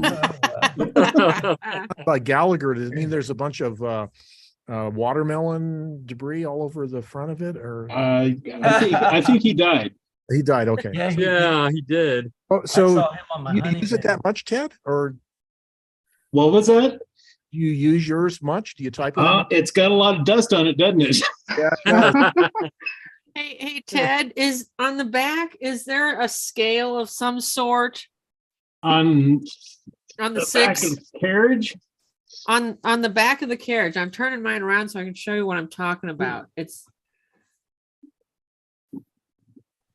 Mine has this. They're being turned simultaneously. Oh yeah, that's where your tabs are. Yeah. Tab set. Bar. Tab rail. You set the tabs. That's where you on set that. your tabs. Oh, well, Yeah. yeah, but I mean, you have a scale back there. Mine doesn't. Oh yeah, Okay. mine's got a scale. Oh yeah. It might have been different Just make it eras easier. of Mine doesn't have any of the tabs that you move by yourself. I wonder if they're Really? missing. Yeah, these Yeah. are just, I mean, Yeah, these are these kind of, are- yeah, you kind of pull them down and I then don't move have them. those. Yeah, mine is Push an it back older. up. Mine's a 31, I think. So it's got I don't. My tabs are different than yours. Yeah, this is But a I was just wondering 1920. if I was missing a scale or something here because there's this bar that Yeah. seems to do nothing. Well, that's supposed to be the tabulator. Well, do you Those are- guys have the tab set buttons on yours? What? Do you have tab set? Do you have tab set keys? No, on no, yours? they're I have not- a they're not. decimal Oh, see, tabulator mine- on it. This one has tab set keys on it. It's a key set tabulator, huh? Yeah. Yeah, mine Yeah, mine does yeah. mine does not. It has a decimal tabulator, but I have to manually set the tabs in the back. Oh, see, I don't have that on mine either. Yours, Diane, might be missing part of the mechanism or something. Yeah, that I am just curious because I don't know. This is one of my early Facebook marketplace acquisitions. I've had this one for quite a while, and actually whenever I went over to the local repair shop, there was a week where his cohort was on vacation because his daughter was getting married, and he let me come over there and he kind of showed me how to take it apart and clean it up, and I mean it's not, it's not super clean obviously, but it doesn't take much. That's one of the great things about these machines is it's so open. You can get at everything. Right. I mean, even without taking it apart, you can do most of the adjustments without. Yeah, I haven't heard too many people reviewing the Underwood versus like the Royals or upright, the standards. So They feel very, very different. yeah, The Underwood is well, it's a more vertical experience. I mean, yeah, like even the action is very vertical, and it's a unique experience. I kind of like it. That's why I keep this one around, because Yeah. I put a fresh platen on it. So I had a good experience just testing John's out, and so it Mhm. got me thinking. So oh well. So I mean, I have one. So why shouldn't you have one? I shouldn't. Need one now. Now, if my wife would agree with that, that would be better. But I could do the sales job on her. what I'm thinking is I need that bookcase. Type on, Joe. That bookcase that's behind the video table that you see. If I could just make one of those shelves free of books, I would have room for standard type. That's what cardboard boxes are for. Hey, Joe, I don't know if this will work or not, but when I wanted this car, I went to this car dealer and I just ended up, he talked me into trading my car in, and I really wanted this new car. And so I thought, I'm going to call my wife and say, look, I want to buy this car for you. So I did. And she's like, yeah, cool. I really love that, So I bought her this car. I said, I'll take your car and you can have this car. Well, and that's exactly what happened. And I rarely drove it. That's been a few years back, so it's gone. But you might try that with the typewriter. I don't know if it'll work or not. Depends on if you love something. Here's one thing that might help is that my former employer, who we have this gift card. When you get a recognition, you get money on it. And I have $524 on this gift card. Oh, wow. Wow. Are we bidding on this? A hole in my wallet as we speak. It essentially might be a free typewriter. So, wow. So that is one thing, right? Won't cost anything. Yeah. So, anyways. All right. Rich, was there anything else with you? I wanted to ask Joe if you found out, because you just retired when I did, if you found out yet that the best time to go shopping or doing anything is on the weekdays instead of on weekends now. This is interesting because I've worked every Saturday for the last several decades because of my shift. So having Saturdays off is different for me. And I was out yesterday and realizing, what are all these people doing out here? Oh yeah, no, weekdays are definitely, but I've always enjoyed that because on my compressed work week shift, I had Mondays and Tuesdays and every other Wednesday off. So I knew about the weekdays are the best time to be out there. Yeah. I found the best day to go of the whole year to go to Walmart is on Super Bowl Sunday. During the Super Bowl. Between playing. After it starts. Yeah, after it starts. Yeah. During. A lot of blue hairs out there driving there very slowly. And I'll be one of them shortly, probably. Yeah. Yeah, I've definitely realized that I found myself part of an older group of people now that I'm going to BJ's and Publix at 10 in the morning. That's all I had. So Gregory, All right. your prompt, I was just going to say I've been blogging the last couple of days, actually started my blog again, but I've been typing almost every day. Just whenever I type something for myself, I just put it in a 3-ring binder that I call my journal. And it's not necessarily a journal like today's random typings from reflections of today's meeting, it'll go in my binder and, my folder. So, but I did type something yesterday that I will be putting up on One Type page on Monday. And I was listening to the jazz station on Sirius XM, and they were playing this piece called "The Revolution Will Not Be Televised," which was a pretty famous poem that came out back in the early 70s by some famous poet, and it was put to music, right? The guy was speaking this poem and put to music. And I wrote my own version of the 2023 version of "The Revolution Will Not Be Televised." And I don't know if you want me to read it or not, but yes. Sure.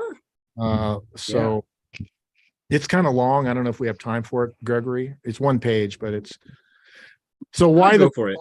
Why the revolution will not be televised, the 2023 version. The revolution will not be televised because it's already been televised and is currently airing on late night TV between infomercials for Hair Club for Men. The Revolution is a mini-series on CNN hosted by Wolf Blitzer, sponsored by Lockheed Martin. Revolution has already happened, currently in edit. Most of it ended up on the cutting room floor.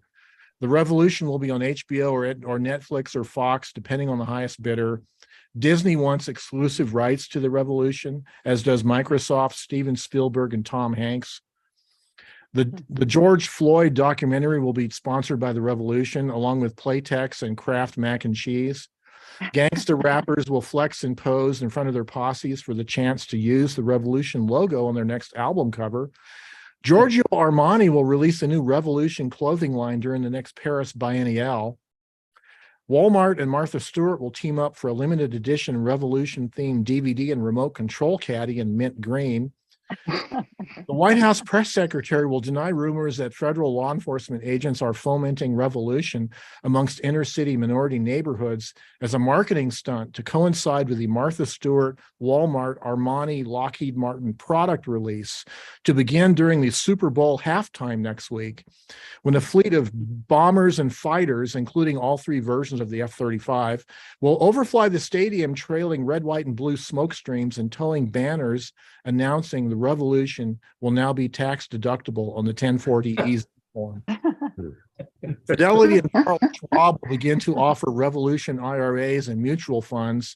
Warren Buffett will short sell his Revolution funds after the 2024 presidential race is decided. The phrase "Viva la Revolution" will be used to sell paper towels during daytime TV talk shows. And Tucker Carlson on primetime Fox News will announce he's tired of all this revolution talk, and then 6 weeks later will call for a revolution. The revolution will not be televised. And they say retired people don't have anything to do. See, that's what happens That was when great. my silent super, I'm able to get really creative with, you know what I mean? That's so awesome. Yep. Happy meal toys. Excellent. Thank you, Joe. I edited that a little bit. There's a little bit more to it. You can read on one type page Monday. Very good. Very good. That was fun. I hope you post it on your blog too, Joe. I think I will. Yeah, I'll put it on my blog too. So Because I frankly do not read one type page. It's too, there's too much there, and I just don't want to spend that much time doing it. So in a blog is much easier for me to find. yeah, I do it every day because I kind of like seeing what's happening with all the people that normally blog. There's certain characters that their lives are in turmoil, and it's kind of fun to see what's happening with them. Yep. Watching like a soap opera. Yep. Yeah. Anyway, sorry I hogged the meeting. No, here. that's okay. That was great. Thank you. We like when you hog the meeting, Joe. Yeah. All right. So Yes. we have a couple more people to say hi to before we end in a few minutes here. So Curry, how are you doing? You always catch me off guard, and I got to go hit my own mute button. That's what I'm best at. No, I'm How's it good. going? Sorry I showed up late, but at least I showed up. Yeah, definitely. Yeah. Definitely. How's Yeah, business?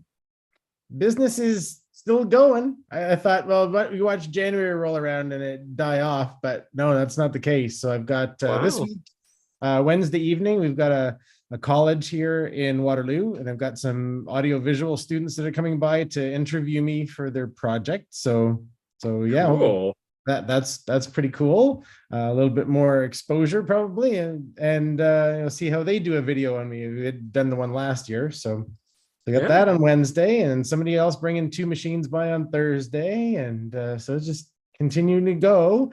And that we weren't going to do any type-ins or anything this spring because we thought, like, well, we got a whole bunch of things going on. I've got my other aviation consulting business that we're doing a lot of stuff with this year, trade shows and stuff, and it sort of just crossed my mind. I don't want to have to do a type-in this spring. I've got enough things on the go, and no sooner had I thought it that the library that we did the 2 type-ins with last year reached out and said, "Hey, April's National Poetry Month.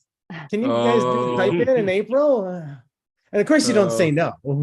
So we got a type in going on April 15th in Waterloo again. And then no sooner had that person contacted me than somebody else had been at a type in last year, said, hey, we got another thing going on for writers in June. Can you do something with us in June? And we're like, yeah, okay. Oh, wow. So now we got two things. And then Yeah. because I'm a glutton for punishment, you may have seen on the Antique Typewriter group that we launched Ontario Typewriters Guild. So this is in person. I know somebody did ask on the post, are you gonna start a Facebook group for this? Like, I don't have time to mod a Facebook group. Are you crazy? This is to get together in person like this. Like all of you are doing type ins and stuff and got these groups going. And I want to meet people face to face. I don't need to, I've got all you lovely people to meet on Sundays. So no, we want to see people face to face and see their typewriters and stuff. And that's what this is all about. So March 25th in Waterloo, we're gonna kick this off. And earlier on, I'd had a couple of clients and friends saying, you're going to start a typewriter club, right? Like our first paid client, we said, Yeah. no. Our first ever client said, you need to start a typewriter club at our first type in. Okay, maybe someday. So anyways, here we go off to the races. But yeah, then I've got all the regular stuff going on with work and my other business. I'm going up to the north in Canada for a week at the end of this month. So I'm still trying to decide if I'm going to lug a typewriter along with me for that. So yeah, we'll see. But yeah, still got the letters coming in. I got a bunch here that I got to reply to from Christopher McKellar, Jonathan Taylor in the UK. Oh, cool. Bernard Yates in Calgary, and of course the classic Eric Tidd glittery envelope. The classic. Love his stationery. Get that. And oh yeah, I should put in a shameless plug because somebody, when he went out to Austin, did a shameless plug for Willow Creek Typewriters with my shirt. So I better throw this one on and do a shameless plug for. Oh, that's nice. For Kirk. No, Kirk doesn't usually come on here. So got some stuff from him finally. I've been meaning to get some shirts from him. And then he sent along a lovely little letter. So this is, what does it say? Bell's Plumbing. So like these little sheets I think I've sent some of you folks from the cement factory. Well, this is Bell's Plumbing, and it's actually in Goodlettsville, Tennessee. And those of you that know Kirk, he's in Goodlettsville. So pretty cool that he found those little notes. That's cool. Yeah. And Leroy Troy. Do you know of Leroy Troy in Goodlettsville? Leroy Troy? Yeah, he plays banjo. He's really cool. I'm sure he's not the only one that plays banjo in Goodlettsville. Oh, I'm sure. He's a lot like Grandpa Jones the way he plays. He's an amazing banjo player. So then he sent along a little envelope because I got some more stickers to add to the collection, and he even sent me a Lucas Still cool sticker as well. Oh, nice. That's awesome. Yeah, I have one of those too. One of those ones on the little magnet that goes with it, and a few of those. You got the regular, and if that ain't good enough, you got the shiny prism one. And then I got one of them too. Oh, nice. Cool. Yeah, getting the sticker collection is you have to get a new cupboard soon. Yeah. But Leroy Troy's got a song called "There's 5 pounds of possum in my headlights tonight," so you got to see him. Oh, that's horrible. It is great though. I'm sorry. That's why you need to leave your mute off, Curry, so you can interrupt. I mean, excellent. Well, that's good to hear, Curry.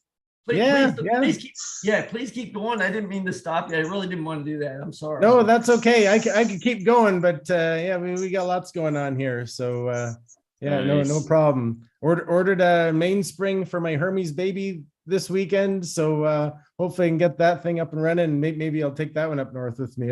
They'll be nice ultra portable to bring. So yeah, we'll see, but excellent, lots on the go. Excellent. Yeah. It's crazy the trajectory you're on. You're getting a lot of attention, and and people are like requesting you for these things. So that's excellent.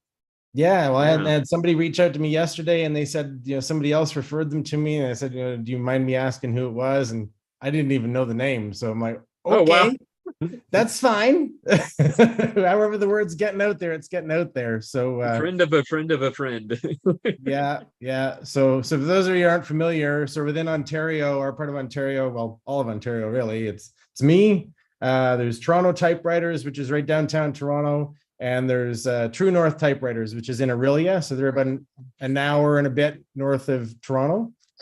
So, as I guess, typewriter shops. I mean, there's Dominion Business Systems. I think they're right in Toronto, and they'll do the Selectrics. So I've been sending I usually get like one call a month for Selectrics, but I got up my Selectric game somehow because people are calling me every month for Selectrics. So I gotta figure out my own. At least I got a working one now. But there's lots of little bits and pieces to go wrong with them. But then there was a posting this past week on the Typewriter Collectors group about was it Philly Typewriter that's taken over all the parts. Yeah. So that's good to know. But there's a few older fellas, but they're not doing too much. So yeah. But yeah, it's interesting. So coming up on my my third type-anniversary here in about 2 weeks. So it's getting busier and busier. I didn't think we keep going like this, but it's good. Yeah. It's a matter of having enough time in the day. Yeah. To do all of it. Didn't it just start like the pandemic thing for you? Oh yeah. Well, before the pandemic is when I got my Olivetti Valentine on February the 15th of 2020. And then then it was just like I launched my aviation business, and it wasn't going much of anywhere because the airports were still recovering. And I thought, I got to do some money, do something to make some money. And had a friend of ours from our church had said, "Hey, I've got a couple of typewriters. Can you fix them for me?" And did, and he hands me cash, and okay, well, it must be onto something here. Let's launch a website and see where this goes. So it's still going 2 years later. That's awesome. Yeah. Excellent. All right. Well, it's so good to see you, Curry. Yeah, good to see everyone, even with Diane being blocked out by a kitty cat. Yeah. Sorry, cat butt alert. Yep. All right. And long distance call for you. Yeah. And then we also have Christopher McKellar. How are you doing, Christopher? Oh, your audio's not working. Oh no. Yeah, is that working better? Oh, there we go. Yes, there you go. An auxiliary speaker, and it thought it was a microphone too. Anyway, I'm doing well. How are you? Good. But you wonderful people I've been watching since the beginning and doing other things. So thank you for keeping me company. And you kind of inspired me. You talked about these royal aristocrats, and it turns out I have one. Oh, Kind of my first typewriter I bought like back in 1976, I think. And wow. This one my sister had. She's an antique person, was using it to decorate her house, and she gave it to me, and I got it serviced. And I wasn't able to type on it at first, but I tried it today, and it's good. I must have gotten to be a better typewriter typer. Yeah. I was excellent. Talking about Hemingway. I've been reading his letters, and he was in Italy as a correspondent, and he got off the train, and the guy was angry and threw his typewriter off and broke it. And he was able to get it fixed in some small Italian town. Boy, times they have changed. Yeah. See, May. Yes. Lanny at Ribbons Unlimited has some pretty good type correcting things. They're on plastic and they're bigger. They're this large. Oh, okay. They work really well for me. Nice. As much Okay. as I I'll need. look into that. Yeah, I do like the plastic ones a lot. They work Yeah, perfect. they are, and they're bigger, so they last Yeah. longer and easier Yeah. for me to use. Which is And I like them a lot. Mhm. So good to know. we're out of time, so I should probably end off. But thank you, Curry. I'm glad you got my letter, and thank you all for the wonderful inspiration and entertainment that I get on Sunday mornings. Nice. I'm so glad to hear it. May, I did put in the chat an idea to improve the quality of those paper tabs. I Oh, don't know to if you put saw the- that. Yeah, the tape on the back, it Yeah. doesn't work. It's still, I think what it is they're just old. And Okay. so the white stuff flakes off and, these things are probably at least Yep. 30 years old. Just a thought. This is probably 1960s, right? Or no, probably 80s, maybe, I don't know. But the plastic ones seem to hold well. I don't know, maybe I could coat it with a little something to kind of make it adhere better while still Yeah. sticking to the paper. So Diane, get out your chemistry notebook and figure out a solution to Yeah. coat these with. So I've been experimenting with going the opposite route and embracing the errors by underlining them in red. Yeah. Yep. Yeah, I just like go back and edit, like we did in the old days. May, I don't remember if I mentioned, these are from Ribbons Unlimited from Lanny. I can't remember if I said Yeah, that. I've ordered ribbons from her before, but I've never Yeah, me looked at too. her other stuff. I'll have to keep looking. Yeah. Thank you. So I've Excellent, got a excellent. question for Gregory. Yes. Did Brenda get a chance to talk? Yeah. Yeah. I think she must was the Probably first in the one. beginning. Oh, okay. Yeah. Brenda's Yeah. usually the first one here. Hi. She's been so Yeah. quiet, and I'm like, okay, I wonder. I just wondered, she's just watching. Oh, yeah. But Yeah. I'm was just looking around, listening. and she's the only one I didn't hear from. Oh, I see Indra on camera yeah, now. Indra, yeah. Hey, Indra. How are you, Indra? Looks like you just finished I'm dinner good. time. Excellent, excellent. Just working all night at my on my Sterling. Ah. Oh, nice. Oh, one of the Yeah. newer ones. I like those. Yeah. But it's clean. I just cleaned it because I think it's brand new. So, but I have it a couple of months now. But I just cleaned it. I typed one letter today on it. How does it type? It types good, easy. Good. Easy machine. They're not that common in Europe, right? No, Smith Coronas are not that common. Yeah. So no, but it's okay. So this one is almost done. I got 1, 2, 3 more parts. This one is always a tricky one because the screws in the front, those two are difficult. Oh, they lift. It's a lifted cover. Yeah, and Yeah. I hate those. So it's But, like it's a 6 series. Yeah, they're hard to get into. yeah. But you never Well, but lose it's- them. They're Never very lose your cool, ribbon though. covers. Yeah. So I've been listening and tinkering on this machine all evening. Excellent, excellent. That's good to hear. All right. Were you going to show something, Diane?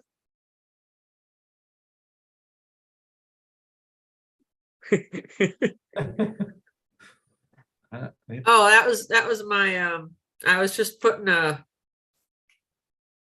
postcard stamp on my postcard. Oh, okay, okay. Earlier I was printing out some things from my label maker. Oh, cool. Nice. Very cool.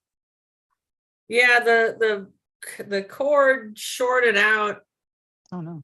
last fall, and the label maker itself still works, but I have to use it with batteries now. It's a brother.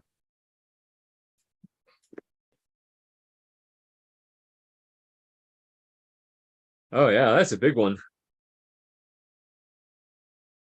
So yeah, the cord that came with it shorted out, and I'm lucky it didn't take a lot more out than it did. It took out a USB hub that I had, and the DC the DC plug, or the big DC plug for this. So If you get a universal AC adapter, Diane, you could probably make it work and power that up again from AC. do what? If you get a universal AC adapter kit from Amazon, you can get an adapter that'll work for that. Yeah, it'll have like a switch that you can change the voltage. And it's several different size connectors for the size you need. Yeah, you can even change the polarity too. So they're very handy. I use them with my thermal typewriters all the time. Universal AC converter? Adapter. Adapter. And they'll have a bunch of tips too. So it'll have tips for various kinds of plugs. Like 10 different tips or something like that. Some of them I've never seen before.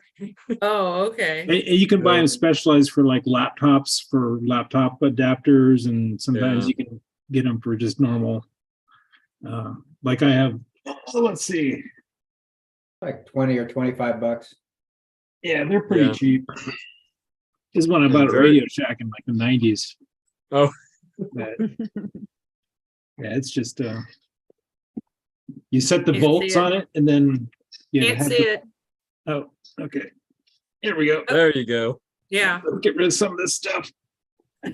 Oh, you got rid of me. Got rid of you. Yeah, but this is a Radio Shack version that you set the volts on it and then you plug in the end. You find the right end that it needs and plug it in.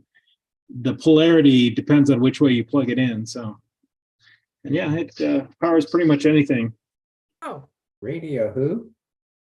well, that's cool. Thanks. The Shack. I'll take a look at that. There's still Radio Shack. It's just not the chain anymore. There's individual stores that still are allowed to carry the Radio Shack brand. Yeah, I bought this in the 90s, so that didn't was apply. original. When Radio Shack was still Radio Shack. Yeah. Does anybody remember Lafayette Electronics? They were like Oh, a yeah. Radio Shack. Yeah. Yeah. I love their stuff. Yeah, back in the Oh, right. 70s and 70s is when I most remember, early 70s. Yeah. Yeah. All right. Well, we better wrap up. So thank you so much, everybody. Fascinating as always. ya. And you guys are awesome. Thank All you, right. Gregory. Yeah. Thank All you. All right. I miss Happy you already. typing. Bye. Sunday. Bye. Camera. I like what Joe's doing. Woo. I know. Bye, Brenda. I didn't even hear See ya. 2 words. See ya. Thank you. Oh, it's the end. Sean Bye. says it's Happy the typing. end. Bye. This is the end, my friend. The end. Yes, the doors.